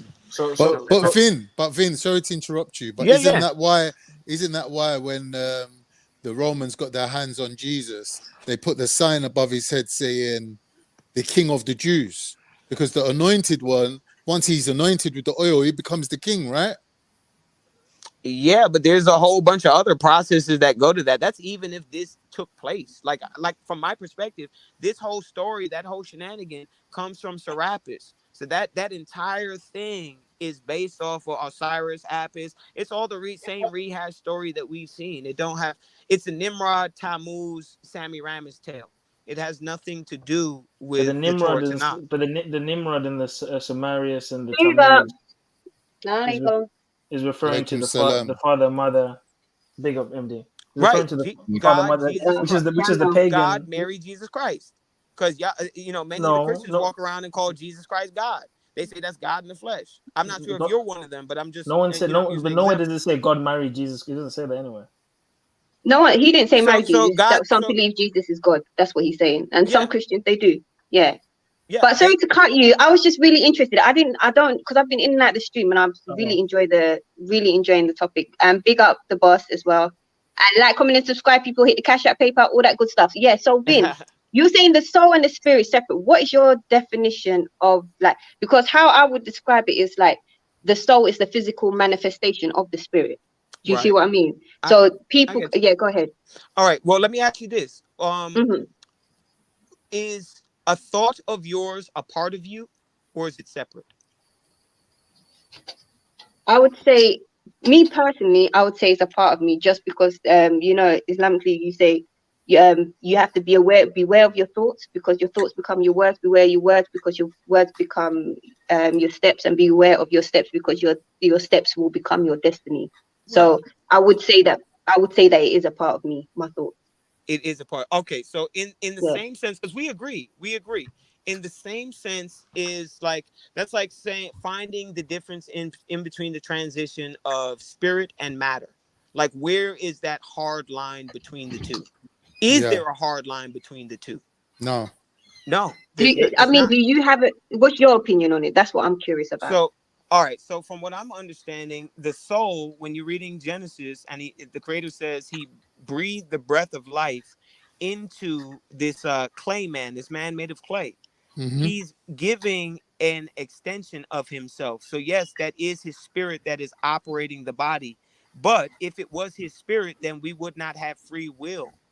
You understand? The fact that we have a soul, something that separates us, gives us a personality that's different from the source, a fragmentation. For those of y'all that study fractalization and stuff like that, that's essentially what the soul is compared to the spirit. I've never heard of that, but I'll definitely look into the fragmentation. Yeah, well, Pill gonna have me on here more. So once I have the computer, then I can show y'all some of the, stuff. Oh, that'd be brilliant. Yeah, you can come back and do like a proper segment, like a show where you can go into details. I'd appreciate that. Do you believe in free will? Freedom of choice, yes. How can they be free will if God knows everything? But this is the thing: the freedom of choice and free will. It's not to say that just because the Most High knows, you don't know. Do you see what I'm saying? You are left with the free. Do you see what I'm saying? Sometimes when people try to compare the heavenly dimensions, although yes, it reflects, parts of it reflects upon the earth, you have to understand that they're not in the same degree, so the measurements are not going to be exactly the same. It's the same thing like what Vin was just saying about the Most High breathing life into Adam alayhi salam, yeah. So that essentially is a part. It's a part of source. We all carry a part of the source with us. But the same thing is like with a color. If you imagine us to be like clear water, and the source being color, yeah. The more you put the one drop, is not going to be the same as what 3 drops would look like. Do you see what I'm saying? In that water, it's the same. Do you see what I mean? It's diluted. Yes. It's diluted. So although yes, you share in that essence, you are not the essence, and therefore you cannot hold your measurements to the same as the Most High that is immeasurable. Do you see what I mean? Can I tack onto that real quick? Yeah, go ahead. Can you respond to the free will thing though? I think she answered that, no? No, but Vin might have a different opinion. That's what I'm trying you want Vin's answer? Yeah, that's what I wanted his answer about that. Hang on, I just want to before I lose it, because I'll forget. I just want to tack on with what the our sister was saying here. It's kind of like how do I put it? What was the example you brought up? I want to use the exact one for which the sister was responding to. You mean the part with the clear water and adding a drop of color into it? It was before that. It was what he said to you that inspired you to give that analogy. No, it was something that you said that made me give that analogy. Okay. All right. So all right. So let's use the example of what we're getting into: predestiny or predestination and free will. If things are predestined or you have a destiny, how can there be free will? Well, it depends on where in the time-space continuum you are. That changes your perspective. So our creator is outside of the time-space continuum and therefore can analyze all possible avenues of everything within the confines of creation all throughout the duration of time. So therefore, to that type of being, nothing is new to it. Everything happens simultaneously. Everything begins and ends at the same time. So think about the multiverse movie that just came out with Spider-Man and Doctor Strange, and which is about to come out with the other one. They're giving a lot of gems in this shit. But yeah, so think about it that way. Now, for those of us who reside within creation, within the space-time continuum, time moves differently from the creator outside of space-time and for those of us within it. So from our perspective, we live moment to moment. The creator experiences every moment that has ever existed simultaneously. We are finite beings. We don't.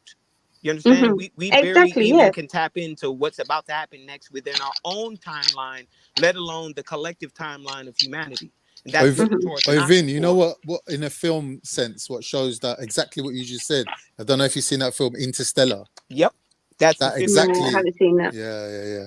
So that's what my Heavens and Dimensions breakdown is about, is showing that not only these angels, and who in here is a fan of Star Trek?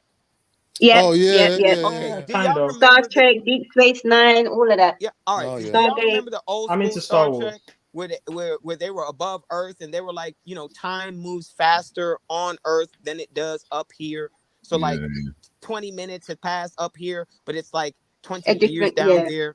That's the same thing from the angel standpoint. And if that's from the angel standpoint, can you imagine the Most High? So let's take it back to the Torah Tanakh. The Torah Tanakh tell you, I think it's either in Proverbs or Psalms, it's probably Psalms, that a day to the Most High is adds on to 1,000 years to a man. So when you're reading Genesis, these young earthers are telling you the earth is only, 6,000 years. They're wrong by their own, by the math. So from Adam's creation, or from Genesis 1 and 3 on to present day, that would be close to 13,000 years, if not approaching 15,000. I would have to look and try and But get it's my still math less right. than millions of millions, right? Right. But hold Okay, on. that's as long as now you we have to make up for the time of Genesis 1 and 1 to Genesis 1 and 2. What was the duration of time before that age of perfection till when all that water and chaos took place? We don't know. It could have been millions of years. It could have been only, 12,000, another 12,000. We don't know. There's things that we don't know. There's things that the but you scriptures don't mention. believe in the evolution stuff, though, right? No, hell no. Come on, man. But they need millions of years to kind of justify their claims. Even if they had millions of years, they can't justify it because they can't observe it. So they got to shut the fuck up, because a part of science, the scientific method, is observability, falsifiability, and provability. They only can give you theories based off of conclusions they're making based off evidence that, if you have a different perspective, can give you a whole different theory. So that's how all can that is.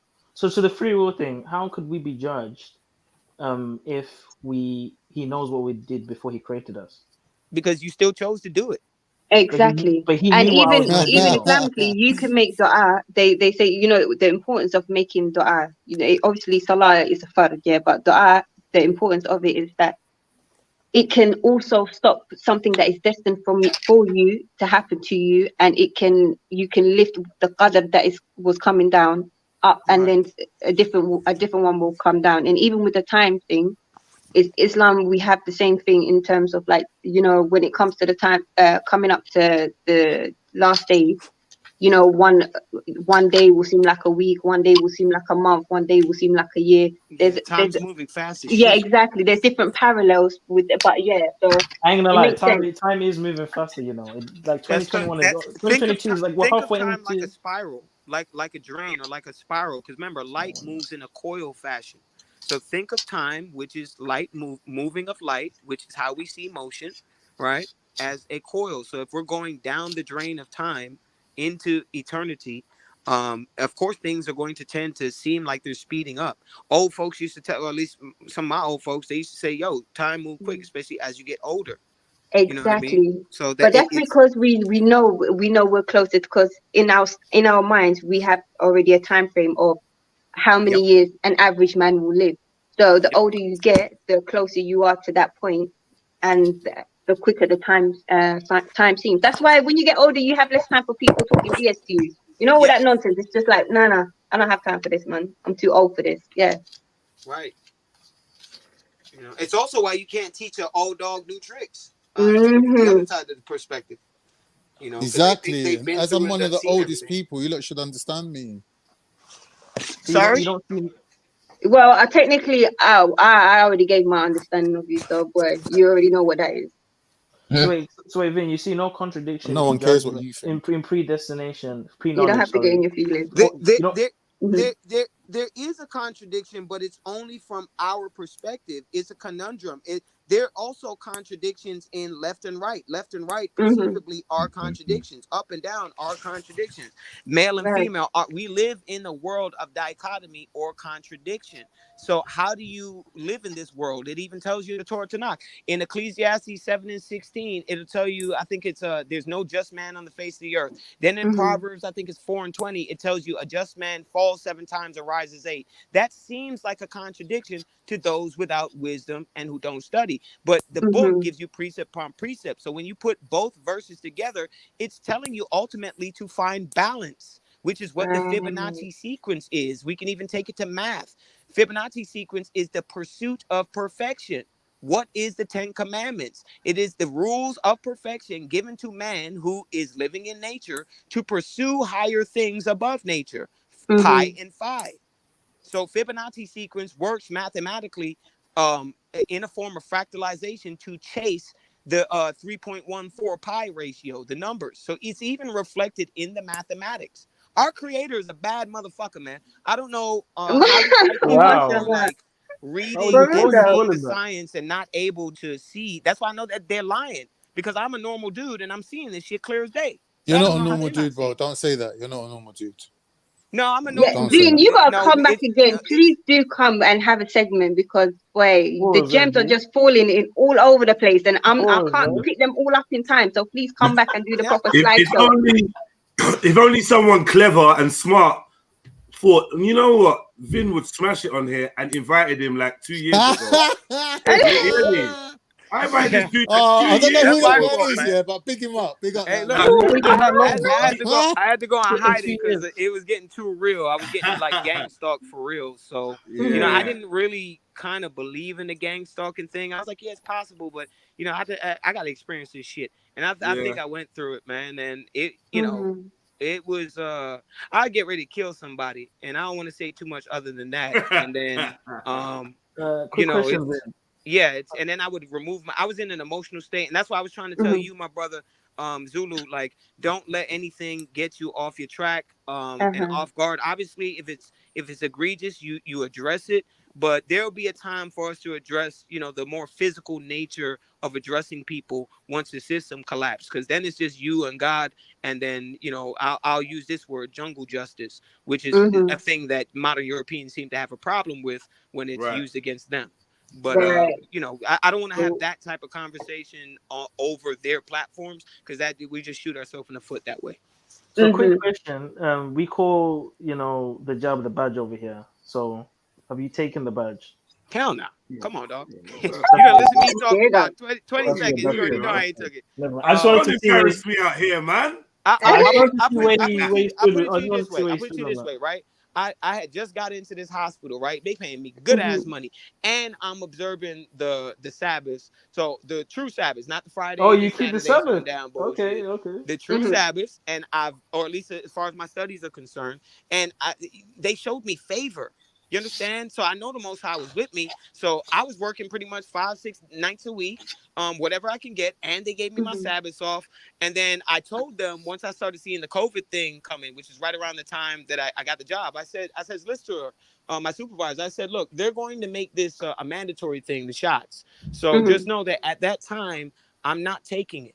Okay, no matter what, nothing. I'm not taking it. I'm not compromising. So she kind of looked at me and brushed it off. You know, they know I'm kind of peculiar and, you know, to them weird, but that I think stood out to her. So then months later, when the shit's happening, they came to me in October last year. They were like, hey, you know, I know what you said months back, and, you know, I still can't kind of believe it, but is there any chance that you're going to kind of acquiesce? And I said, is there any chance that my God's not coming back? They know what the answer is. So it's a no. It's a hard no. It's a hell no. No. So no. That just to answer your question, I'm 10 toes down with this. So I just lost about $6,000 a month in terms of my income. I just lost that. But I think the Most High has opened up a door for me to teach, and that'll be the way that I'll be able to facilitate trying to move the ball forward. And then I'm not on the white man's time. Even when I wasn't on his time, I was a bad motherfucker. I was saying what I wanted. God was covering me the whole time. You know what I mean? With doctors in the office. And big up to you, because I know you said it was a troublesome time that you went through, and the fact that you're still out here giving knowledge, mashallah, man. Big up. You know, it just shows the strength, and you'll find that equilibrium, man. Big up. Yeah, man. Let me tell you, look, anyone that wants to hook up with Vin, I've put his Instagram in the chat, so you might want to follow his Instagram. You know what I mean? And he's also got a Patreon. He's also got a Patreon, so you might want to support the brother on Patreon. And I'm trying to bring him over to the YouTube. Let me say this first about the Patreon. Just chill out on the IG and make sure that it's things that you like, and you'll get a gauge for what my personality is. For the most part, you'll see an accentuated version, but for the most part, get a gauge so that you're not just because you don't know me. So check me out, vet me first. I got a cosign for your man Redfield, but still do your due diligence. And then if y'all like what you see and you want to do more than surface level stuff, then you can come on the Patreon. So just let me explain the Patreon too real quick. There's 3 different tiers because one of my fights was a lot of the teachings that you see, or few, let me not say a lot, but a few of the teachings you see that have become popular, they were coming from my brain. I was one of the main brothers, if not one of the main ones. And a lot of the bigger pages that a lot of people subscribe to now, they were they were on my page coming to get information. So I was seeing them. I say that to say this, although I was giving it out for free. And when I say free, I work hard and grind for my money. So I didn't go on vacations. I still haven't been to Jamaica. You understand where my family is from? I still haven't been there. I'm 33 years old. I've been grinding, buying a whole $600 library, books that are worth $1,000, some even more, not many, but I use my hard work to get this information to give it to our people. So, me doing this Patreon is now to weed out the people who are taking my breakdowns and not even giving credit to the Most High or to myself, but they were giving credit and saying that the Most High gave them dreams and all types of stuff, goofy shit, and also taking credit just in general, which is foul. It's plagiarism. It's called the laws of Moses for a reason. It's not Moses's laws, but he's the one who it was given to in order to distribute it. So if somebody is working hard to come up with these understandings to teach the people, at least give the people the alley-oop to go back to the source where you got it from. And since I can't trust my own people to do that, my own people flag my pages down and gang stalk me and do all this shit, I'm going to listen to what a lot of my peers been telling me, and I'm going to weed out the goofballs by letting people's money where the mouth is. But I also didn't want to price my people out of information I need to give them. So I've created a $5 tier, which just that requires more of your own reading, but I completely flush out subject matters like how we talk about having clickable links, the articles, the images. I break down documents, I read the documents, I highlight them, I scan them, we go over them. So the whole 9 yards. The $10 tier has the library page, so all the external sources I use that are not the Torah Tanakh to validate some of my teachings. You'll find all of them on there. I don't hide books that I read. I give them out so y'all can go read them yourself. I'm not one of them grimy niggas. You know what I mean? And then tier 25 is like all the video stuff, that's like you want me to be your personal teacher and you want to ask me personal questions and have access to me at whatever time. You know what I mean? Like that's that section. So that's for the people who've been around for years and they know the type of effort I give out. But yeah, just chill on the IG, fish it around for a month, 2 months, 3 months. See what you like. There's guaranteed. He giving you a warning. He giving you a warning because he's worse than me. Yeah, I'm trying to be nice. So you tell him, man. You being nice. They about to walk into a brick wall and they may. I didn't think you was gonna be this nice. I'm not gonna lie, but you being very nice, bro. Yeah, I'm growing, man. You got grow, to I was gonna say you've grown a lot, bro. My mid-20s and my late 20s. Grown a lot. Like I'm 33 now, dog. It's like all that angriness. Bro, you're 33. All right, right. Here comes a real bitch nigga though, man. Damn, Bitcoin, you back? Yeah, why are you back again? This another. Man, I don't want to. Yo. Yeah, I just want to tell everybody to go fuck themselves. I'll suck your mom, man. I love you all, man. Merry Christmas. You listening? You listening every day? This guy came on to say that, bro. You know who this is? This is some Puerto Rican dude who thinks he's an Israelite and thinks he can call us niggers and all that bullshit. Like, bruh, I can't stand that dude, man. You serious? You're not joking with it? I'm not joking. No, he's a piece of shit. Oh, okay. Yeah. Oh, he wanted them lied to Spanish right. Yeah. He thinks he's one of the tribes and this and that. Yeah, and then, They hate me, dog. They hate me because when I started talking about, we're not the people of the book. You're not the people of the book. Like y'all some Spaniard babies. They went from bigging me up in my DMs to fuck crazy. you nigger, and I was like, crazy. It was crazy. I said what I said. Man started breaking down the racism that the so-called quote-unquote Latinos have for black people. Yeah, I've experienced it, dog. I grew up in New York City. Yeah. Man, it's my nigga until it's you niggas. And I've known talking about black women and their ugly pussies and how it's pink on the inside and black and crusty. I've literally heard them say this. And this is when I'm 13, 14. So, as I grow up and came into the truth, I'm like, oh, my wisdom started to kick in and common sense started to kick in.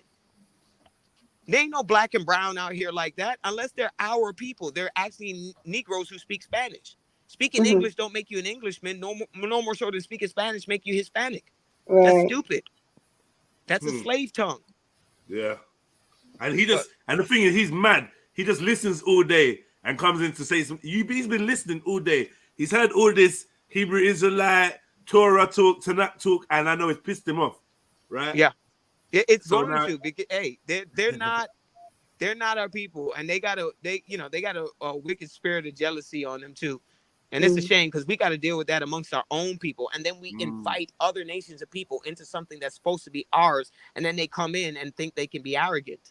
And this is what you see with a lot of the Latino so-called Israelites. They think they run shit and are on par with us. And you're not. You're not even in the group. According to the law, you can't even be brought into the congregation. You're a stranger. Wow. Okay. So Vince, what's your opinion on Hamites? Same thing as anybody else. Listen, let's just say this. The book tells us to treat strangers with respect and to treat them the same way that we would treat our own people if they're going to go along with the tenets of our book. So I don't have so even when we talk about like the Akata thing and African or Aboriginal Africans not being the same as Aboriginal Negroes, American Negroes, I don't have any underlying hatred for my fellow Adamites. I don't. We have certain interfamily things, or whether you want to say that the cousin scale or closer, that we need to deal with amongst each other. And it's a shame we don't have a setup to kind of deal with it in private and not in the eyes of our enemies, our common enemies. But it's something that we're all gonna get together anyway. When you read the prophecies, we all gonna get it together anyway. Yeah. So that's the prophecy, ain't it? Yeah, so just chill out, everybody. Could an African be Israelite? Or is it only Americans? Of course. But saying it doesn't matter. It's the prophecies that the two sons of Abraham come back together. Well, hold on. It does matter. There's a waking up process. I just want to say this. There's a waking up process for which the tenets of the way the world will be run in this prophecy is based off of the Torah Tanakh, the commandments. So who is that gifted to? It was gifted to a specific Adamic people, the Israelites. That we weren't chosen because we're better than another nation of people. Oftentimes when you read in the scripture, we're just as bad, if not worse. So we were chosen because our God is a man or a God of his word. He keeps his word. He made a promise to Abraham, Isaac, and Jacob, and he's going to keep it. That's why we were chosen, not because we can bounce and dribble balls better than other motherfuckers, or we were inventing shit while we were in slavery and had no access to books and still were killing shit in terms of invention. Like that. That's all. It's because an oath was made and has to be fulfilled and will be fulfilled. Right. It's his word. So is it only the African Americans that are Israelites? No, because you have our descendants, which are everywhere on the face of the earth. So what it is you call a so-called African American, the actual aboriginals of them, and our descendants scattered everywhere on the face of the earth, like the book says, including in spaces like West Africa. I got a book. Where is it? It's what is his name? I'll send it to you again. Let me see if I can find it because I got all these books. So the Israelites went from America to West Africa, not the other way around. Yeah, the transatlantic slave trade, according to what I'm understanding, happened in reverse. So many of us were taken from the regions where Columbus and them conquistadors came, which was the focal point of the Caribbean and Central America and Upper South America. They came and took many of those people. There was intertrading amongst those people. So let's say, for example, some people taken from Panama that were taken to Florida, and people from Florida were taken to Jamaica. Jamaica was a huge slave trade hub for which the warring Indians, Negro Indians, who were taken from Virginia and South Carolina and North Carolina, were shipped to Jamaica and then redistributed to places like West Africa, to other Caribbean islands. You had a lot of people taken from over here, Negroes, and distributed to West Africa on them coasts. So our people are everywhere. Our people are over there in Africa. So when you hear me say these things, it's not that I have there's no underlying hatred or vitriol for another nation of people like that. Even when I talk about white people, as I get older, I ain't got no time to really hate you like that. I don't like your actions and the shit you do. But anybody got time to think about is the you white all man day Esau? and obsess over you like a fucking... Anybody got time for that, man? Is the white man Esau? Sorry? Is the white man Esau? No. Hell no. The white Do you know, man I is a haven't... hybrid. The white man's not even human. And neither are the modern What? Asians. They're not human either. Oh shit! They're hybrids. Look it up right now. Look it up right now. SLC 45A2 gene mutation, and then we'll discuss where they got it from. Their pale pigment. It's permanent. Even albinos can have dark-skinned children. How come modern Europeans and modern Asians can't? But isn't that because it's a recessive gene, and the black woman has what they call the Eve gene? That's what I thought it was. But I was going to say, I didn't hear any theories about it being reversed. Do you know, like coming from the West Indies and the Americas into Africa, other than more recent times, with the creation of Libya and people being exported from America to Libya, right. To Libya, like as a colony. That's the only kind of reverse that I've ever sort of heard of. Anything prior to that, all right. So you saying it now is the first of my knowledge to say. Obviously, I know people traveled, but not to be transferred in bulk like that. Right, like that. All right. Yeah. So the key you want to look at is, remember, our enemies control the education system, and our enemies is what fed us Pan-Africanism, even from the 1920s too, even with Marcus Garvey. So there's a lot of things to talk about too, with a lot of who our idols are. Harriet Tubman, she was a Morning Star, so she was working with the Masons. There's a lot of our people, heroes who we've been given throughout history, which don't deserve to be heroes. But that's the beauty of doing the studies and living in the time we live in. We have a chance to double check things and triple check things that our fathers and our grandfathers didn't have a chance to, nor the time to. And explore it with a more open mindset, because obviously we're the generations of the information age. Do you know what I'm saying? Bingo. Yeah. So I was going to say this to tack on what you just said. So the current education system, which would include Google, because that's the that's the enemy shit. They've been working from the Tavistock Institute, which came around during like the 1910s or 1920s. So I think it's 1927 or something like that. So really, the modern education system in Western civilization, so all of modern Europe and the United States and much of South America and Central America and the Caribbean, everywhere the Kingdom of Great Britain is pretty much. There's a common thread of this European dominance in the way they tell the history. And we have to get beyond that. So if we can look to their writings from the 1400s, 1500s, 1600s, we get closer to when our people were ruling Europe. Then we get closer to the truth. We can bypass this last 200 years of lies. It's just 200. That's it. So people make it seem like it's a bigger thing than it is. Then you're going to find the clues that you need to see some of the history from a different perspective. Even some of the people in Africa, they'll tell you their ancient understanding. Some of these tribes, they understand they came from Persia. They migrated into Africa, and they're black just like us. Some will. They would say they will claim their lineage and their actual bloodlines from different parts of the world. Because I know some Somalis, they would class themselves as Yemenis, even though but they will just say that it's just the generations of generations they've been there, but originally they came from that place. Like look at it in reverse, even with the modern Arabs, right? And this whole debate about are Arabs African? Fuck no, you ain't African. You bitches moved up in there, and sorry to say this, like if there's anybody on there of this descent, but this is just the history. Y'all moved up in there during the Caliphate expansion, and y'all took over those territories from dark-skinned melanated peoples. Y'all don't belong there. Y'all some new niggas. Y'all what we call over here in America some new niggas. Y'all just got there. Y'all proxy.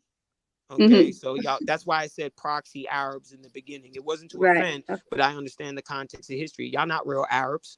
All of them over there, the modern Arabs, the modern Persians, the modern Asians, the modern Europeans, they're all family. They're all from Scythian stock or Cimmerian, not Sumerians, Cimmerians, like Cimmerians.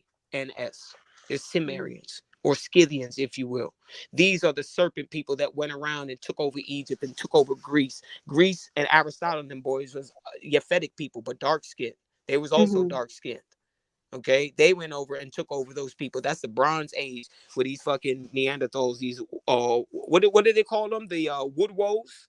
These cavemen. This is when they took over. After the damn Moors civilized them, should have left them in the cave, man, eating lice off their own backs. Should have left their ass there. So can we get back to what you said about white people not being human and the Asians? Can we just Are you gonna go further deep in that? But I'm sorry to interrupt, family. I've got to go. Amazing convo. Vin, please come back and there's a couple of I got to swear a couple of little things. I'll be listening though. You're not Let's going. go, man. Let's go. Oh, don't be like that, brother. You know, it's all love. It's all love. Man, get back in that come damn and subscribe. kitchen, get back in that damn kitchen. And don't come back here without your head cover up next time. You're funny. And a sandwich. Come back with a sandwich. Yeah, come back with a sandwich. Hey, yo, man. y'all mad cool. She must be family for y'all to be playing with her like that. Yeah, we play, man. We play. But yeah. Yeah, Zulu, I noticed you tried to roll out the dread carpet for Shakara. Like, Shakara, jump on, man. Oh, jump on. Because come on, would it not be entertaining? You know it would be. What are you hoping for? Nah. You know, ain't gonna just exhaust my guests like that. And we'll be coming up. I gotta have a sip of water, man. Hey, you want to see that debate? That would be dope. If I had my computer here, it'd be a little bit more fun for me on my it'd be dope. It'd be dope. But you get that sorted out soon, man. Yeah, 6 days I get the laptop. Then I'm going to go see my girl in Vegas. So y'all, you know, if y'all want to tap in, I can do the live with you. I'll be there. Yeah. That sounds good. I'll be studying, working, doing the lesson plans as usual. And then, when I take my break, I'll chop in with you. Yeah. That sounds really good, man. We hear all the time. You know, I stream mostly every day anyway, so you can always listen in. You might hear something wild. Yeah, I just been like, you know what? I need to jump on. What these guys talking about? Because we do talk about the Torah, Hebrew, Christianity, right? You know, the Bible. We talk about that a lot, as well as Islam. And I know you've been trying to get me on this motherfucker for a minute. So that's yeah. Because I'm telling you, I know how dope it is, bro. People time. This shit is dope. Like I'm telling you, this is the dopest platform, bro. No one's got This platform is so sick. Trust me. And it's a real, you know, it's a coliseum. So we like to see the fights. I see how y'all get down in whatever park that is over there. Right. Probably enough stabbing done gone down over some debates. So I get it.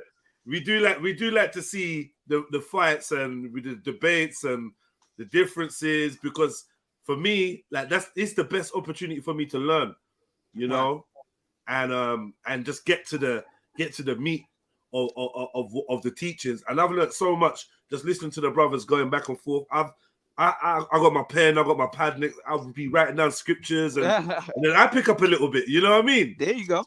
Yeah. So I'll be learning, man. But we got some good brothers, and Zulu is like my favorite panelist. He's a young brother, and he's come such a long way, and he's nice. He's got knowledge, man, and he it's in his heart. This is the thing. The truth. He wants to see the truth.